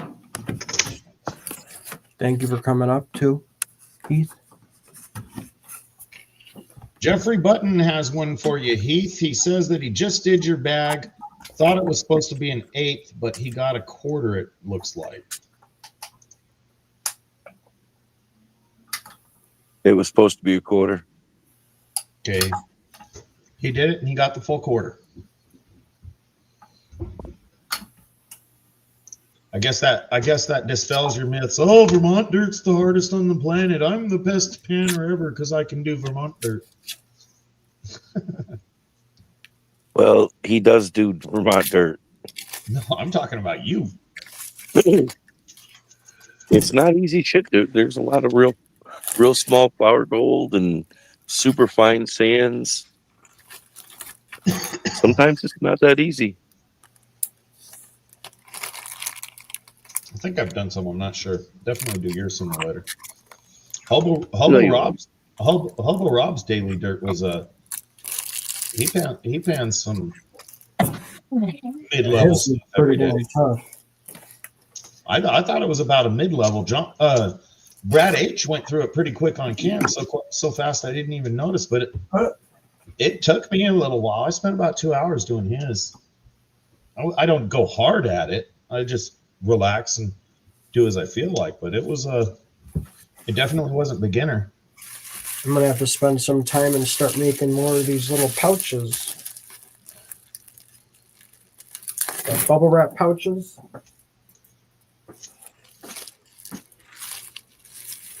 Or you could just buy bubble wrap envelopes from Amazon, ship them in that when you. That's use what I did with these, but I have so much bubble wrap, it's not even freaking funny. You know what I started using when I was selling all my sports cards? I went down to the furniture store and got that thick foam that the mattresses and couches show wrapped up in. Yeah. That was nice stuff because it was more compact but sturdier. Yeah. You can go right to any of the Dollar Generals and get those packages too. Yeah. They're made by Duck, or I would say Duct Tape brand because the duck is on them. Yeah. You can get them in like 5 or 6 pack, I think, for like $3 or $4. Yeah. I was quite pleased with the foam stuff from the mattresses because it was free. Greg, I didn't send you guys extra stickers. I sent the stickers today in the mail, so you'll have enough stickers. Have a good one, 403.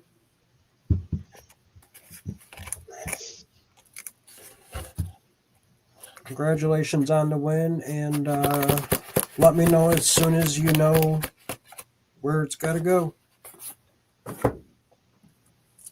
Yeah, there was a couple of nice wire pieces that I threw in that bag for you, Jeff. They're all right there from about the same area that I handed you the bag.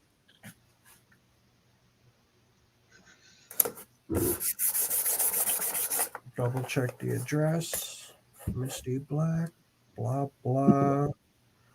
Blah, blah, blah, blah, blah. blah, blah, blah. Blah, blah, blah, blah, blah. Yep. Yours is ready.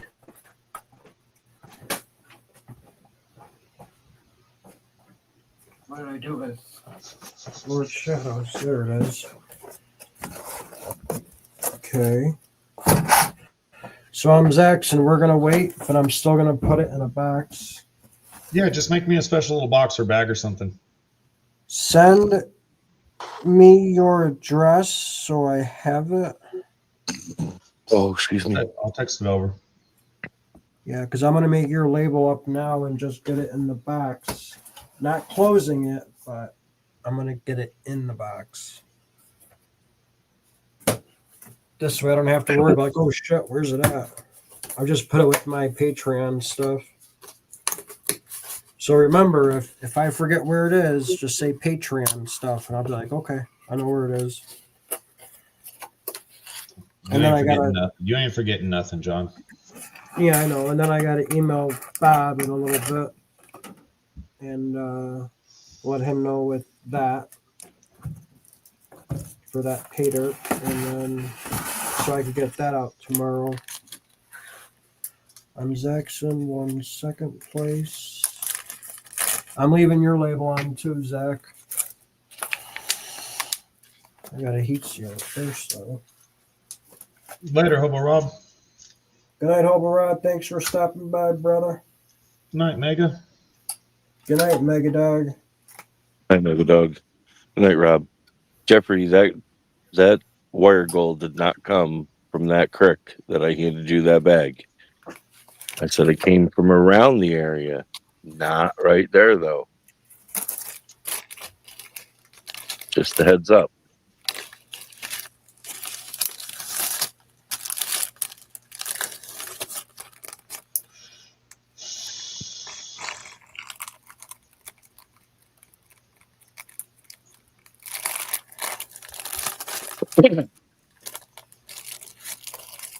I think in the 4 years of going to this one spot, I've probably picked up 50, 60 little pieces of wire gold.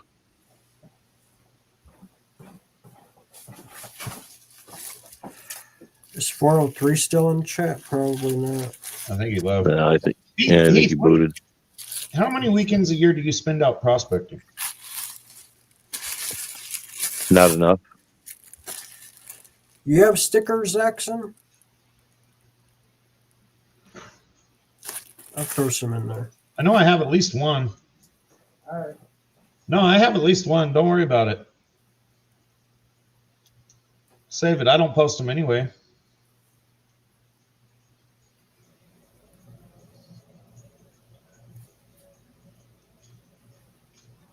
Yeah, well, Jeffrey, No Tell'em has gotten pretty well recognized over the years, and it's been hit pretty hard. And we won't get into the discussion as to who made it public on here. You have a funnel? Sorry. Zaxxon? I have a funnel. What I could actually use, and I'll pay you for them if I need to. I need another vial, a bigger vial, like a 2-ounce vial or something. I got one. I got big, tall glass ones. They're Even probably almost 2 inches long. Even a 1 ounce would be fine, but I do need a vial. That's the only thing I need. No vials.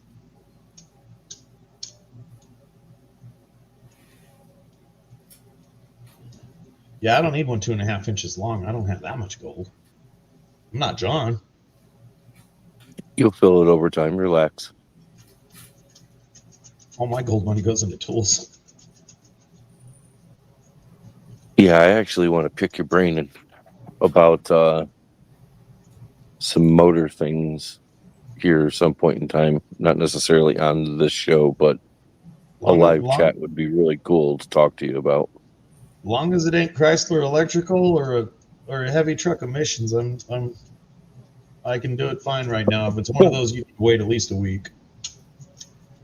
No, nope. It's just dealing with a 4.2 Jeep motor, actually AMC motor. Okay, a fairly simple engine.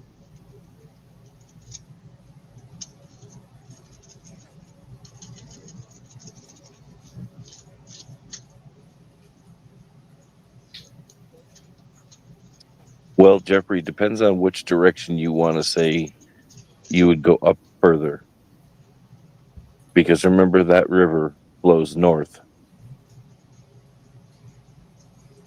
Technically, if you go south, down by Refrigerator Flats, the gold gets way, way, way less.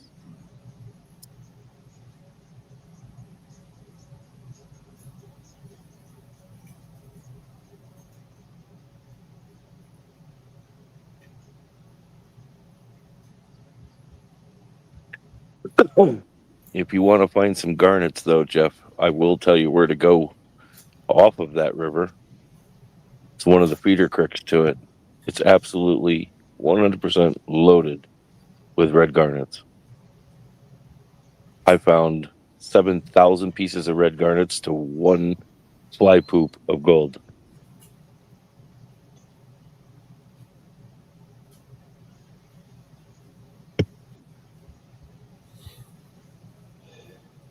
I'll tell you what, because I have to order some, I'm gonna send you these.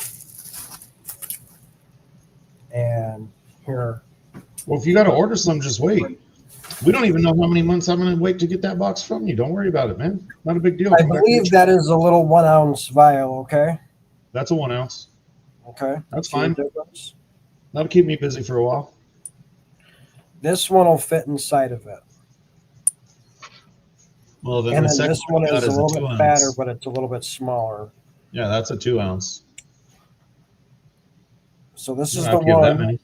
This is probably like a 4 ounce, and that might be another 4 ounce, but they're skinny and tall and fat. All I and need, skinny. all I need is one. It's all right. I don't care. I got plenty of them. That's my thing. I didn't want to go on Amazon and order 25 when I need one. You could order these off Keen, but they're actually cheap, but you'll pay too much in shipping. Pay So too much in shipping. when I bought them, I bought like every vial I was able to buy, but I just bought like 10 of everything because I didn't know which ones I wanted. Yeah, you don't yeah. have a fucking problem. One of them's a little bit dirty. Might have to clean it. I had some stuff in it, but it's not that That's bad. fine. I had some dirty garnets in it. Speaking of that, Jeff, did I throw any of the big black garnets in there? I mean, these things are as big as your pinky nail.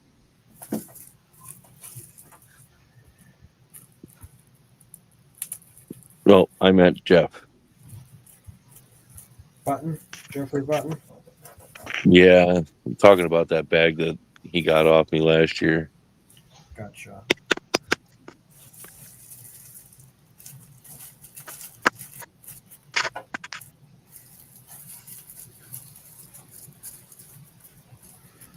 All right, on the back, so There's one spot in Vermont that I can go, and you wind up finding garnets that are little tiny things. Shit, I've got one that's as damn near as big as my thumbnail. nice. Yeah, you just keep digging and digging and digging, and it's you cannot get a pan and not have any garnets in it.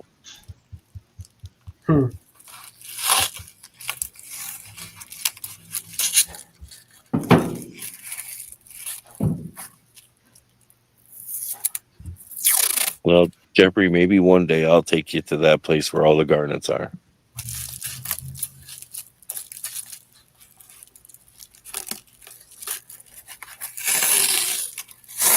I'm going to have to blindfold you going in and going out, though.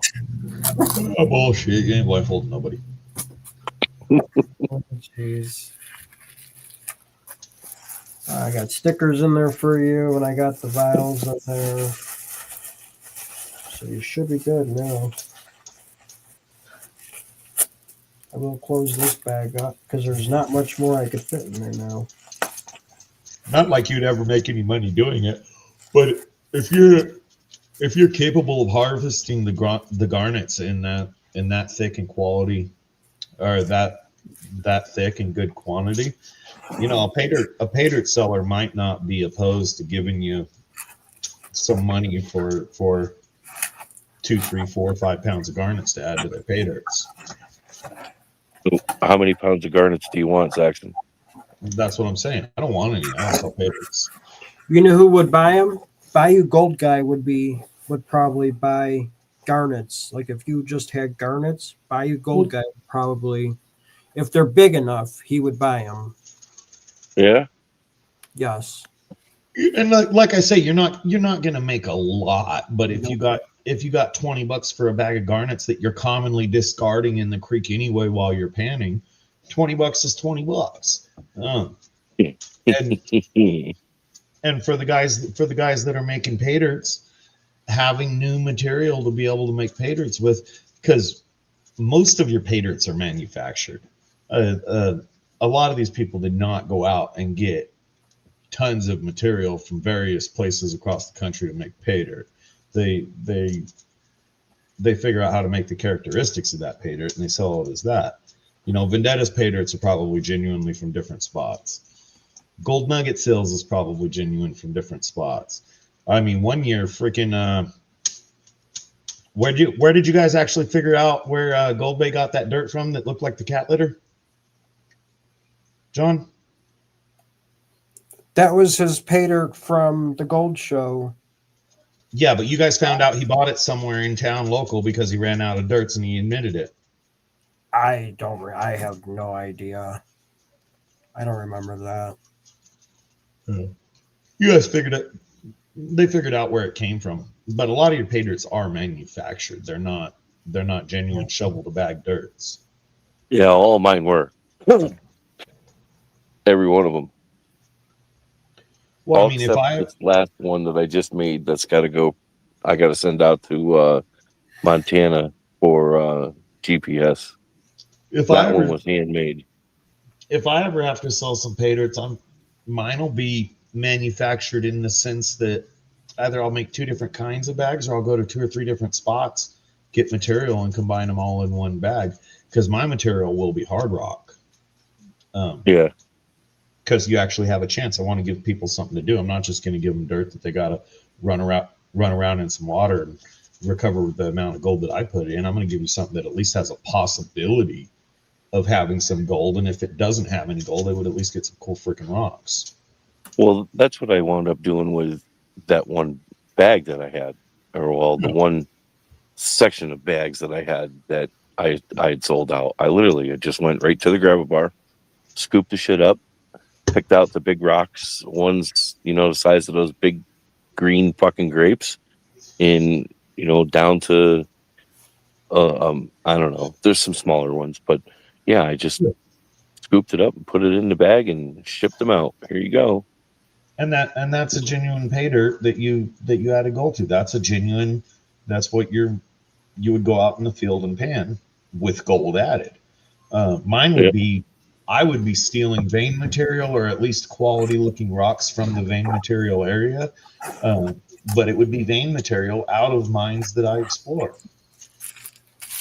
I know exactly where 2 veins are that I would pick because they're some of the most colorful and bright. And there's a few other places I might throw some extra stuff in, but I probably have 20 or 30 pounds right now of garnet sands and garnets. You never know. You could throw it out there. There might be the market for people who want some garnet sands to make a garnet pay dirt.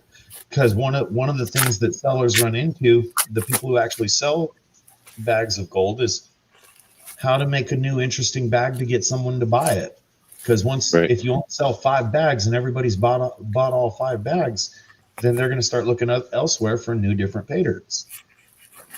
Yeah, in the very beginning, I was actually looking for garnet sands just in case if I want to make bags harder, or a nightmare bag of just black sands and garnet sands and stuff like that. It's one of those things you guys have access to. I don't have access to garnets to my knowledge.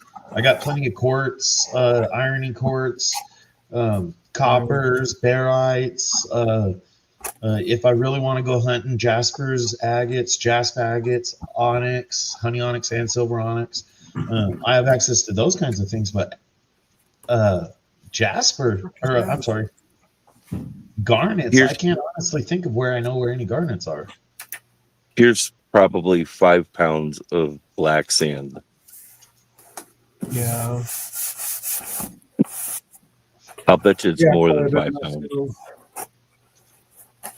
All right, Jackson, your box is ready, but I'm holding it, I guess. I'm just not going to close You're it an out. you're an overachiever, John. Yeah. Just It's trying, it's just an angle like many other things. doing full I can get pink, I can get red, and I can get black. As a side hobby, start collecting those, separating them out, and you might be able to peddle a bag off here or there to somebody who wants to make some stuff out of them.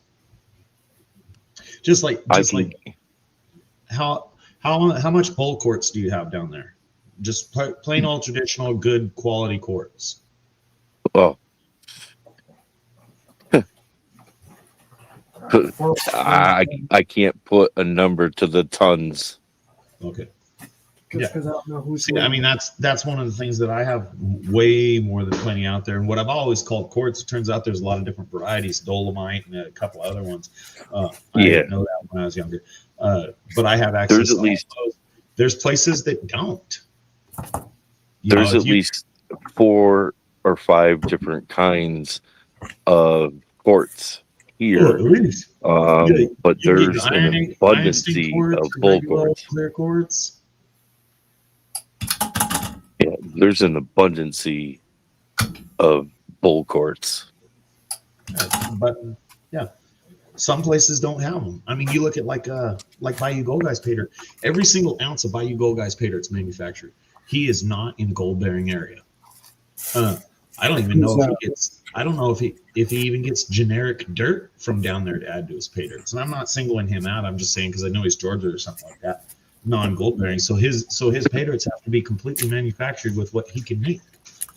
Right. So Who's that? Bayou? What? Who are you talking about? Bayou? Yeah. Yeah. Yeah. So he's I probably. don't think he's ever made pay dirt with his own material. There would be no point. His material has no gold. Right. And it's not realistic. It's not going to pan like gold bearing material will. Right. We wind up finding pink quartz here once in a while, and I've actually got a piece of smoky quartz that came out of Vermont. But some of those are kind of rare. I mean, you find them here and there, but the other 3 are just very pronounced quartz that's here. I just point out that not everybody has that kind of stuff. I have no garnet fence that I know of. I can get you porous lava rock. That would kind of be cool. Oh, I can bring that by the freaking ton. There about 40 miles from me. There's a lava tube, a couple football field long lava tube you can walk in. There's a video of it on my channel. Different Breccia tube that you can walk in. It's on my channel. Hey Bob, if you're still in chat, B&B Prospecting, I just sent you a message back on Patreon. It's just one of those things. It's different areas have different things, and what you take for granted might be cool shit to somebody else. Right. Well, I know you can get red and pink garnets in New Hampshire and in Maine. But I do know you can get red, pink, and black in New York, or excuse me, in Vermont. Yeah, I know you can get a lot of garnets down in Indiana too, can't you? I didn't find any garnets while I was in Indy. Oh, I thought A3 Skywarrior and Brian were on. I thought they had real garnety dirt. They might, but yeah, where we were, I didn't find any.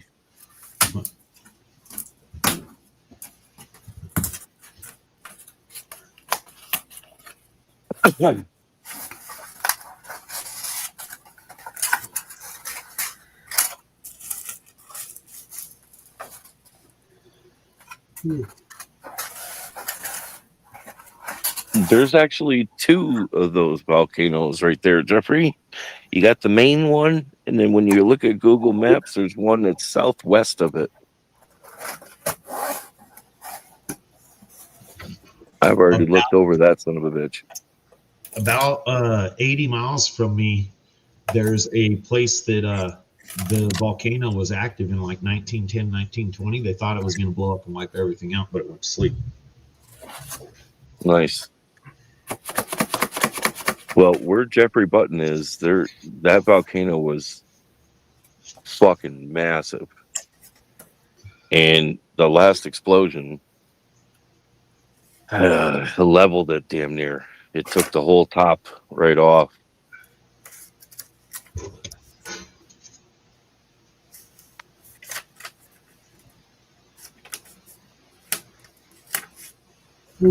Yeah, we're due for a good volcano explosion.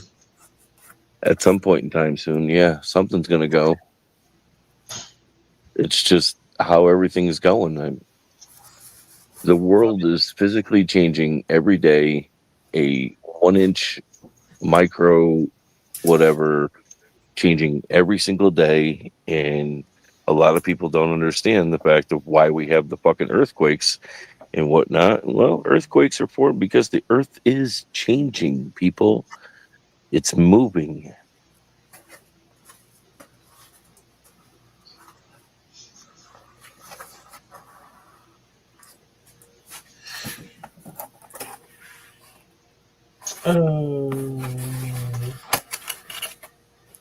And if people don't believe that it's actually moving and growing, look at Hawaii. That all started from one volcano, and now there's what, 7 or 8 islands? With a new one forming. You're right, there is. There's one that's underwater. I think I have everything ready for tomorrow. Every time the plates move, something new starts. The one volcano ships off, cools off, shuts down, doesn't do anything. The next one in line does. So on and so on and so on.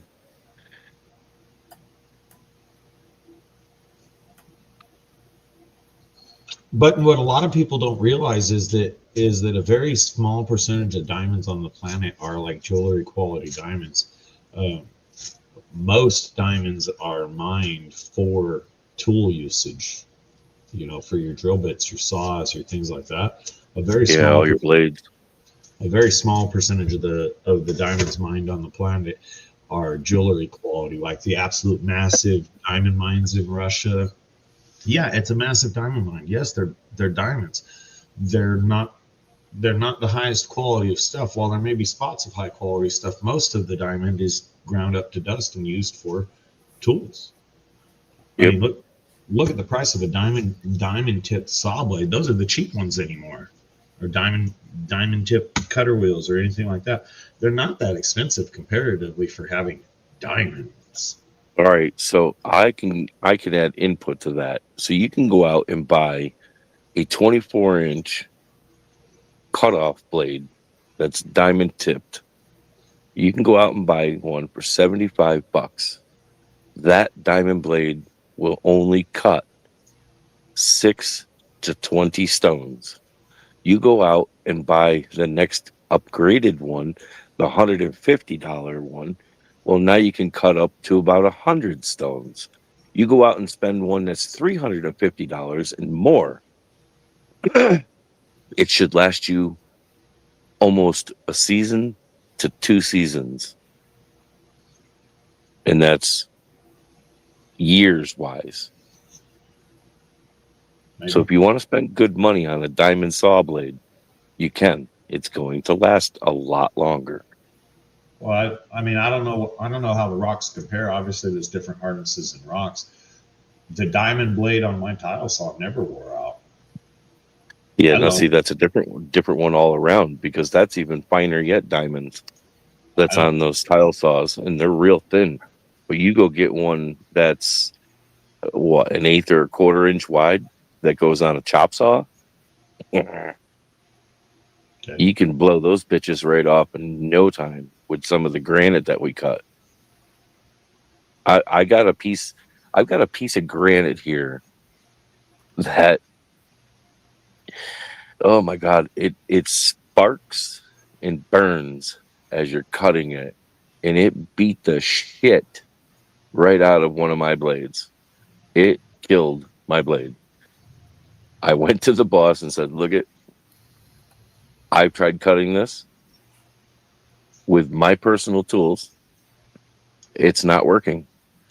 It killed my blade. I'm going out and buying a better blade for your saw that you're going to wind up keeping, and you should have it for a long time." I went out and I blew $250 on this fucking blade. He got the bill and he goes, "What in the fuck were you thinking spending $250 on a blade?" I looked right at him. I said, "Come back to me in 3 years with that same question." He's been running that blade for 2 years now on a saw and has no problems with it. Quality matters. Yeah, sometimes it does. Sometimes it definitely does.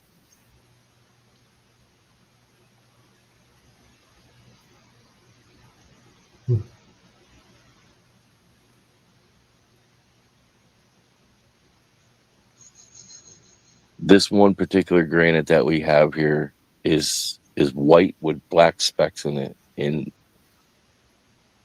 Jackson, I can't describe how hard this fucking rock is. Yeah, it's not something I'm heavily experienced in. Some of the quartz that I've tried cutting with shitty blades, wow, just it beats them right up. Yeah, one of the reasons I'm good at what I do is I have real selective memory, and it's fucking stupid. I can remember things about what I do and things that I deem important, like you wouldn't believe, and I can remember random stupid bullshit like you wouldn't believe. But just that intermittent median knowledge, some of this stuff I just don't remember. I don't think about it. Yep, same.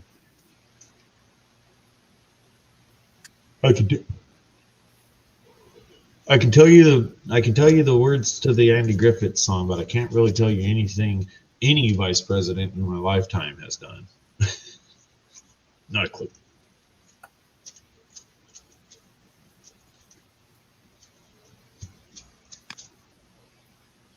Be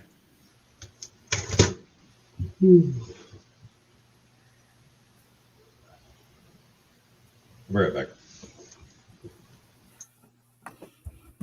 Don't disappear too soon or too fast.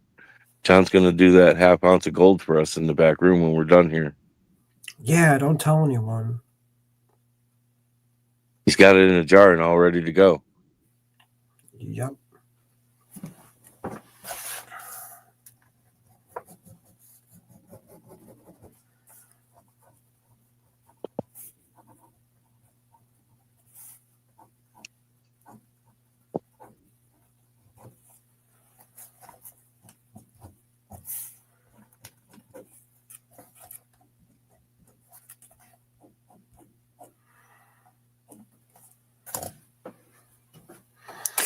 Good night, Cottonwood. Thanks for coming up too. Appreciate it, bro. And let me know when you open up again.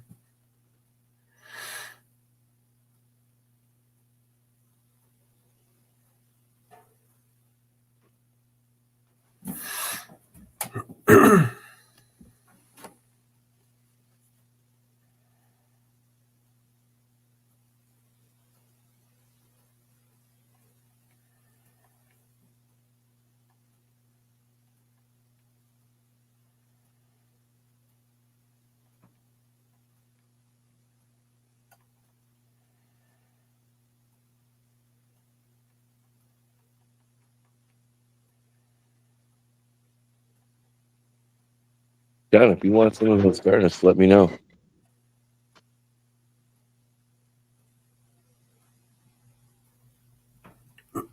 What's up?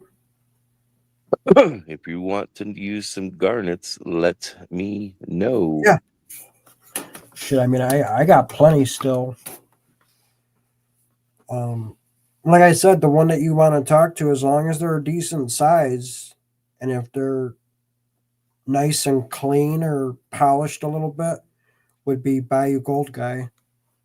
He'd be the I'm one not that going to would get be anything that's polished. Everything that I'm going to have is going to have a dull color to it, ran in the river. Have a good night, Cottonwood. And that's being truthful.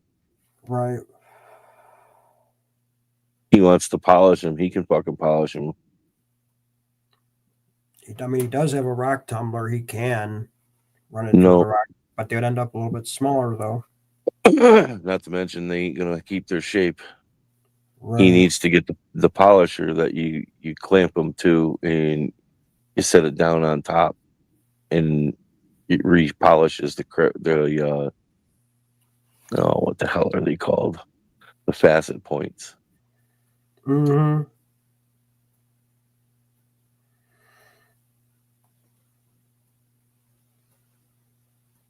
I got a shit ton of pink ones right now from New Hampshire a couple weeks back there, a month back when I went up.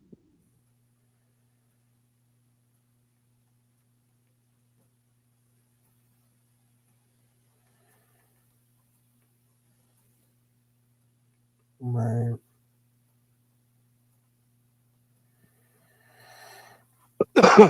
I got about 2 inches in the bottom of a bucket of black and fucking red ones I got to go through that I got out of Vermont.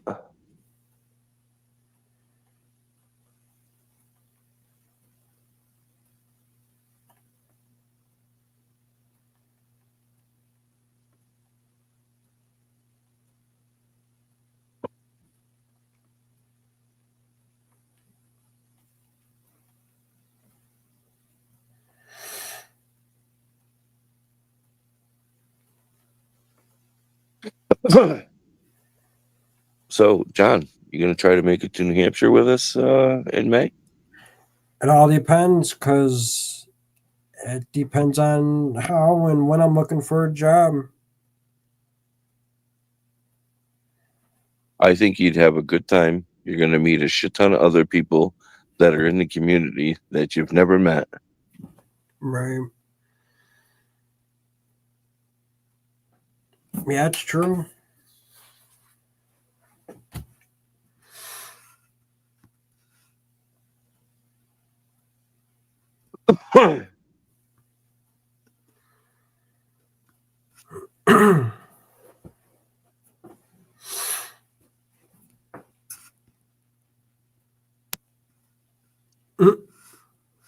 Clean this fucking basement. Jeez. Oh, God.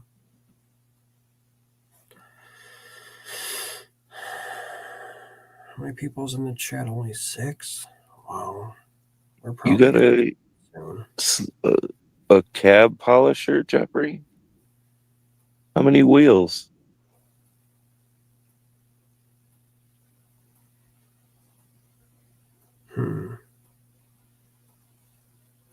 That's something I've been wanting to get into is some more more polishing, but I already know the cutting. I wanted to get into the polishing side of things and start selling some.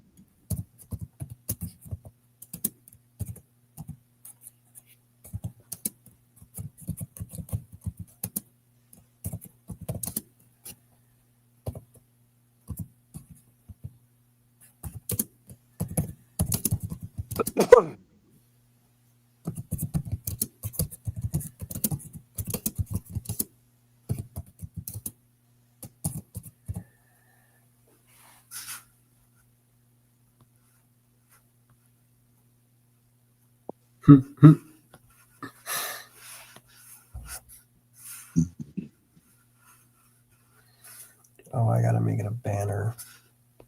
Hang on here.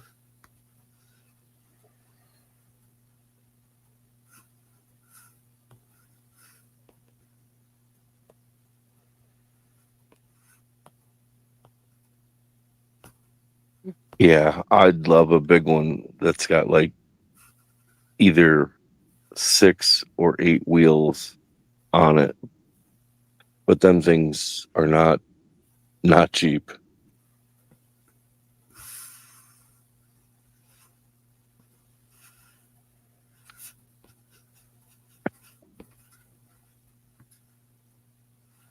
Well, that was fast. Thanks for joining. I didn't even get to finish reading the rest of the fucking banner, you dick.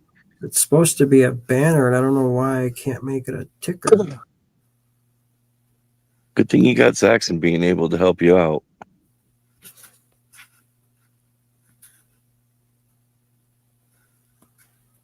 Yeah, I'll get it. It just takes a second here.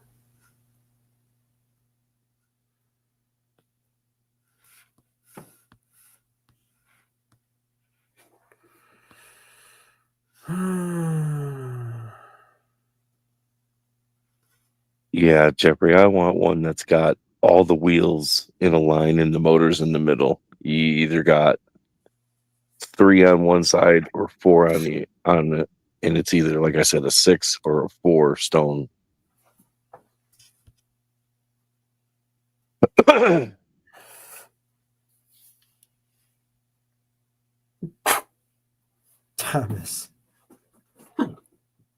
Thomas 908. Screw that 907 guy. Lucky ass.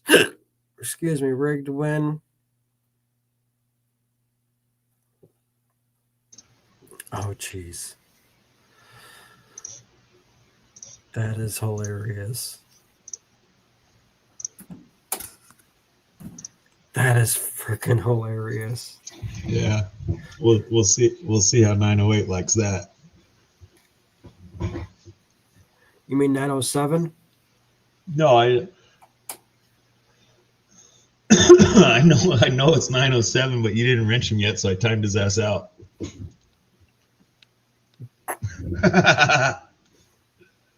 Who, Thomas 907? You timed out? Yeah, I timed his ass out because he's 908. Oh, jeez. Wow. Here you go, Thomas. I'll fix it for you. Oh, God. Hold on, let me scroll up and see if he changed his channel name. No, he didn't change his channel name. That's just his other channel. Yeah, it's another channel. There you go, 908. I brought you back. See, Jeffrey, I'm used to cutting stones right next to my hands, so that doesn't necessarily bother me. But you are correct. You can buy a 6-inch blade and you only wind up using 3 inches of it at max. Kings, it's because your ass went to bed with your dog 4 hours ago. You missed all the excitement. Right at the beginning of the show, you said you were going to sleep with your dog, and that was 3 hours and 43 minutes ago.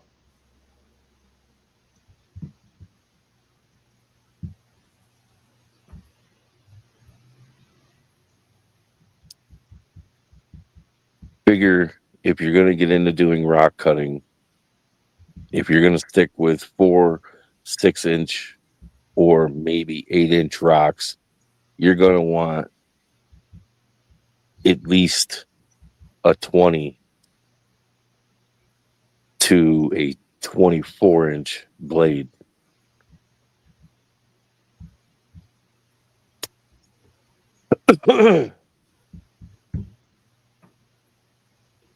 He says, but I'm up now. Start over.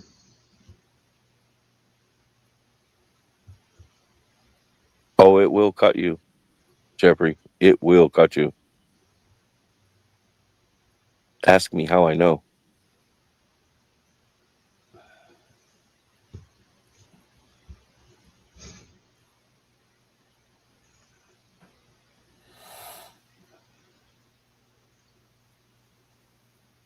You can get cut on a tile saw. You can get cut on a grinder saw. You can get cut on a chop saw. All them diamond blades will guaranteed cut you. Depends on what style blade it is. Oh, no. I've worked with like 3 or 4 different style blades, and trust me, each fucking one will cut you. I touched a tile saw many a time, no cuts. Oh, you got fucking lucky.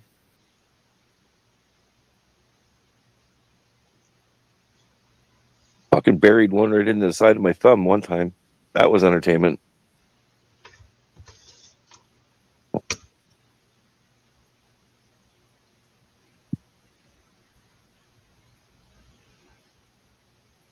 I know I told some chat I went out on a there was a semi truck blew out a heater hose going down to the DEF system, and my service call was he just wanted me to bring him parts and coolant. So he mentioned while I was talking to him on the phone that he had cut himself trying to fuck with this hose. Oh, you need some band-aids or something? You know, you need me to bring something? No, I'm all right. I show up out there, and he was like 70 miles out in the middle of nowhere, 70 miles from anything decent. So I brought him his stuff, and then he had tools, but obviously my tools are better. So I'm hanging out with him while he's fixing it, just in case he needs me to fix it, or, you know, he just service called me out there. I'm not going to leave till he gets it going. It's just a heater hose. So he's down there and he's fixing the hose and he's getting drenched and it's bullshit. Everything to do with exhaust and diesel's bullshit. So we get all done and I'm standing on the bumper and the axle pouring 10 gallons of coolant in this thing, just helping him out. And he was getting drenched and he's just frustrated and all that. So he pulls the rag that he had his cut finger covered with. He says, "Hey bro, you've been a mechanic a long time." We're talking. He worked as a mechanic before. He pulls this rag that he had protecting his finger off and he says, "You've been a mechanic a long time. He says, "Do you think this is okay, or do you think this is Band-Aid or hospital?" And he shows me his hand and he's got a cut on his knuckle right there all the way down, and you could see the bright white. And it's he's fatter than me. He was heavier than me, so it goes down a good 1/4 inch. And he wiggled his finger when he did it. You could see the bone moving back and forth. I'm like, dude, that's hospital instantly. Yeah. Right away. Yeah. He says it stopped leaking. I said, that's not necessarily a good thing.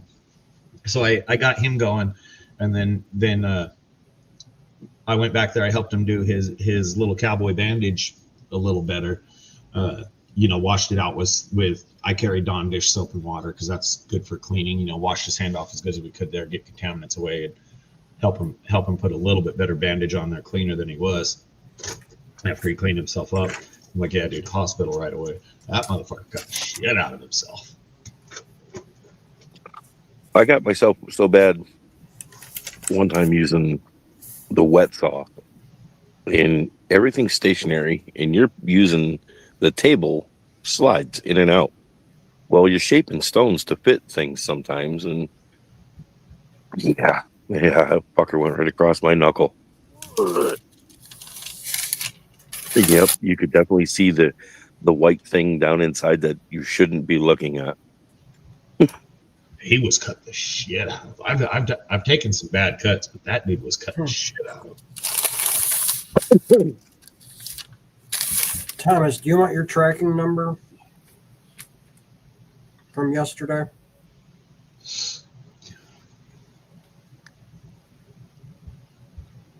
Joseph, when you're using a wet saw and you're a mason, your hands are at risk every second of the day.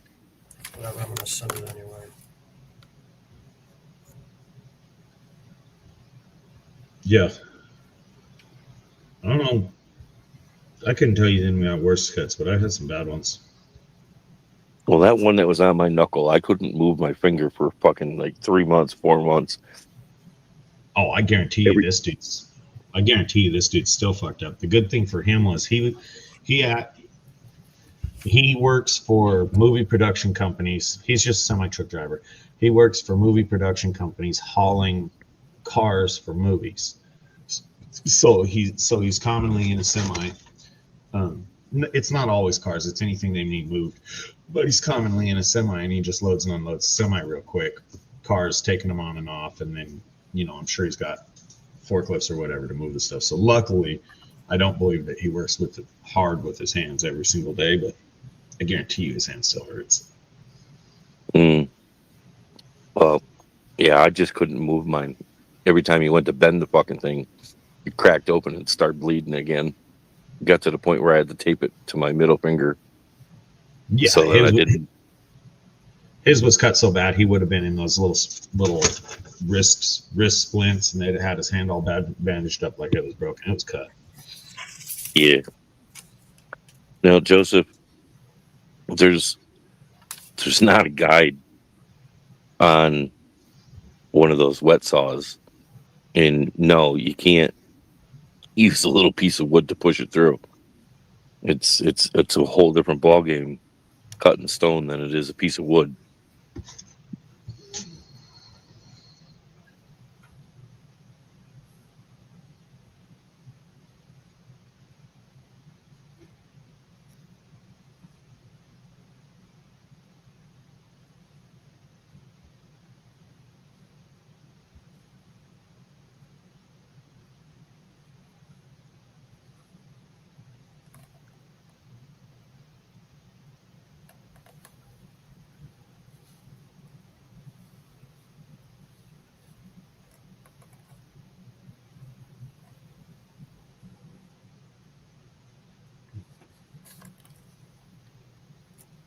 And now I got to do Greg Black's.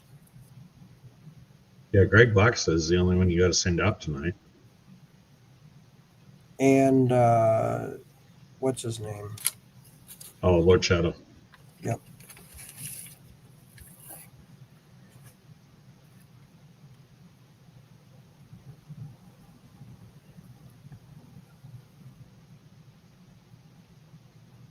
Who won the other one? When? Today or yesterday? Today. Not me. So me. it was I got one. 403. Yeah, 403. Yeah, that's who And you're then holding. Thomas donated to Misty. Yeah.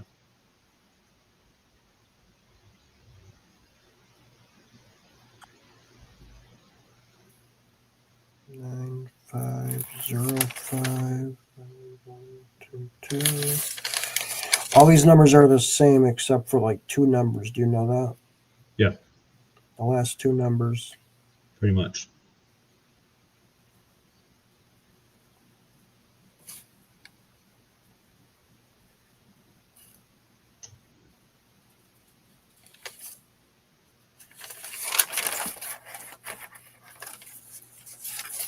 Joseph, does that mean you went to the store in your scooter and returned a bag full of cans?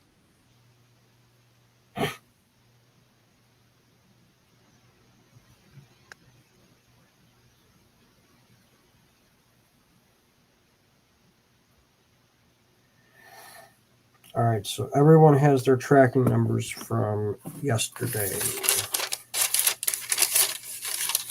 It doesn't matter. Kings that made it. Thomas, I just texted you your tracking number from yesterday. I'm sure you got it already. It's not even a big hill that he's got to go up. Yeah, but he's got that little trailer behind it.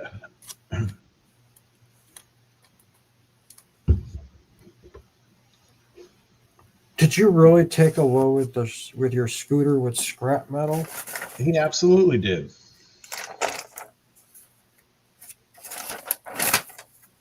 Kings, what kind of plug does that thing have on it? I mean, if you were in an emergency, could you use like one of those power boxes that charge a cell phone and plug it in and sit on the side of the road for an hour and get yourself a couple percent? Does it charge with the USB style cord? No, I think it charges with the 110, but the plug part that goes into the machine is, or was, some of them were like the Round coax, the coax that goes on the back of a CB, Why is he that saying- style plug.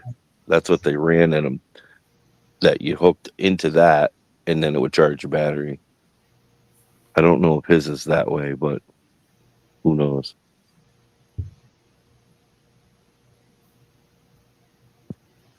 I know he can get a replacement battery for those kind of pretty cheap on Amazon.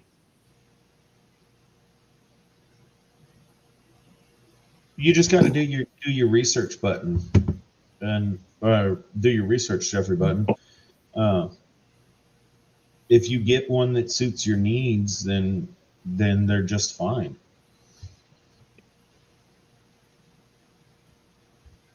I mean, best part is you can go on this site called YouTube and people review the crap out of everything. It works just fine. Jeff's kind of a small guy, and I do mean Everyone's a small. small guy compared to you, Heath. You're fucking 7 feet tall. Suck a fucking bag of dicks, bitch. Go ahead. No, he's kind of small. So I don't know. I just seen with the electric, those bikes or the trikes that are out there, the newer ones are having more power in them. But remember, the heavier the bike, the more power it's going to use. If you're going to get one with the pedal assist. And he's using a scooter and he's using it to tow a load. And just like driving a car or anything else, throttle percentages are going to matter heavily on the thing. Even something as simple as just kicking to start, like you would a skateboard, speeding it up just a little bit, helping it a few kicks, would probably make a huge difference on them. Yeah, by 2 inches, Jeffrey. You see that I'm Zaxxon? Yeah, I don't know why he'd be doing that. I didn't even see him in chat tonight. I don't think he won anything. I know he didn't want anything. I'd message him back and ask him why he did that. That's what I was gonna do. Be like, I'm a little confused. I don't know why you'd be doing that.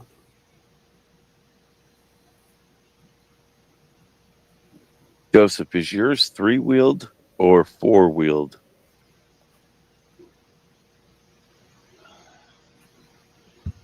Very true, Jeffrey. Very true. Damn,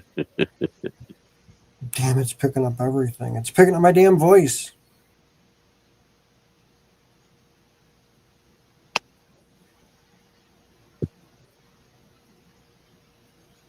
Yeah, he's got 2 wheels. Oh, So it's not a mobility scooter. I know who this is. Okay, never mind. It's I know what this is for now.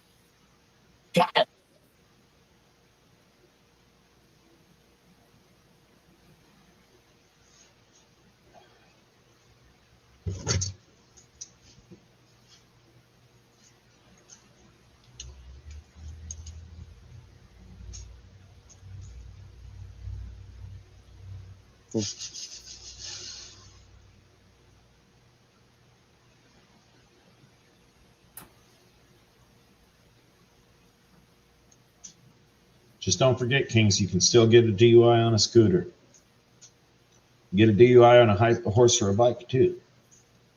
Yep, or a lawnmower. Lawnmower.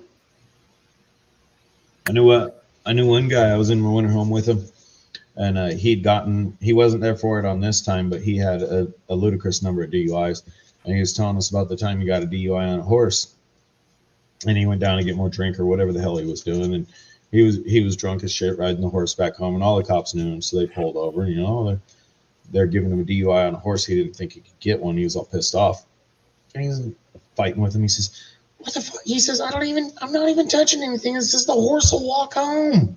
He says, I'm not controlling the horse. And they gave him a DUI and they're arresting him.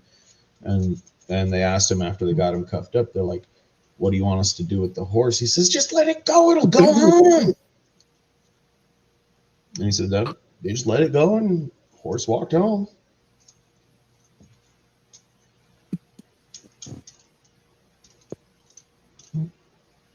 Well, Jeffrey, depending on the situation, you can actually use like one of those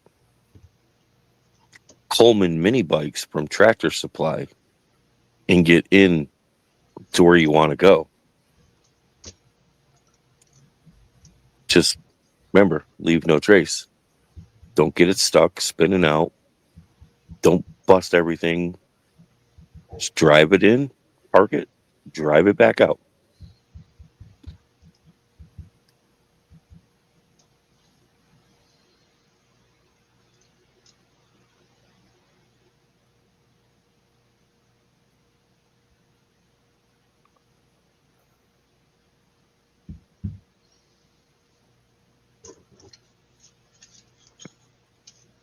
I mean, as long as you're maintaining yourself and all that, I don't legitimately care, Kings. I just know that you have a animated conversations with law enforcement. You give them an excuse, and they're gonna find a reason. Yeah, but he's to the age where he can just fuck with them, and they're either going to give him a hard time or they're not. Yeah, well, if they can get him for a DUI on a scooter, they'll fucking DUI his ass on a scooter, and then if they really want to fuck with him, they'll call a tow truck to impound it because he's got a trailer on it. Then he won't get the damn thing back. I couldn't take your scooter. It doesn't fit in my car. Leave it on the side of the road. Can't do it. Then they call out a tow truck for a fucking $1,000 tow bill on a scooter with $50 a day impound. You lose everything. Don't think they won't do it. I think it's 75 here. You said what? I think it's 75 or 85 here. A day? Yeah. Yeah. I think around here they're running 90.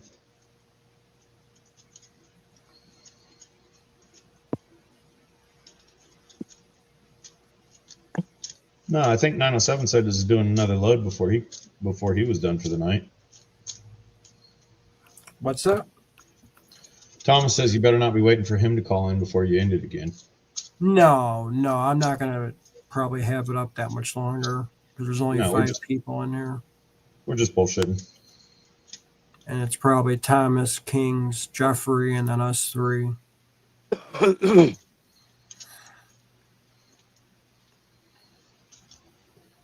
Yeah, I sent a driver out on an impound one night. I didn't send him out, but I had one of my drivers go out on an impound one night a long time ago, and the cops were impounding a car, towing a trailer that was going to the scrapyard. I showed up in the morning, and the guy didn't unload the truck last night because he was just a backup driver. So, and he's an old man, just an old yard dog. So he did what he wants, and he just left the tow truck loaded. I showed up in the morning and looked. What the fuck? Jay, yeah. Why is the trailer on the flatbed and the car on the hook? And he says, I showed up there, motherfucker. He says, the first thing I did, I walked up to the cop. I said, what are you mad at me or something? What do you mean? He says, fucking, I'm never even gonna get my fuel costs back on this. He said, yeah, it is what it is. It's gotta go. And he says, the trailer was in such bad condition, I flatbedded the trailer and towed the car. And you had to be there and hear his explanation, but it was funny. So that's what I'll be doing for a few minutes here.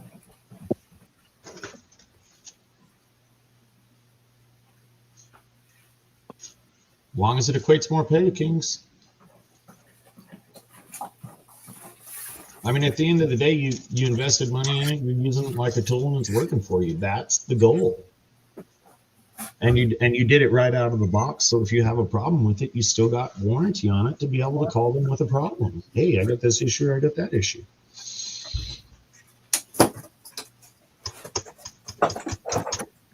You can probably upgrade the battery in it. Unless it's not doing what he needs, I'd leave it alone.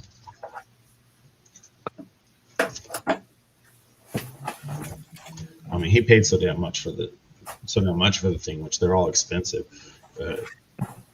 Just make sure it works for what it's worth before you start changing shit. I'm gonna run into him up there one day.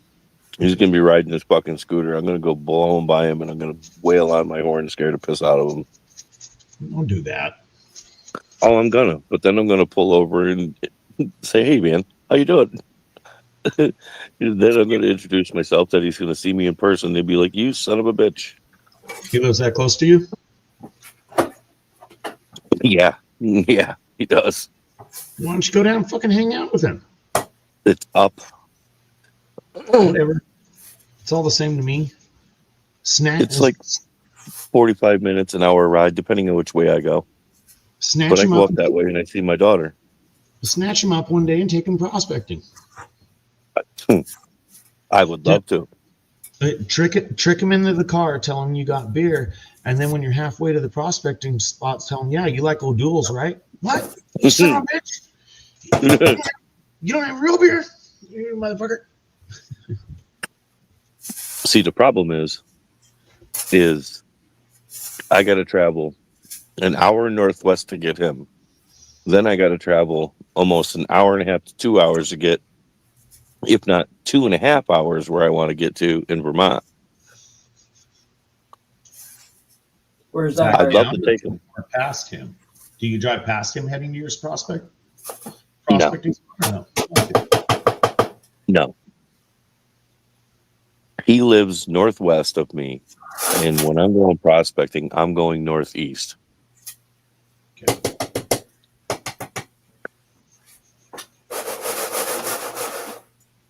So if you look at a clock, an actual clock that's got numbers and hands on it, so I'll say I'm down here about like 6 o'clock, and where I go panning would be the 2, 3, and 4 era, Yeah. and then he lives over by like the 9 or 10.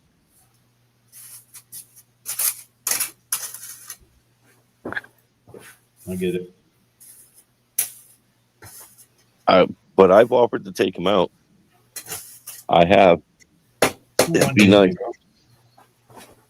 There's Who's that, spots. See, Rebel? the thing is there's spots to the northwest where I could go up in his area and higher up into the mountains, and could actually go up there and try to do a little prospecting.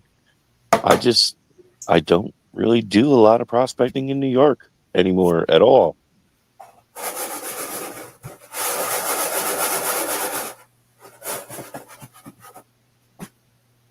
I just don't. And there's tons of places that I've wanted to check, but I'm going to bring a piece of equipment and I don't want to get it taken away from me.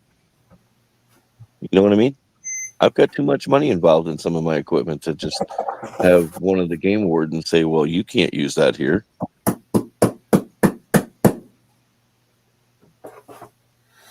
Yeah, I don't blame you.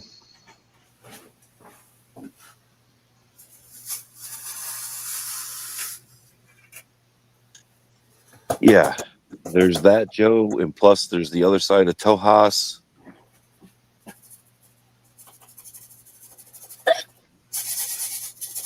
No, Jeffrey. The thing is with New York, King's Law. If you find any gold in New York State, it has to be put back in the body of water that it came from, or rendered to the state.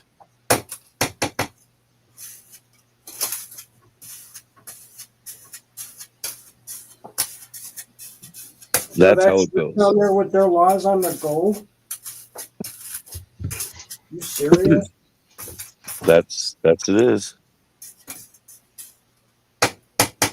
Well, Joseph, I'm not telling you got to climb up the side of Santanoni for Christ's sakes.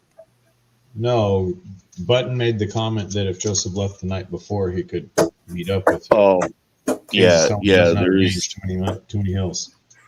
yeah. The big one that he'd either have to start off on the top of the hill where he's at and go down into the valley, but he's got like 7 other hills he's going to have to go up in order to get this direction. Kings, how many hours of runtime do you get on that scooter? Hours of running it.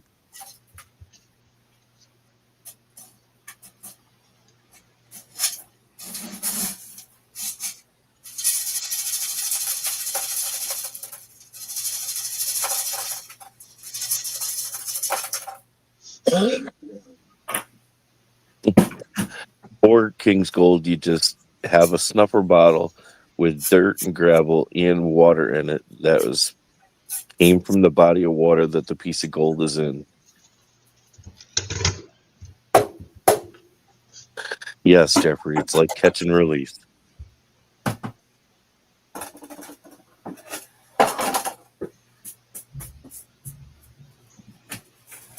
Kind of wish this material was dry.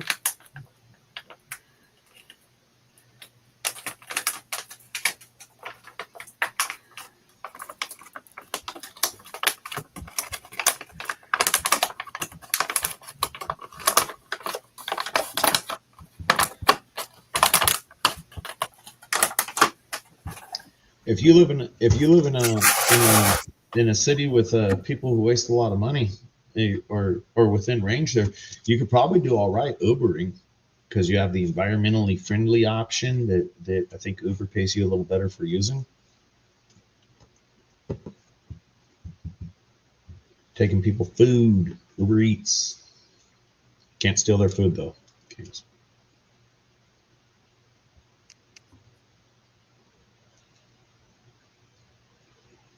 Well, you can. You just shouldn't.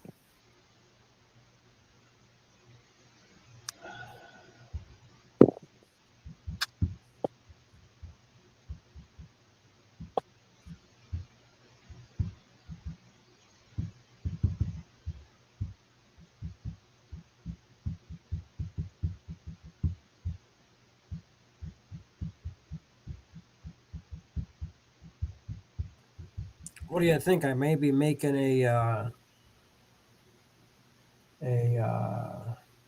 sweepings bag one of these days. Your choice. I call it floor sweepings. Yep. I don't. I know John there's R. gold because John R.'s too meticulous. even all the gold that I've picked up, I'm going to be putting all that gold in there too. And I know there's gold in there because I've already picked a lot of it up. Nah, you're too meticulous. There ain't gonna be enough to matter there. Okay.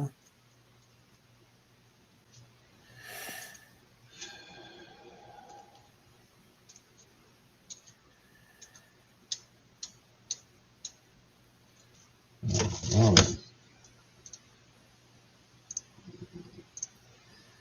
Take care of that, Dick. oh, I already did.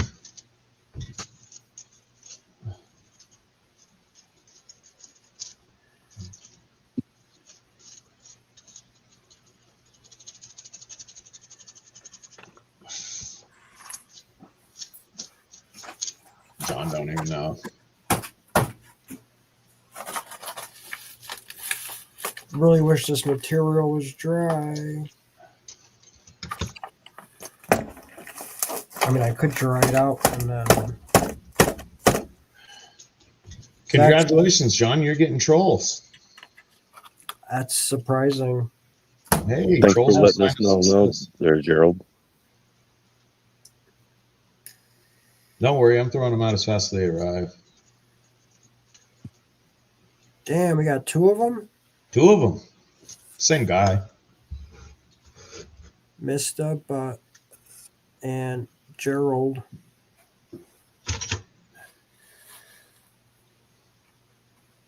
You do it on the YouTube side? Yeah, I switched it over to the YouTube side so I could grab them faster.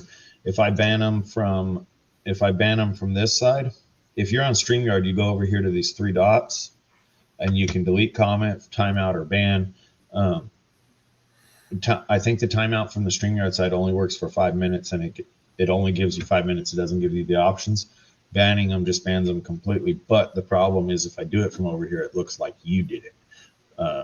So I'll never time out or ban someone that I'm fighting with, on a personal level. If there's someone we know, obviously a troll, I'll throw their ass out quick. But say me and Heath are having a chat where I'll never ban out or time it, or Heath or whatever. I'll let somebody else who has the power do that if they decide so effectively. I don't legitimately care. So when I do it, I go over to the YouTube side just so it says who kicked them out. They don't get to see it, but everybody else gets to see. Right. From the StreamYard side, it looks like you did it. Mm-hmm. All right, that's all wet still. I gotta dry that. Wait till it dries.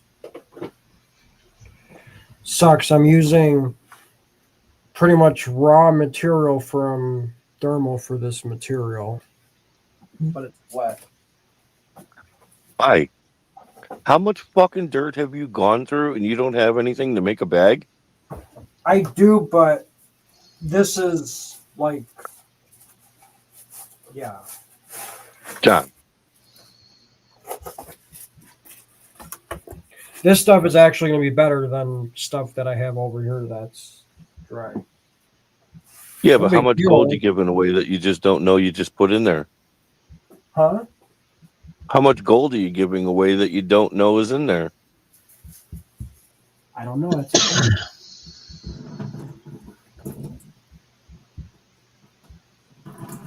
I'll find out when the person pans through the bag, though.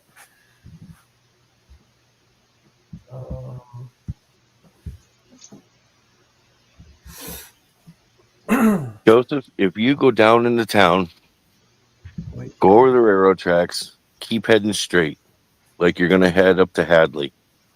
Right there on the right-hand side, along the river, there's a huge gravel bar that is exposed right now. Who, me? No, Joseph. Okay. You're going to say, huh?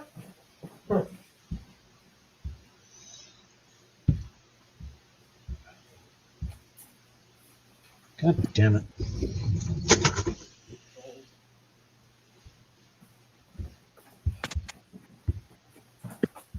And if you actually go up into Hadley, Joseph, or just before it, there's 3 streams on the left-hand side that dump into the river.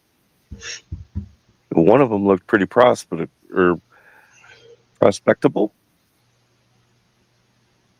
We'll go with that word.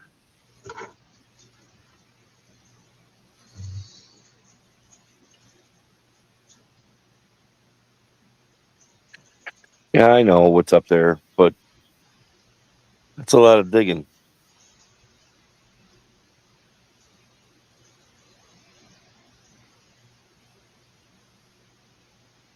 And fuck, you could start out digging a rock that's only a couple inches round, and by the time you realize it, the fucking thing is 2 foot wide. I mean, Shit, Heath, you're the only gold digger I know that doesn't like digging. Zaxxon, it's a personal thing that I've gotten to over the years. I've just used a shovel my whole life, growing up on the farm, construction world. I have overused my shovel license. I've never worked with a shovel all day. I can use shit out of a weed whacker, but I never worked with a shovel all day. It got to the point I can sit there and shovel, but then I got to sit down because my spine's bolted together, and all that tender or all that ligaments that come down off your back all go to your tailbone in a V pattern. Well, that got cut open when they got my back bolted back together. So standing there digging, it's torture.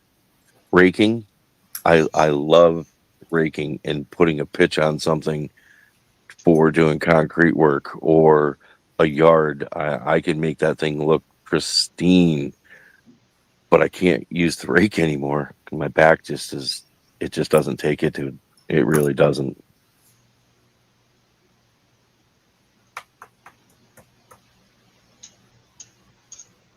But up where Joseph is, there's a lot of sandy spots, and you got to get deep to get over that overburden of sand to get into the gravel. But then there's other spots, it's all gravel, but it's just full of like reddish colored sand.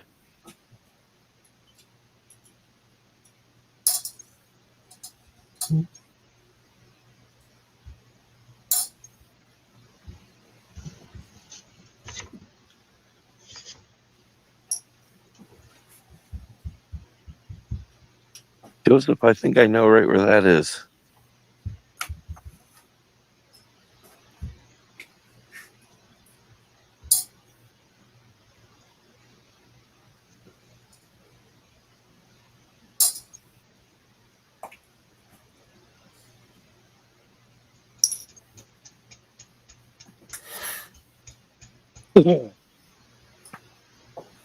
See, Jeffrey, that's why I got to the point where I'll take and classify 3/4 of a 5-gallon bucket right off the get-go, if not 98% filled. And then as the day goes by, that level gets less and less and less. And generally by the end of the day, when I've had it, there may be 3, 4, maybe 5 inches in the bottom of the bucket after I've classified. I just like, I'm done. I'm done.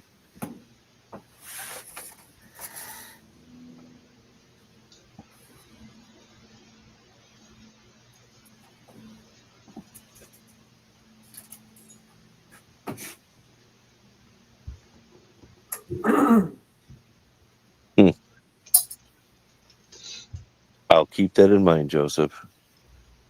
What the hell are you doing, John? Making a bag of pay dirt right now. For what? For He's some- putting that half ounce together for us. Shh, leave him alone. Yeah. He's got to be wearing a hole in his floor in between the two tables he has on his right and left. Joseph, what you need to find is the ancient bedrock where there's a waterfall.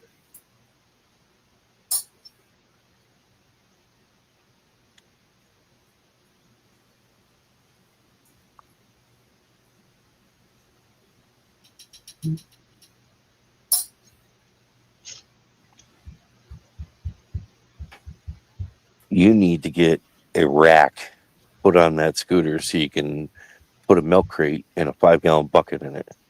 Jesus Christ, man! You guys are gonna. Before you know it, Joseph's gonna be the only one in the country with a scooter motorhome. Fuck it, I don't. Fucking little sleeper on the back. Dude, there's a couple of those that are on YouTube. Some of them are really fucking nice. Has somebody already made a fucking scooter motorhome? Yeah. Yeah. Yep. No.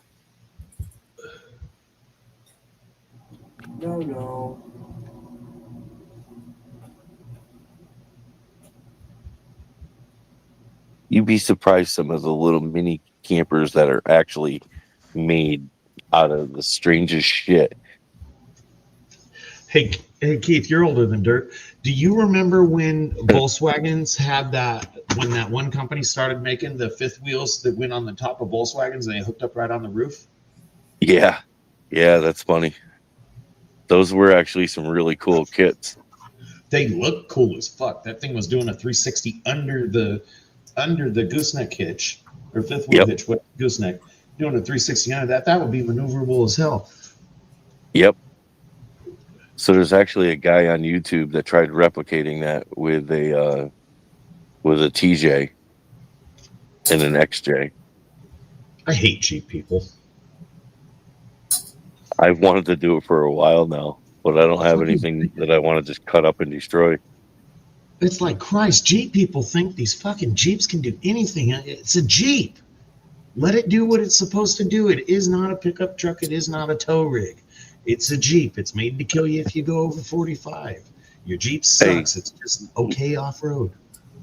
Leave Trailmater out of this. Well, I was speaking about other Jeep people, not you. No, Trailmater is if you go on and you watch Rory. Oh, you're talking about the YouTube guy? Yeah. That fucker's You not gotta a Jeep. admit. He is with Chevys. I'm telling you, he has built a double XJ, and he did a YJ that he cut up and made it into a tow truck. And I'll tell you what, that little fucking tow truck, that thing maneuvers really well.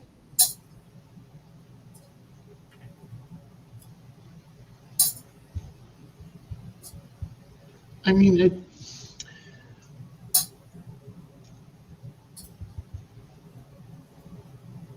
My Jeep can't go anywhere, but it will go anywhere that my fucking winch will pull it.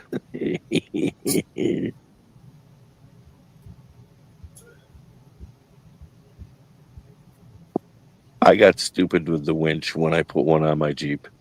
It can pull.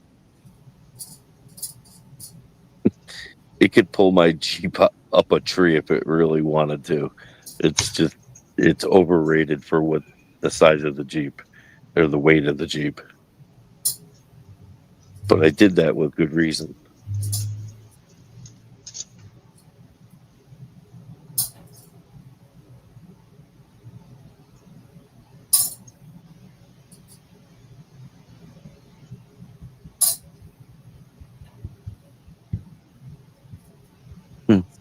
Oh, King's Gold, I probably actually got a set of saddlebags hanging around. I don't know what I ever did with them. They're leather. If I find them, I'll let you know.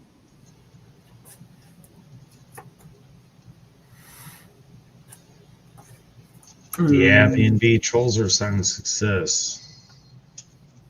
Well, we got more.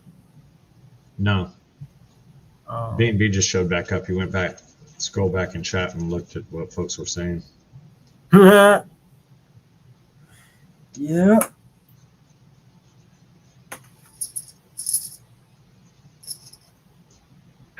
See, I like that one more, but damn.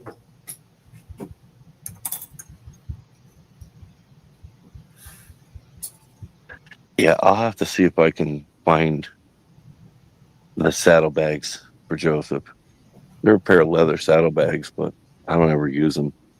He can put them on his fucking scooter. How the hell would he do that? Just throw them over the seat. He's going to Isn't it a sit on stand- it. Isn't it a stand-up scooter? Oh, I think he's got a sit down one.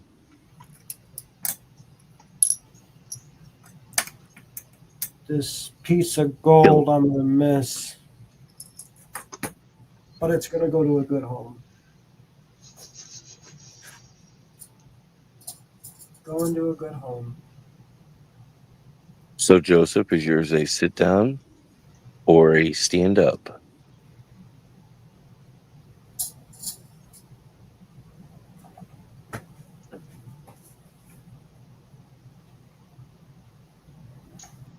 That was the other piece. I thought I had one more piece in here. Is this? No, that's too small. I guess it was so 1, 2, 3, 4, 5, 6. I don't Stand up have- with a seat.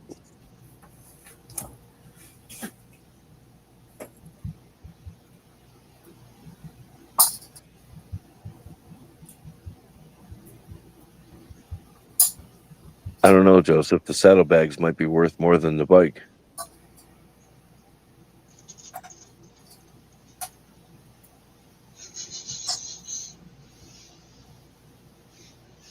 If anyone would take care of him, though, it'd probably be him. He'd probably leather them or oil them up decent like they should do before he used them.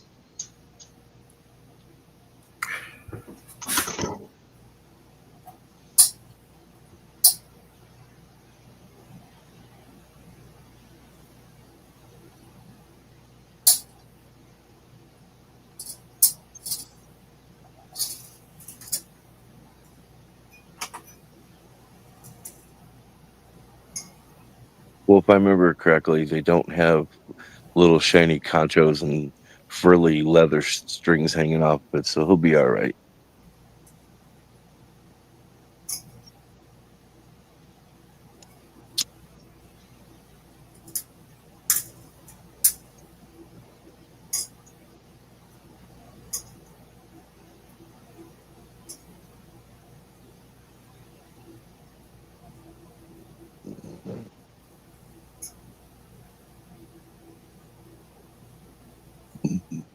Oh, excuse me.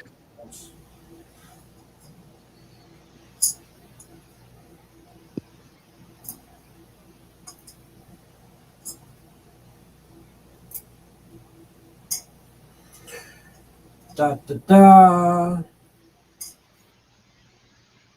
Sounds good. Sounds good. Sounds good. And they got Jeffrey, character. I'm not able to go. Well, let me say this right. I don't have a hunting spot this year. So I didn't even bother getting my license. So if your brother feels really froggy and wants to shoot a deer, I'll drive out there. All right.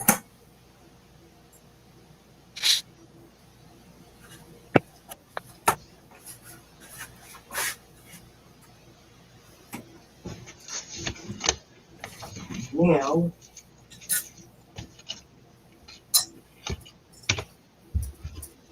this is probably going to be the second best bag I ever fucking made.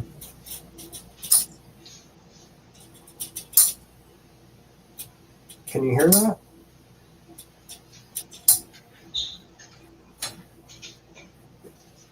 Yeah, that's how heavy the gold is. Single piece.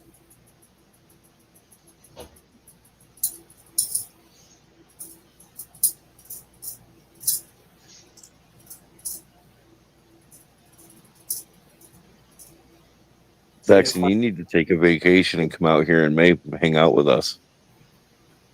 Huh? Oh, you ain't even there. I didn't realize he walked away. I was reading chat. For me? No, Saxon. I was gonna say I'm right here. I'm not. I'm just probably not even on the screen, but I'm right here. I'm listening to everything.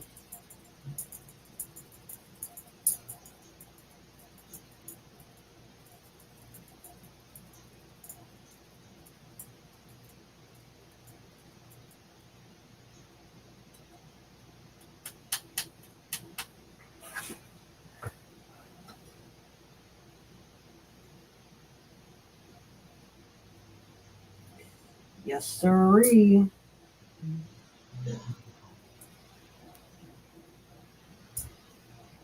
Jeffrey, the last buck I shot, I called the landowner, said I got one. He goes, I'll be right back. I'll be right up. Comes up with his tractor. I threw it in the bucket that he drove 30 feet into the trees, brought it out to the field, gutted it, went to his barn, hung it up.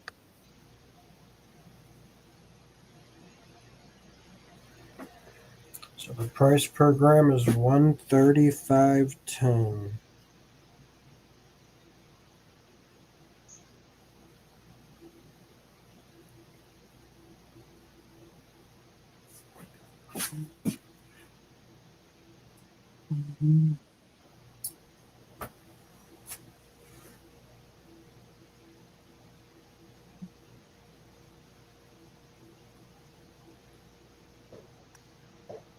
You still have to pull that crossbow back, though, Jeffrey.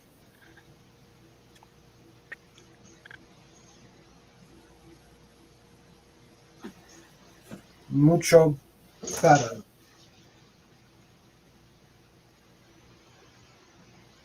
Well, you can do what Bob uses. They actually have one that you can hook right onto it, and it ratchets it up into place.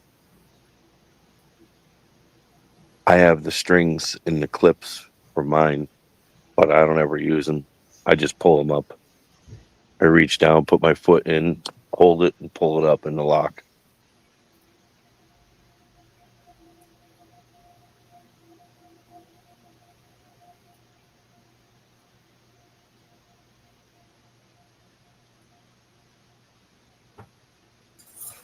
All right, let's see what ROI you'll get with this. Jeffrey, if you're going to go the CO2 route, why not just get like a 45 caliber or a 50 caliber pellet pistol or a pellet rifle? That one you can use a bicycle pump to pump it up.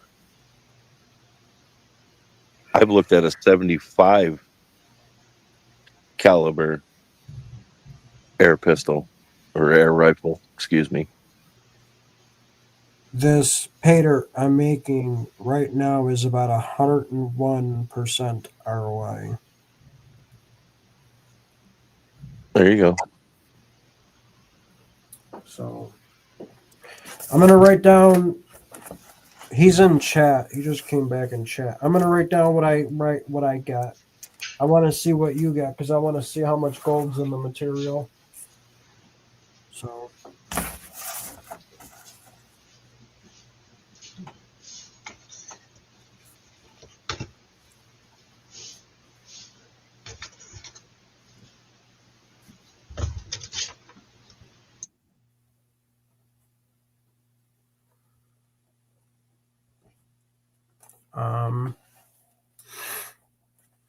yeah, I'm sure I'll be up on panel. The dirt's going to be a little bit wet. It's damp. It's sitting in a bucket. This is new stuff that I just got when I was at Thermal. I think I put a little bit in your Patreon bag too. But this is all the fine material is raw pay dirt from that place.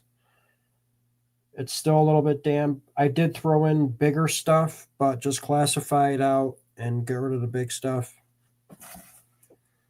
Just so it looks more real material, because where I got this stuff, you'll know why.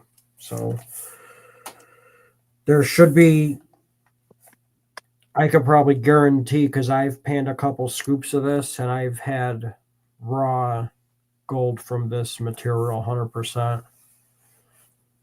So that I could guarantee. So, and it's natural, unsearched, and yeah.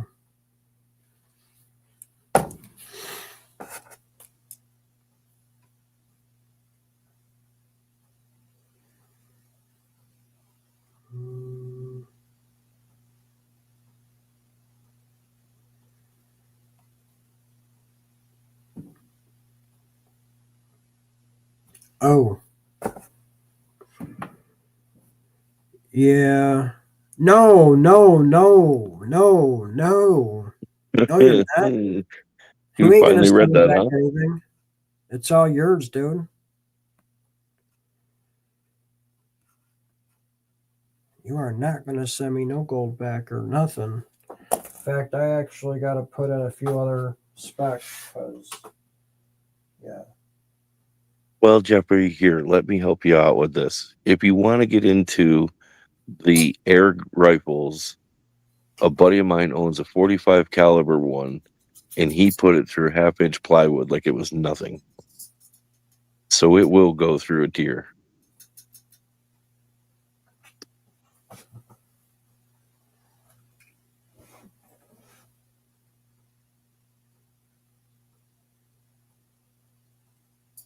I've always wanted a crossbow. How bad do you want one? Why? I'll sell you one. I don't have the case for it, though. I don't have to have it now. I wanted it when I was a kid. Oh. Yeah. Now, Bob, I got a .22 Huh? rifle and a handgun that was converted into a rifle. That's a CO2 one. Yeah. So let's see here. I'm going off of today's price too at 135.10 per gram.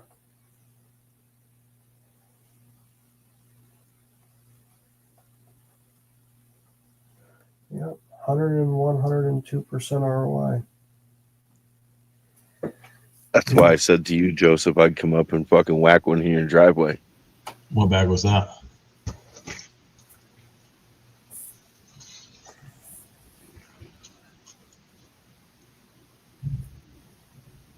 Yeah, like the bicycle pumps. Correct, Bob? The old bicycle tire pumps.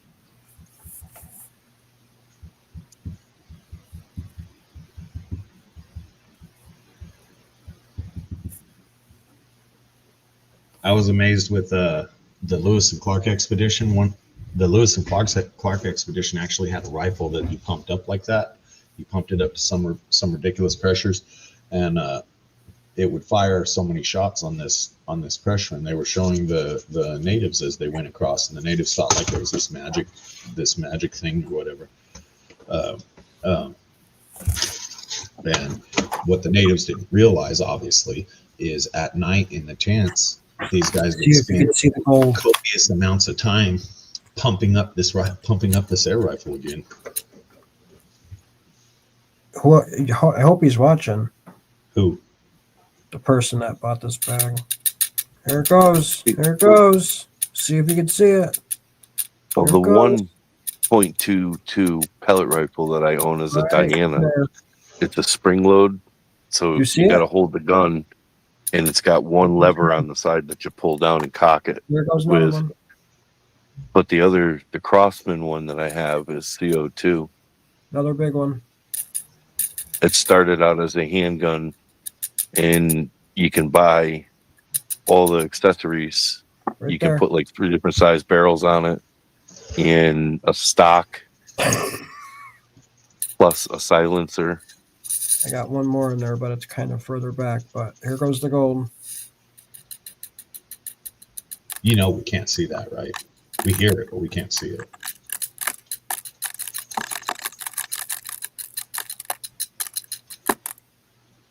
That was a big clump. And there goes the rest. Well, that was a lot of gold you put in my wind bag, John. I think I will accept shipping immediately on that. Yeah, I'm getting this bag out right now tonight. Well, it'll be out tomorrow, so.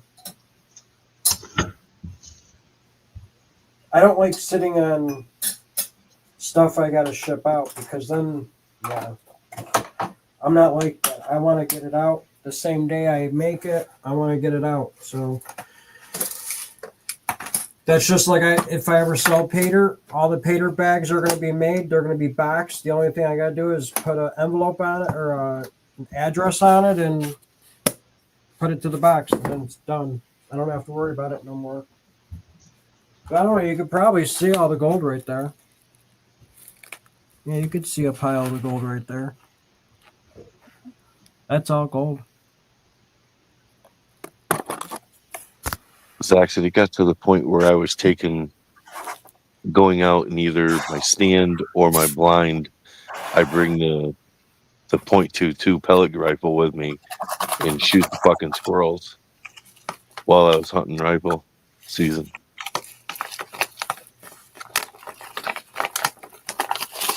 The CO2 one with the silencer I got on it is super quiet. All you hear is the reaction of the spring on the inside. I will top it off and put a little bit more material in there, but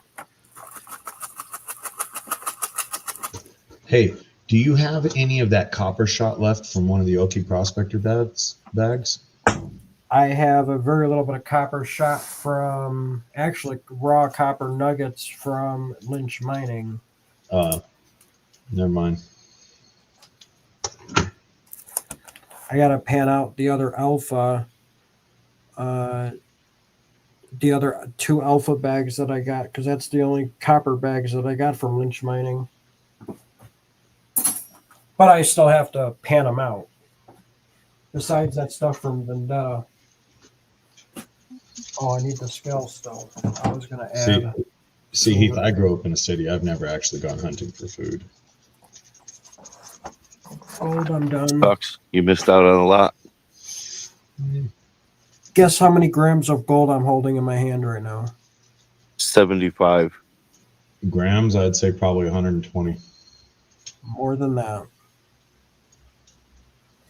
Well, okay, so in this case right now, there's about 120, maybe more, because I'm not including the 5 nuggets that are right here and all these other files in here. No, B&B. A guy named Oki Prospector used to make these copper shot bags that were absolute nightmare to go through. This one probably has about 75 grams in it. Yeah, so there's about 200 grams right here. Maybe even more. I'm just estimating. That's a 3-gram nugget. That's a 5-gram nugget right there, almost 6 gram. That's 2. That's about a half. Well, I don't even live in a big city, Kings. It's just So my dad wasn't into that stuff. We just were never we were never hunters. Well, growing up on the farm, it was kind of one of the things you just did. Yeah, I just didn't grow up in a farm.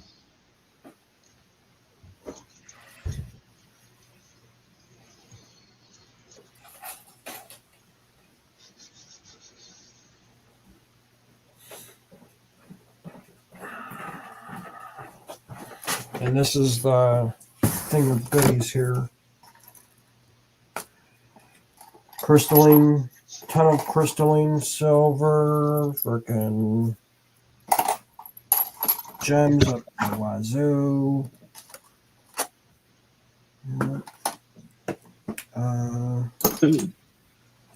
Here's that silver. Here's a gem. good trick if you want to take and bury something and have it safe and nobody knows about it. Go get a post hole digger, either manually operated, or if you happen to have somebody that knows one with a tractor, Yeah. dig like a 6-foot hole. Take a piece of PVC, roughly 4 foot to 5 foot. Seal the bottom off. Put glass jars down inside that PVC tube with a string tied around them. Yep. Put a sealed cap on top so that you can reach in either by pressure or screw cap, and you can reach in, put a jar in there, and you hide it down in the ground. And it's just a piece of PVC sticking up out of the ground with a cap on it.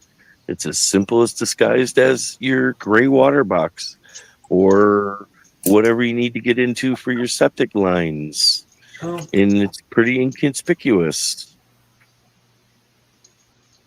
Damn, how paranoid are you guys? Not paranoid, smart. If I'm not worried about somebody stealing my stuff, it sounds like I need different somebodies around me. Ah, shit.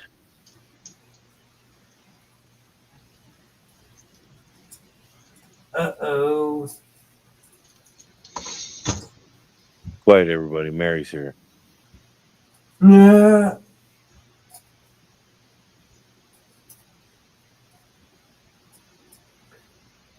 Oh, God. Sounds like I'm all alone.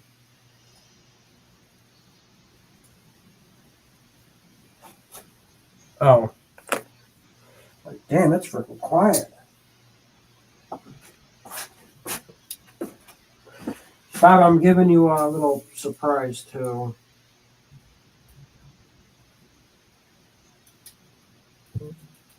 It better not be that half ounce of gold mean Zach's gonna have to split. Yep. It's right there. Son of a bitch.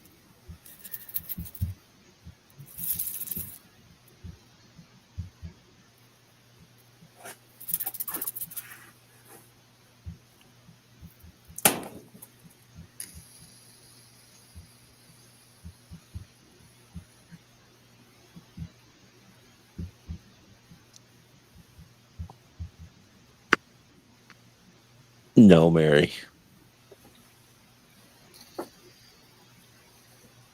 But I'm not going to put that in the bag because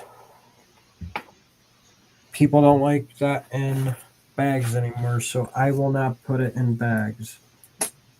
In Pater, I should say. I said I won't do it anymore after those last ones that I already have it in. You're not putting any more what in?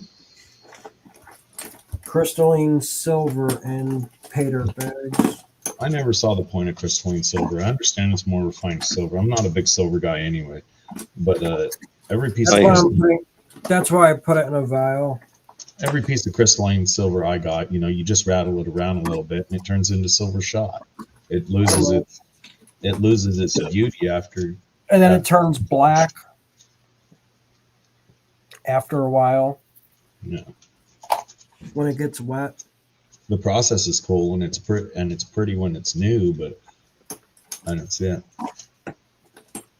Well, just don't get it wet. If you get it wet, that's when it turns all shitty and crappy looking. So, well, not all of us live in a swamp. Some of us live in dry environments. The hell'd you do?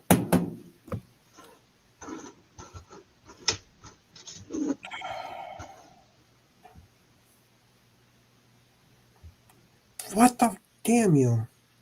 All right. That's up to you. I'm not. I gotta go get the bowl again. That's fine.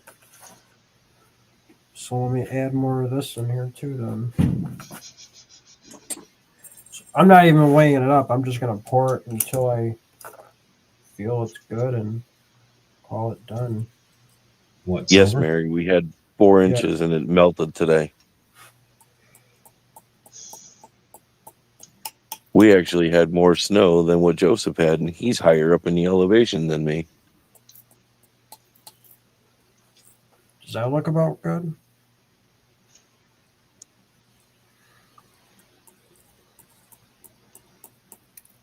I'm dropping some. Oops. See, again, this is why I said I call floor sweepings. It's just silver. Yep. I don't own a piece of crystalline silver. Leave me the fuck alone. There you go. That's the problem with it, Heath. By the time you get it, if it's not already beat down to just looking like silver shot, by the time Yeah. you get it and fiddle with it, because you're going to, by the time you get it and fiddle with it and shake it around a little bit in vial like John's doing, it just turns into silver shot. It loses all its luster. It's cool, brand new. It's cool straight from the source. But once you It's, it just turns into silver. Where's that big silver piece at?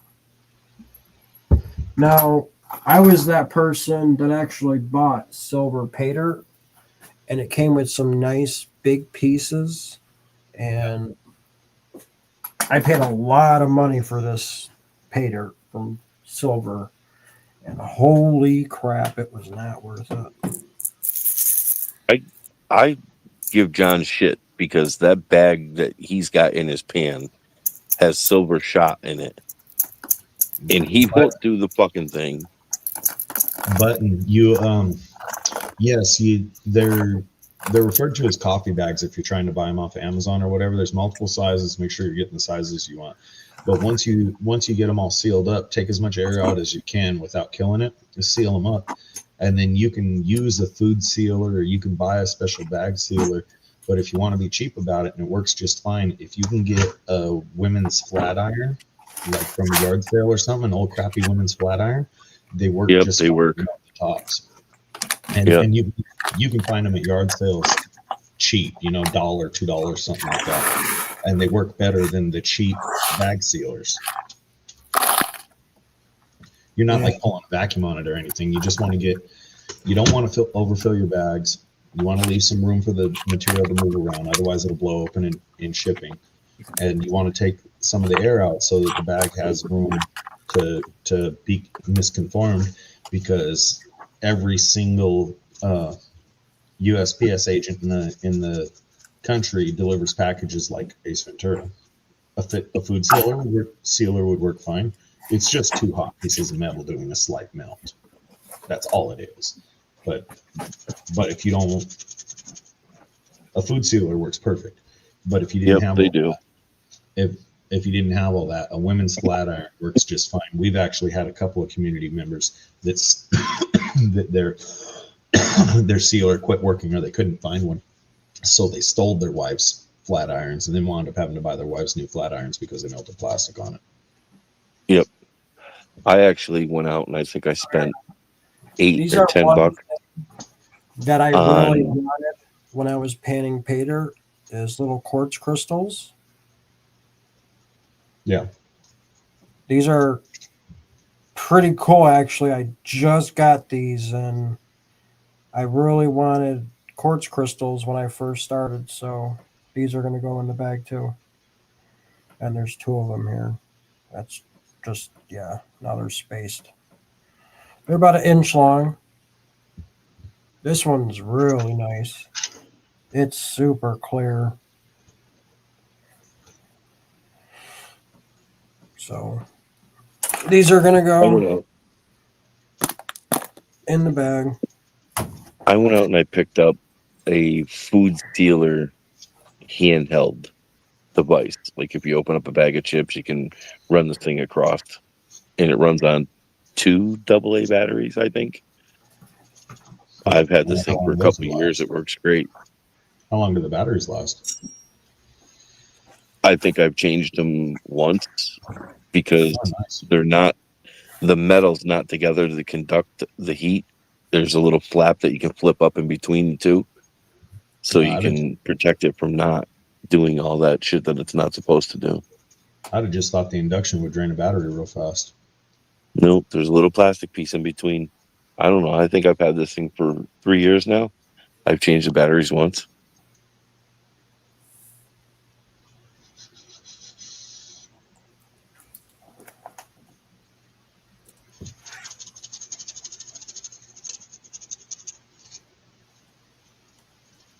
Jeffrey, you can go to like one of the Goodwill stores or a secondhand store and probably pick one up.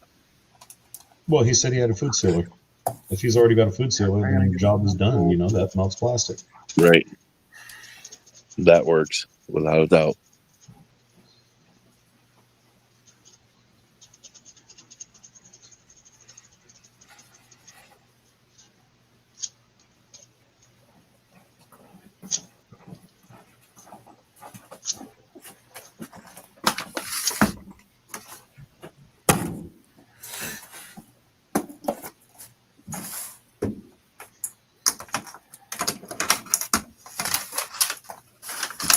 Yeah, originally there was 102.285 grams of gold in here.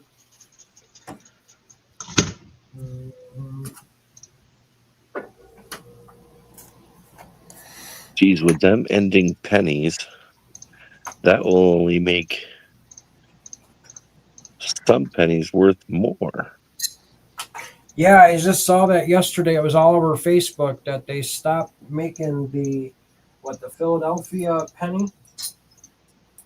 Jesus, John, there's $12,000 in gold in that case. Huh? Jesus, John, there's $12,000 in gold in that case. And don't That's his forget next about the Prius. 1 ounce vial that has 1 ounce of gold in it.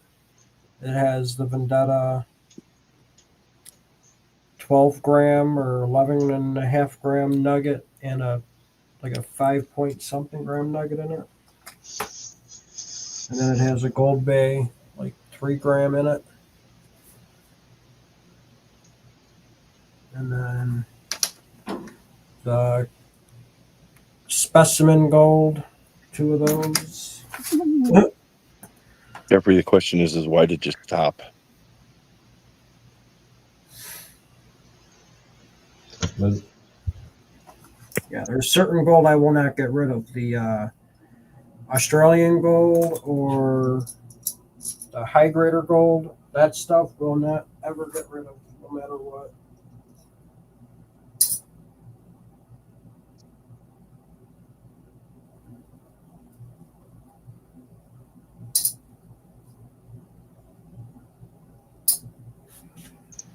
I know a guy that was just asking me about people who might want some Australian gold.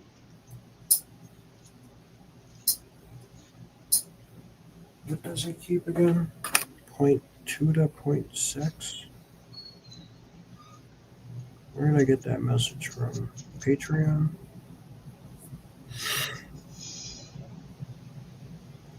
Well, I mean, I know it's only 3 1 ounce gold coins, but I would take a 1 ounce gold coin or 2. Yeah, I'd rather have 3 1 ounce gold coins.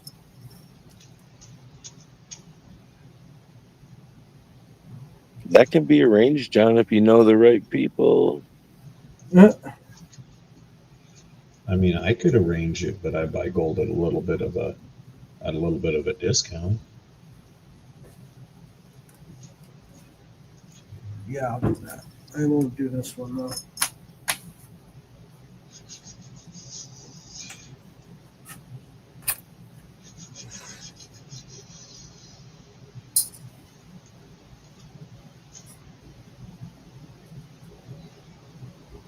Holy shit, it's 1 a.m. No, it's not. It's only 10.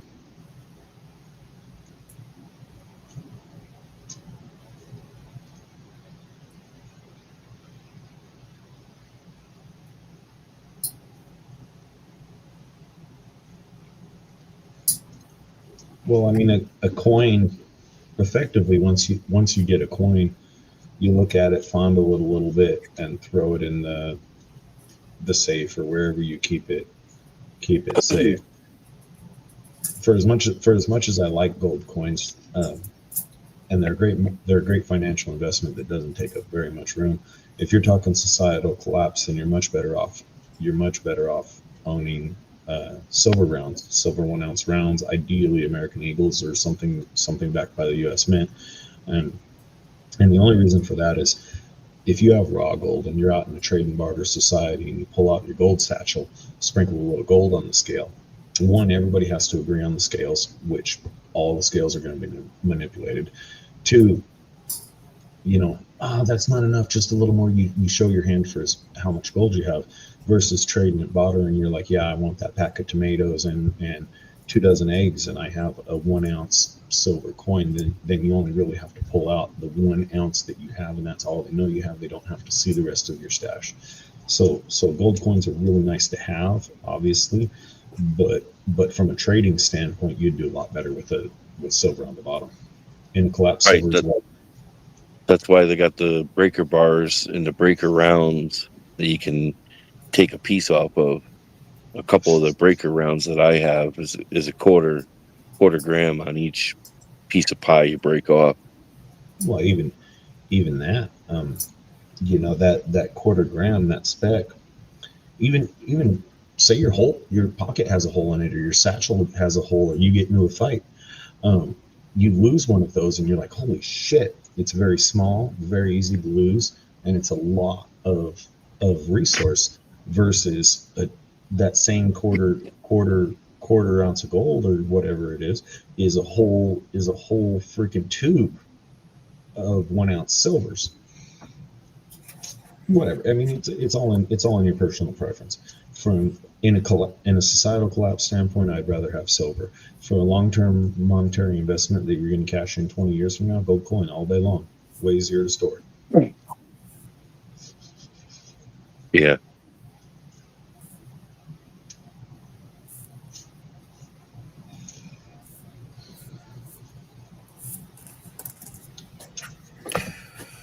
All right, so let's see here. We can't see nothing. You keep us pointed up at the ceiling.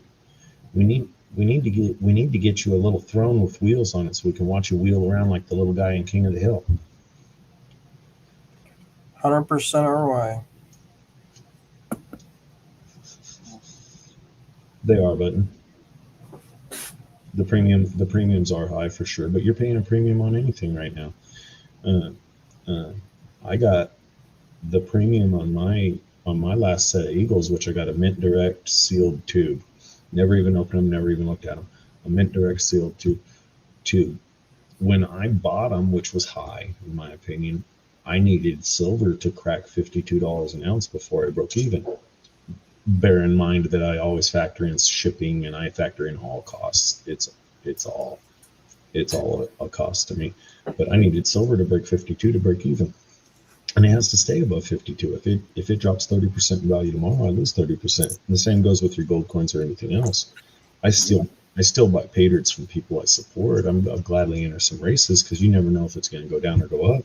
But if the bottom falls out of gold in the next 3 months, we're all sitting here with gold. We paid twice as much as what it's worth. So then you have no choice but to just sit on it, unless you get that hard up in cash and you got to get rid of it for a fucking hell of a discount.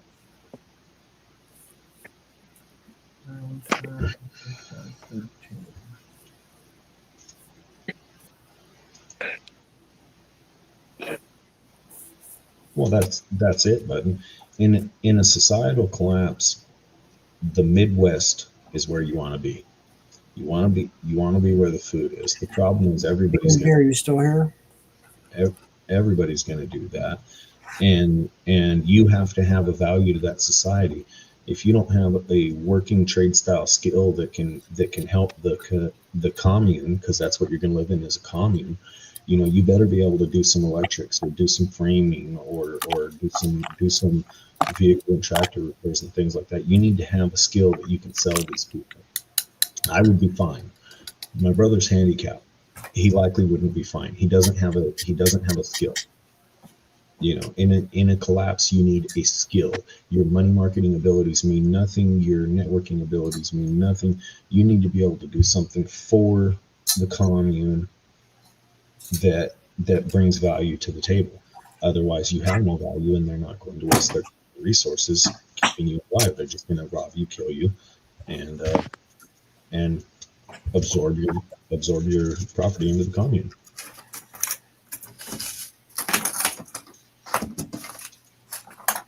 I gotta get rid of some more of my silver I got. I'm currently buying silver at 25 an ounce. I'll buy it Who for is? 25 too. Fucking back off, asshole. This is my hustle. No.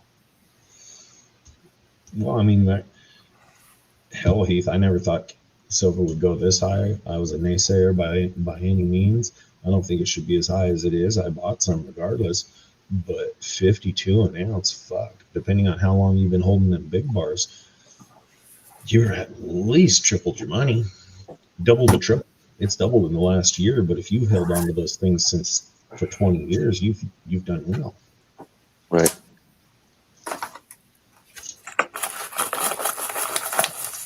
Mega Dog, I think I got like maybe 15 or 20 of them.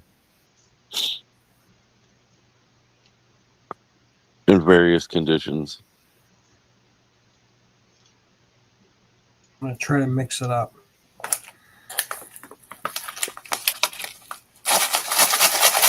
So I know if I was to get rid of those two,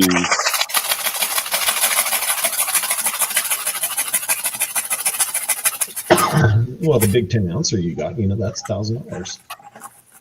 yeah. Or Yeah. I'm sorry, not 10 ounce or 20 ounce. Oh, I You thought have I 20 was ouncer, I thought. I got Big I Ziploc. got a 5 ounce and a 10. Okay, a 10 ounce is $500. The 5 ounce is $250, and we're talking on the low sides here. Mega says he's willing to pick up some Merc Dimes if you got them. Might want to email him. Yeah, well, the thing about those two bars, I mean, you're not only paying just for the material. I mean, you're paying for the vintage side of it as well, because the company is non-existent anymore, and they're very rare bars. Most of them all got fucking melted down, or they're in private collections. Yeah, and it all depends on who you're selling them to. If you're selling them to a collector, you can get the prestige value. If you're selling them to a stacker, that prestige value means nothing. The prestige value means nothing to me if it's not a company that I know, trust, and can guarantee that product is pure without testing. Oh, they're stamped right in. I got stamps in my toolbox out there. Put any lettering I want on something. Yeah, but you can just look at them and see that they're old, and it was all factory. They're not fucked around with, but I know what you mean. I'm not telling you they're false or anything like that. I'm just talking value-wise. It only holds value to somebody who believes it has value, and to somebody who doesn't, then it holds its silver weight only, and it would be tested because we have no way to know that there's not lead in the center of that bar. You'd have to drill holes in it. Yeah, B&B, and that's an aspect of the antique bars that I know nothing about. Right. To me, they wouldn't get a premium. They're spot price. Yeah, but to collectors, that's exactly like Bob's saying. It's just that's why I picked them up, because as a collector, I know they're worth a little bit more than just spot price. Yeah, which is the same reason you'd buy instead of buying a generic silver round, you would buy an American Eagle or something, is for the prestige and the value. Yeah.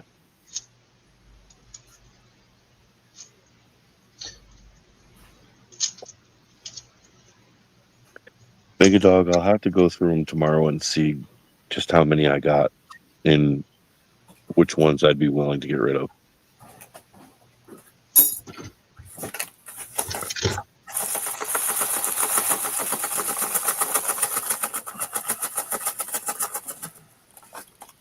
All right. There is some dry material in here at least.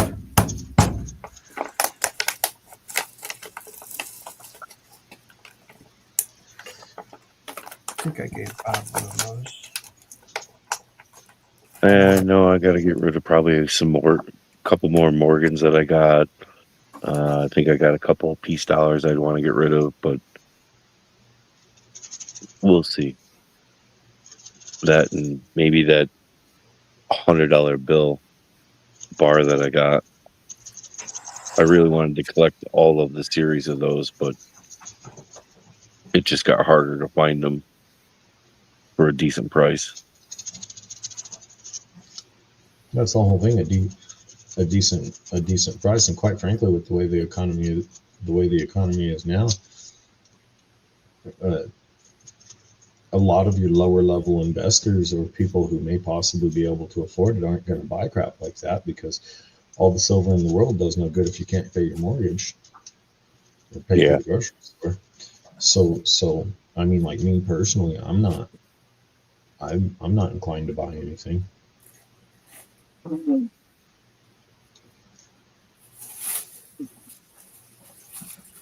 Yeah. There's going to be a surprise in your pay dirt bag.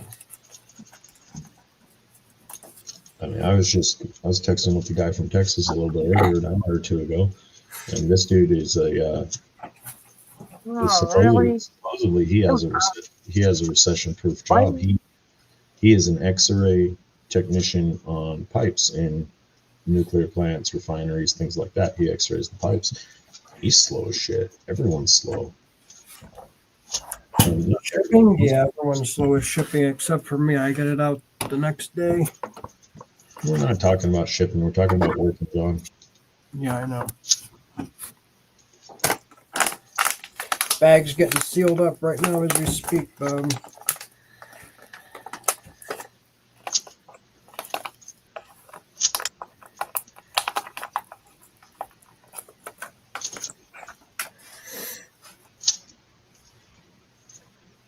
This heat sealer is really good. I like it. Nice, simple, easy to use. And welcome everybody to John's Heat Sealer Review. On a heat scale, he's grading this one as a 9. He feels it could be hotter, but he wants the heat just a little more temperamental or tempered. These coffee bags, you got to have it at a certain setting. With the lens field. Mary, I called floor sweepings an hour ago. Heat sealer. The only thing is I got to fix the thing in here. I got to put a new one on. But it still seals the bag 100% completely, so I'm not going to ship it out. I'm not going to change it yet. Heath, how many years have you been watching John R? What, 3 now, 4, something like that? 3 at least. No, you know, 4. you watch him do things like this, and you're like, man, this is a meticulous little dude. And you remember back when he started, he was so much more meticulous. Yeah, he wrote everything down, no matter what. Hold on, I got to write this shit down. He still writes everything down. He just doesn't use that microscopic writing that he used to do. What you talking about, Willis?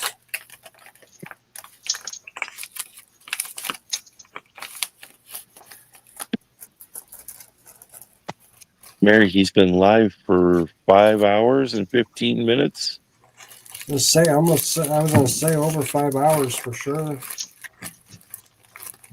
We only went live because Wrench called it off like 10 minutes before his actual live, or 5 minutes before his live. So, Keith, do you know if Wrench's area got hammered with snow? No, he didn't get hammered with snow that bad. I mean, we got kind of the same shit he did. No. It's just been for like, I don't know, a week straight of cold, snowy, cold, snowy, cold, snowy. well, it's gonna be warmer there by you. Let me tell you that. Just give it a couple more days. It's freezing down here, Wrench. I feel you. I feel you guys' pain, man. It was so like cold. In the 50s today. It's gonna be 66 tomorrow. It's so cold. I almost want to close my door. I got the wood stove cranking. Is your door closed? No.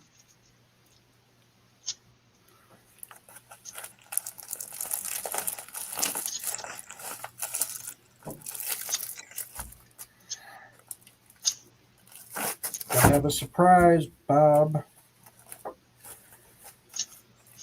There's only 10 of these or 11 of these made. So Thomas says he's got 10 there. Yeah, Joseph. Fucking when I went through, I come up over top the mountain and I was like, wow, holy shit, Corinth's got no fucking snow. See, now I wasn't touching Joseph's comment because that could be construed very poorly. You know what's even worse, I'm Zaxxon? I actually have black bubble mailers to send these bags out in.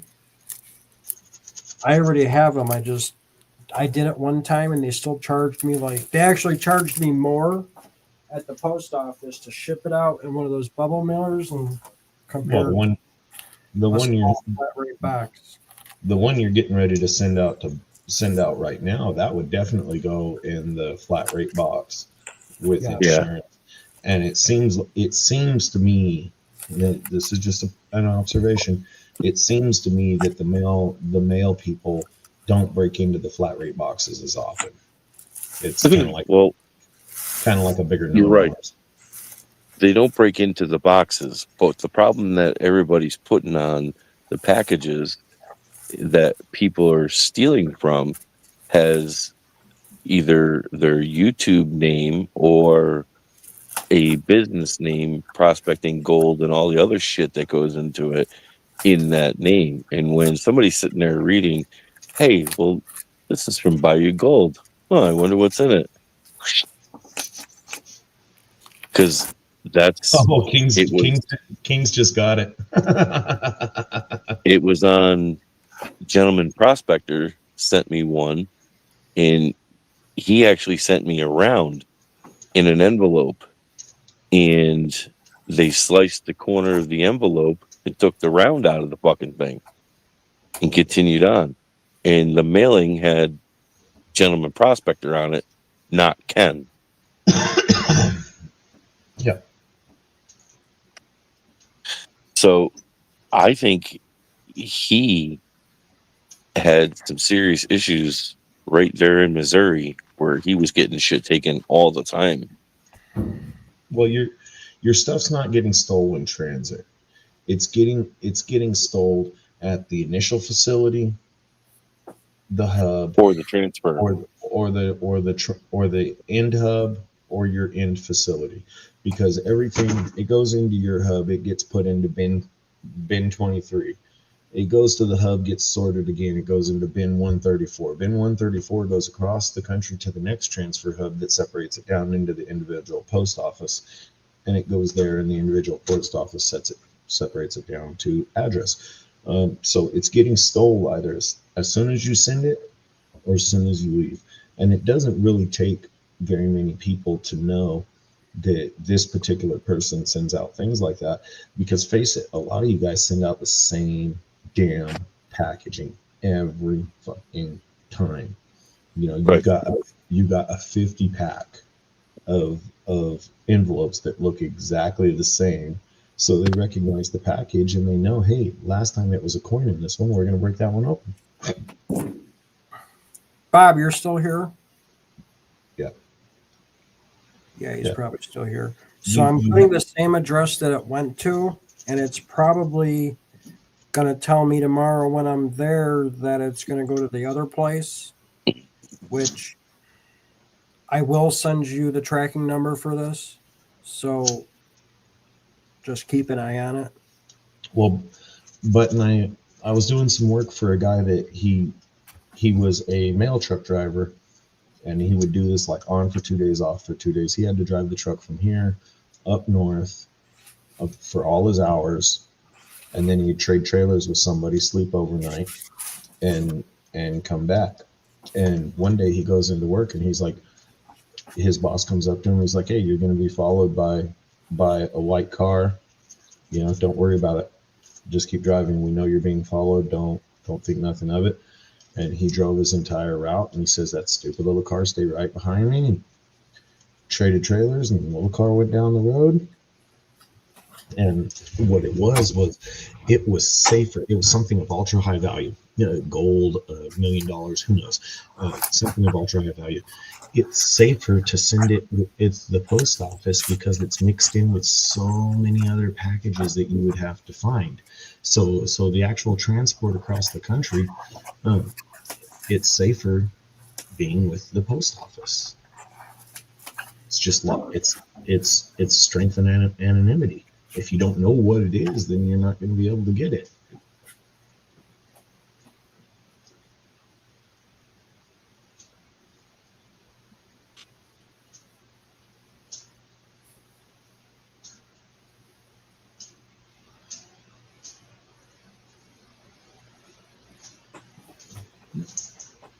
But it's one of those things. It could be the mailman that says hi to you and waves every time he walks by the house because he knows that you get coins in the mail. So he pulls his truck over at first stop, gets in yours. Oh, he's got another coin bag. There's ridiculous numbers in it. I think Gentleman Prospector was losing a bunch of shit from either his hub where he was bringing it to, or the next place, which I think was St. Louis, where shit got distributed from. And he had a lot of shit taken, and it was close. It just wasn't random wherever the stuff was winding up being stolen. It just wasn't working out that way. And obviously there's a thief in the mix, and it just turned. It's law of averages. You can ferret them out. But if one particular person's having too much stuff stolen, that would mean the thief is local. If it's a random pack every here or there, then the thief's probably somewhere else. You just don't know.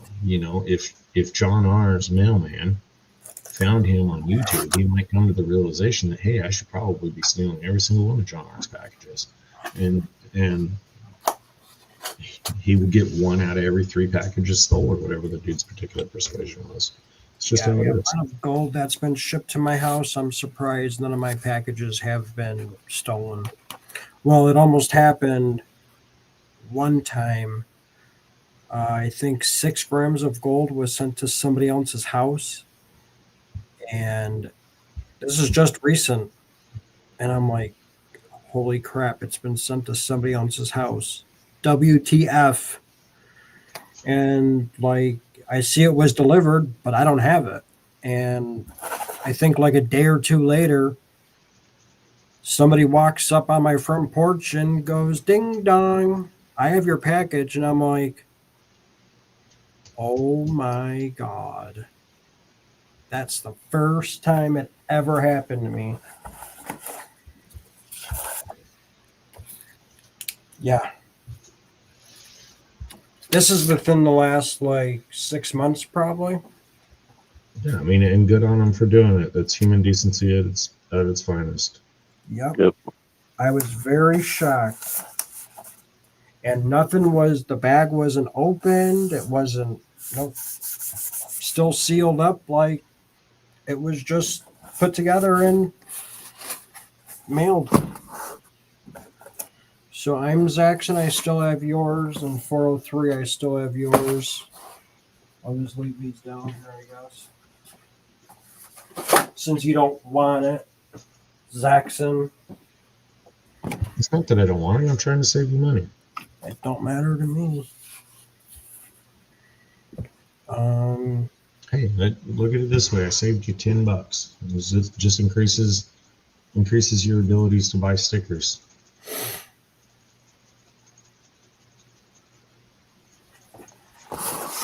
I'm gonna send you this.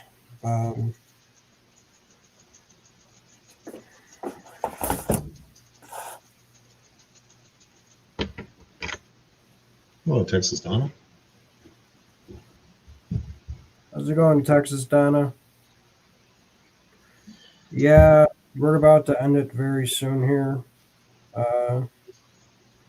Only reason why we went live is because Wrench didn't go live, and people were begging me to go live. And I actually asked in chat over on Wrenches, and I didn't see anyone. And I'm like, oh, do you guys want me to go live? I'll go live, I guess. I mean, Donna, if you believe the shit he's spewing, the Cowboys are going to win the Super Bowl next year.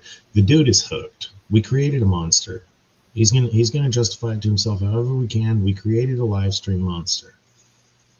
oh no, I'm not going live every other day. Hell no, what are you talking about?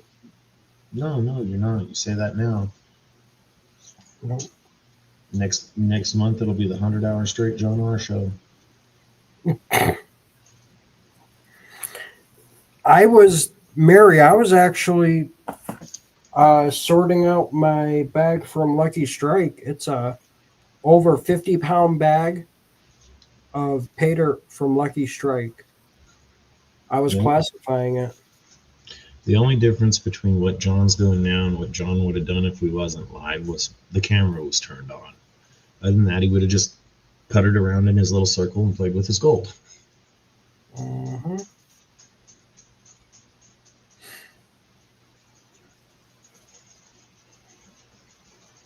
It was a joke, Thomas. Nobody knows it can happen.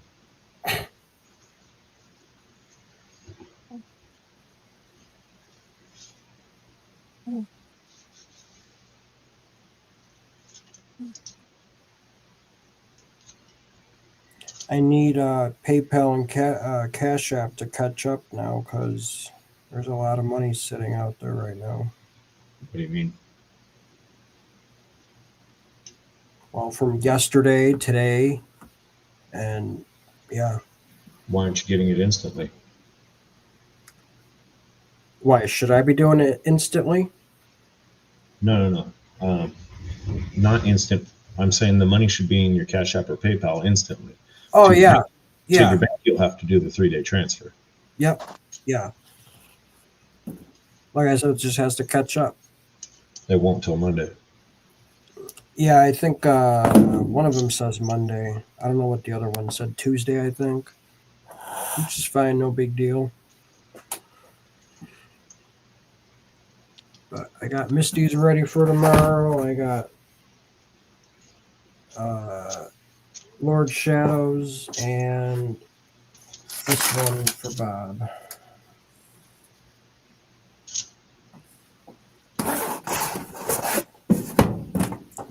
I don't BNB.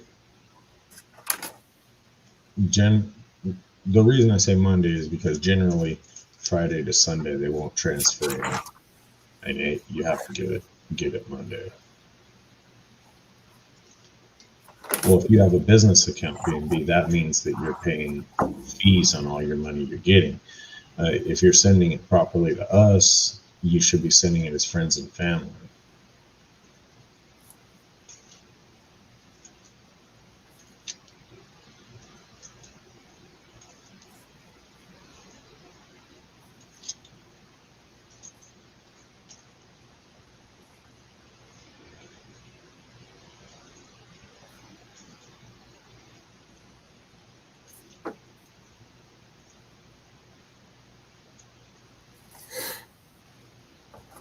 I'm gonna double check this address, and yeah.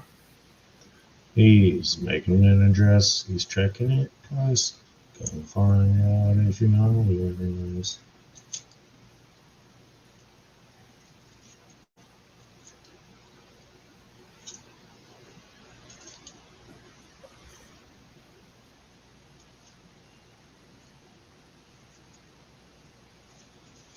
See, the one that pisses me off is when your bank won't do transfers or anything because it's a holiday, or when they won't do the digital transfers or anything.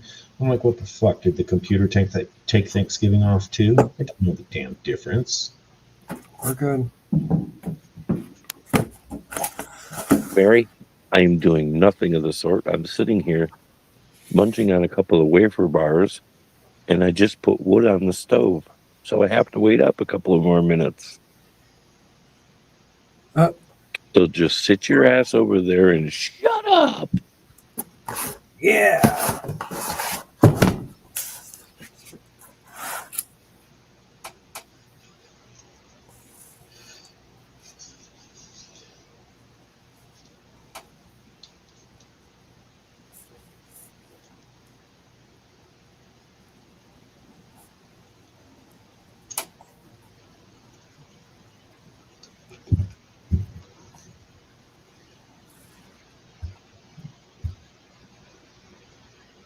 No, you don't. You just choose to. Because you're an asshole like that, Mary. Just because she cruises around in a broom, don't mean she's a witch. Oh, she's definitely an asshole, though. She even knows it.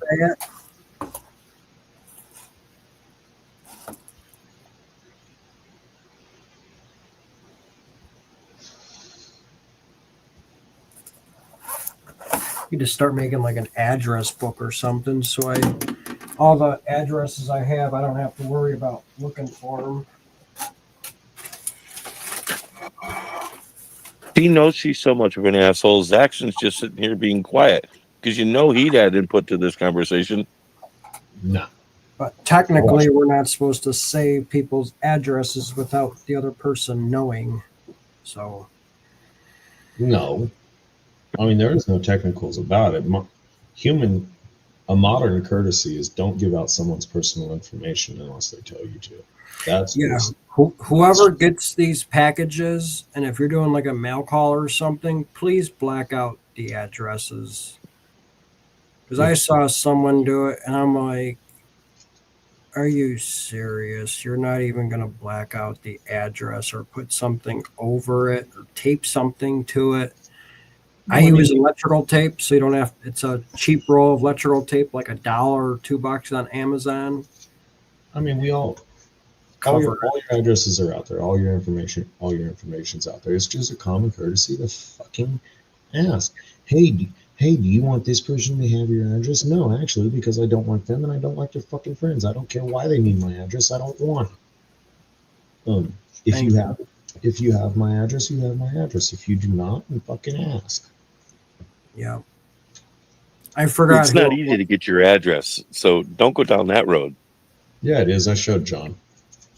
Yeah, well, I asked for fucking 2 months for your fucking address and you wouldn't give it to me. Oh, no.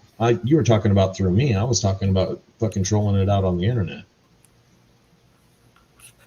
I don't even have Yeah, Zach's address. you just said if you want your address, ask for it. You'll get it.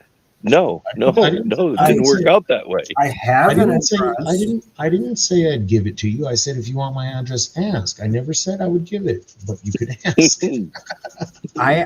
Exactly. I asked if he could send it to me, and I'm still waiting for it because I like to put it on the damn box. But he don't want to give it to me yet, so I guess I'll wait. I'll give you his address. I got it on my phone. Hang on a second.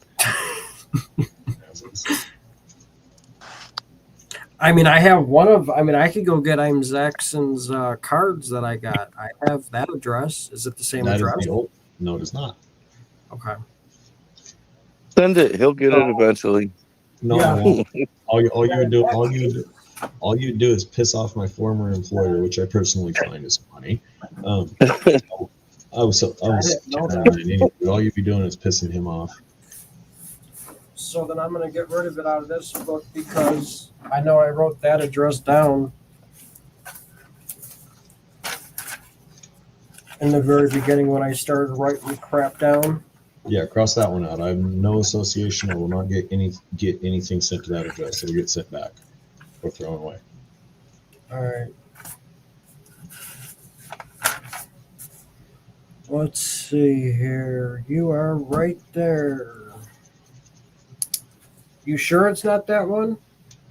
Guaranteed it's not.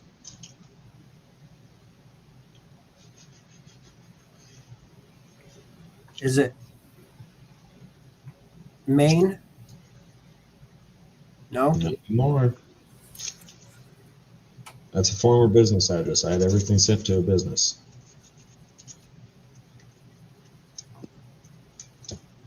I don't need your damn address, Jeffrey. I'll just hand it to you.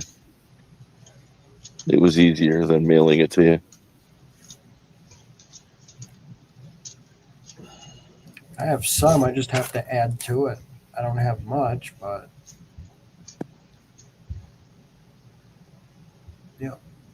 I got tons of people's addresses in various ways, but I need to do it all on my phone. Once you have my phone number, I'll just add it to your contact.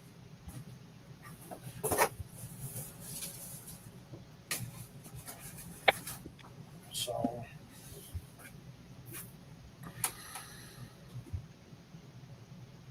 probably go like 10 more minutes and then we're going to end it. Maybe even sooner. The bad thing is when I first started, like I said, when I first started, I'd cover addresses with electrical tape. And there was an address that I needed, and I'm trying to pull the electrical tape off. It pulled everything off, and I'm like, crap, no, I don't have the address. Now I have to message them and ask them for their address. I mean, fuck, do you really need to show the package being opened? We lot of believe, people do. we believe you. It came from so and so. Just show me the damn bag. See, you can see I got to buy more electrical tape because that's all I have left, which is none. I'm just going to throw this roll. Actually, no, I still got Throw some. it. That's 12 cents worth of tape still on that roll. Yep. That you just wasted. Oh, it's still there. It's still good. We're going to use it It is eventually. not good. You just contaminated the glue. It won't stick for crap. Help you It's freaking still electrocute sticky. yourself. No, That's Jeffrey. the one thing. I'm When I do talking melt about roll, just Hold on. getting. Let me see that roll again. Huh? Hold that roll up to the camera again. Spin it just a little more. You cheap bastard. That's scotch. A worthless tape. it was the cheapest one on Amazon, I think. Oh, No. here's the new roll I got. Let me see the inside. Spin it. This is it. The Amazon special. Even worse. Yep. It's cheap. It's cheap enough to do covering packages. That's all you needed to do. Yeah, there's that other. There's expensive stuff out there. I don't use that shit. You don't need the expensive stuff. You just need some good 3M tape. Yep. I had. This is the first roll I ever bought. I thought I had another roll down here. I thought I bought two when I bought these. Maybe I didn't. Yeah, maybe I didn't. Maybe it was just the one roll.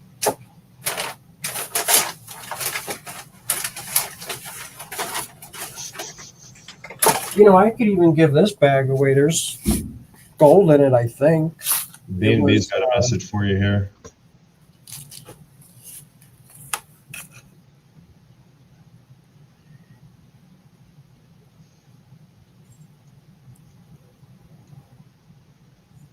I think the post office does it automatically. Well, Texas Donna, AI is going to be a horrible thing for the country. For as much as everybody thinks, for as much as everybody thinks it's cool, you're just making it smarter. AI, Very much. AI The computer world will take over, and they will run us. It's already been proven. It's gonna happen, and everybody's just allowing all this computer shit to go on, and they're not paying attention to the big picture. I think they're encouraging it. I think that's why I messaged you last time, because even though I wrote down the M word, they still put it in their computer as the other one. And that's why I messaged you, because I didn't think you were going to get it. But I guess you still got it, right? I hope so. Well, yeah, because you went through it already. But the post office does it automatically. And when they put in that zip code, it reads for the S and not the M. How many computer movies where the computers or robots take over the world have been out in the last 20 to 30 years? And look what's going on with society with them. Look at how many movies have been out showing what's actually going to happen in the future, and I'll be damned. Things are happening the same. Yep. Very true.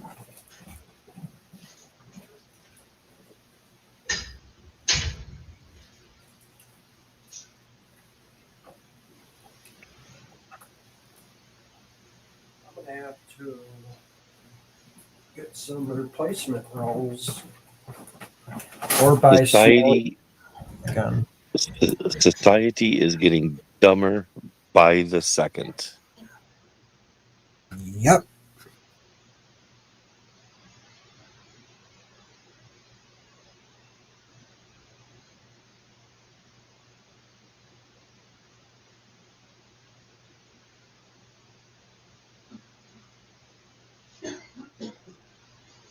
And yeah, if anybody knows how my packages come, they are loaded up with tape.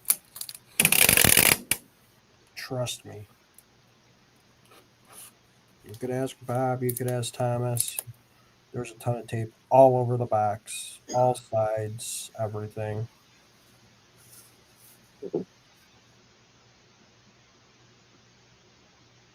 Well, Bob, that part got taken out through the school systems, not society itself, but the school systems, because they got rid of home ec, they got rid of the trades part of schools that you could go to for like half a day, and they got rid of a lot of things, period, in school that would teach you all that shit.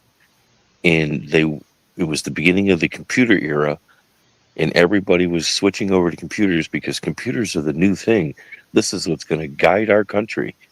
That backfired bad.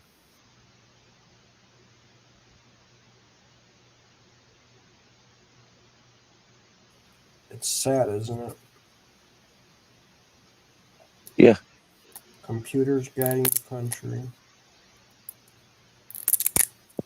The trades departments are so far down on manual labor people. What's that? It's not even close to being funny how bad the situation is right now.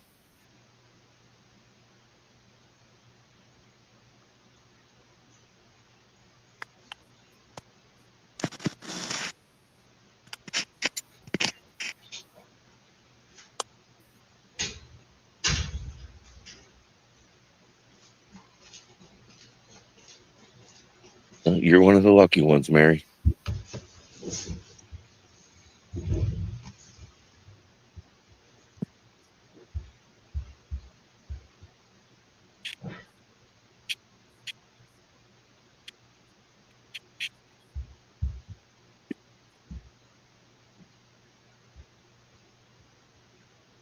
It's not even just the plumbers and electricians.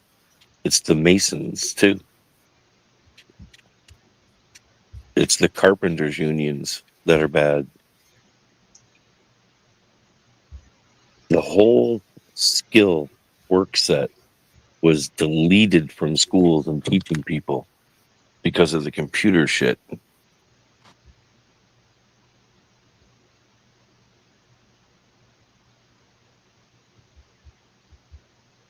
The unions have been worried for the last 10 or almost 15 years about this whole situation, Bob. And I'm not a union guy. Well, Heath, there's more to it than just the schools. If you're relying on the government to teach your children how to be efficient, then the government's not the problem. You're the problem. I don't disagree with you. It's saying that the schools aren't teaching the trades. Well, the parents aren't teaching the trades either. They're slowed down because of the school requirements, which are stupid. You don't really need past an 8th grade education for most things. But if you want a blue collar worker, you don't go to school to learn how to be a blue collar worker. You go do blue collar work to learn how to be a blue collar worker. Saddling them with stupid classes and taking them out of the blue collar workforce until they're 18. Who the fuck came up with 18 years old as a magical number that you're allowed to be an adult? Your little ass needs to be out there fucking working. So you've got, if you want that kind of a worker, you have to build that kind of a worker. They're not born overnight. They don't go to a class. They don't go to a school. It's not done in 18 months at a trade school. You got to go out there and get the blood on your hands and the mud on your boots if you want that kind of a job. I would put for skills and abilities and problem solving and things like that, I would put my 17-year-old up against most 17-year-olds, except for some little fucking Midwest farm raised bastard. But any of them around here, I'd put them up there for skills, abilities, and abilities to get them done.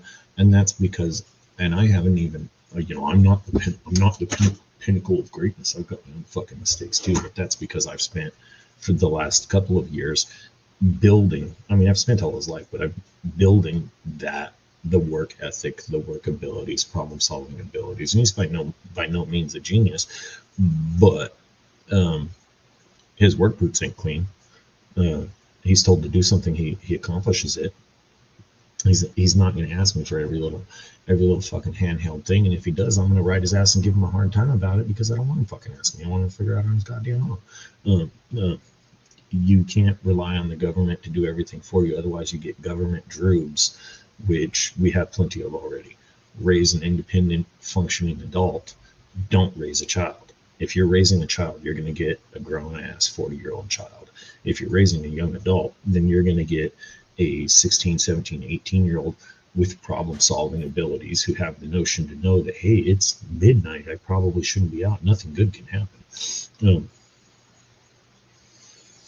It's you can't rely on the government to do everything, and we as a society are doing that far too much, and getting people to do that, you know, and the little mommy culture, babying them and not doing that shit. I'm not bad mouthing them or anything like that. My son walked in here the other night and loaded the dishwasher while I was streaming somewhere. Medley was in the comments, and he made the comment. He says, "Your kid does dishes?" Yeah, you know, without being told or anything. I was just sitting here on my stream, and he's like, "I got to chase mine with a fucking stick." You know, that's unfortunate that you have to, and there's errors that were made in the chain of command that caused that situation, because as I explained to them, nobody's going to your house to do your dishes for you. You know, you people have to pull some weight around here too. You have to do certain things. You have to do certain jobs, and you do that by giving them chores and having them do their chores, and a lot of it is how you have them do them. The modern culture of parenting, you've got your helicopter parents who aren't going to do anything for them, and you've got this huge society that is emulating and idolizing poor people with their poor mentalities and their poor habits. They don't need to count the dishes. That's not an effective method. And you know, you need to ask them with purpose that, hey, go do the dishes, please. You can still be polite and assertive. It's very easy to do, because the fact of the matter is, if I ask you to go do the dishes, you're going to go do the fucking dishes. We're not going to scream. We're not going to yell. I don't need to beat you with a stick. You're just going to go do the dishes. Yep. But you have to raise people who will do that on their own, who don't have the mentality of doing it as a punishment. It's not a punishment. It's a daily function of life. Washing your laundry is a daily function of life.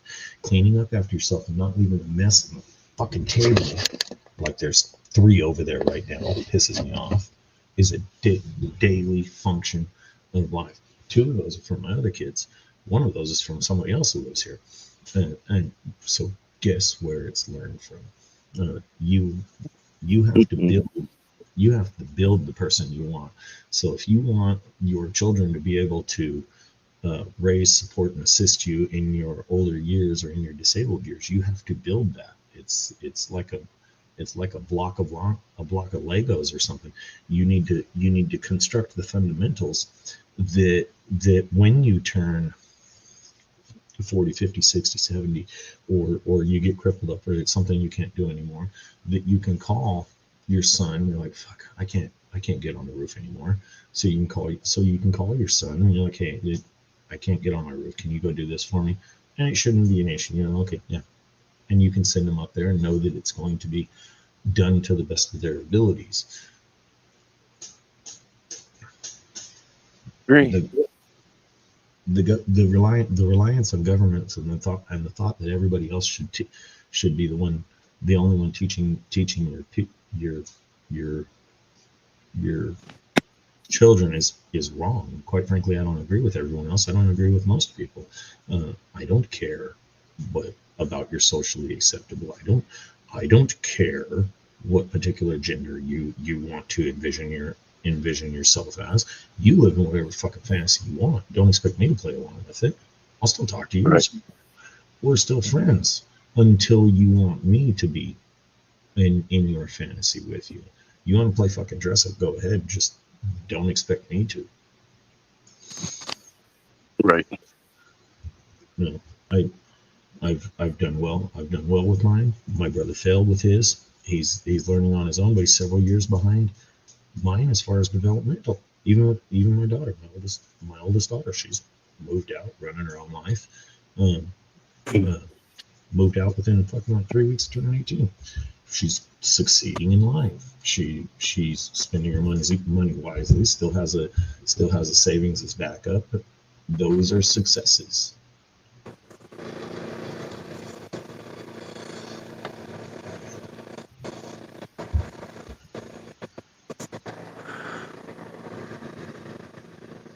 All right, so it's official. In 7 minutes and 20 seconds, we're gonna get off. At exactly 6 hours. If you don't hit it on 6:00:00, we're gonna be disappointed, John. All right, 5:59, 10. I'm going to start saying bye to everyone. Damn, he's got it timed out to the second. He says there's 6 people in there. It's gonna take me 12 seconds to properly say goodbye to each one. Fuck. That's when you say goodnight, everybody. Click. Later, folks. Yep. That's to go. Shoosh. I'm surprised Nugget's not barking. Take me out, Dad. Take me out. Take me out. What the hell are you doing down there? Take me out. Oh, your dog running around up there? Maybe I can finish this in 6 minutes.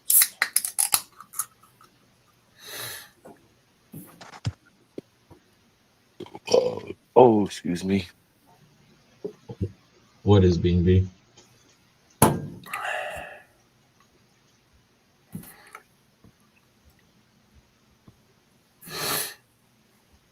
Good night, Mary.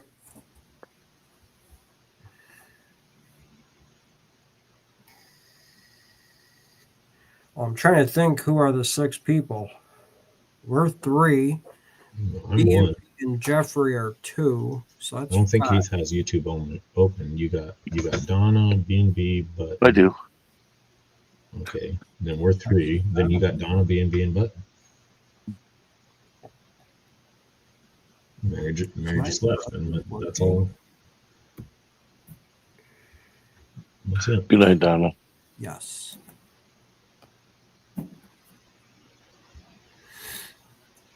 So, Bob, I got your package going out tomorrow. Lord Shadows and Misty's. Bob, I've stayed on for 8-10 hours a couple of times, but I was plowing snow all night long.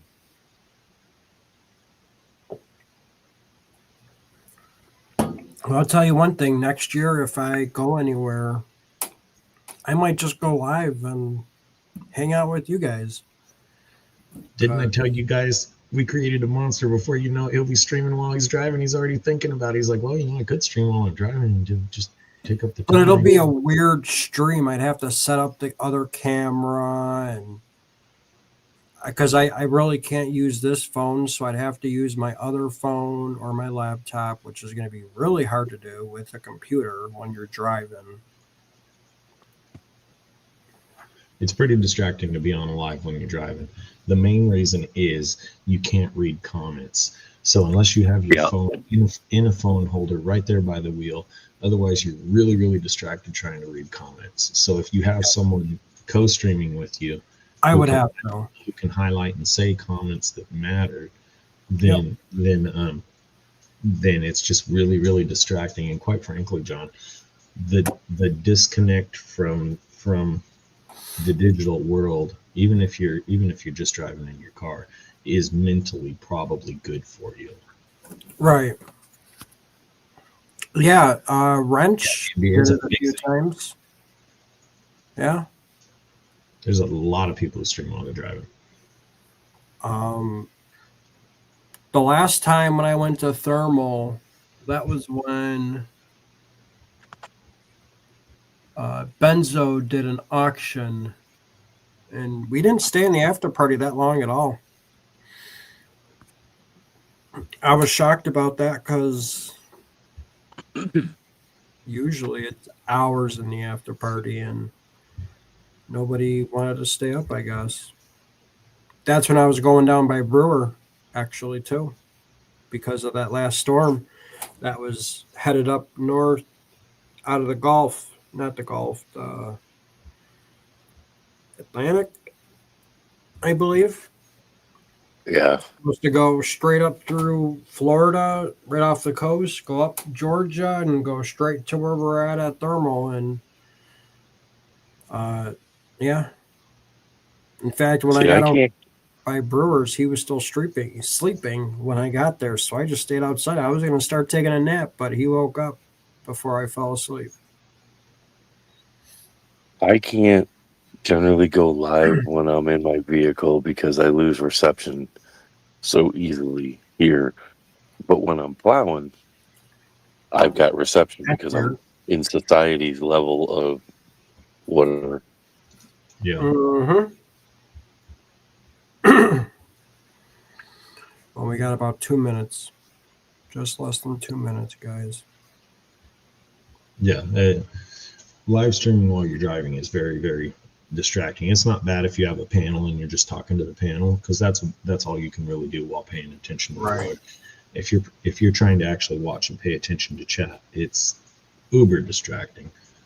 Personally, to me, even if you just YouTube live stream to where you don't even have StreamYard, any of the distractions of StreamYard, trying to read the comments while you're driving is ridiculously difficult. It's really hard to read comments while you're even focusing where you're putting a camera riding as a passenger. It's not that easy. It's not that convenient. It's kind of frustrating, and you're certainly not safe on the road. Bob, as soon as I leave the post office, I'll message you the tracking number.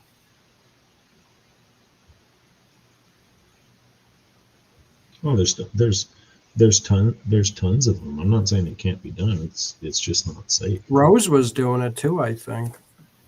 There's a lot of people that do it. All right, Yeah. guys, 40 seconds. In every community, it's just not. You think about what's actually going on, and if they're paying any kind of attention to what's going on their phones, they're not paying that good of attention to the road. 25, 24. It's all fun and games. Good night, people. Good night, everyone. Crash your car because you wanted someone to talk to. Yeah, B&B. I'll text you in the morning or afternoon as soon as I get to the post office. King's Gold, have a good night. I think that's everyone. So we'll Boom. Goodbye. You're second over 2 seconds over. Well, You fucking blew it, John. Fucking blew it. We should have known better.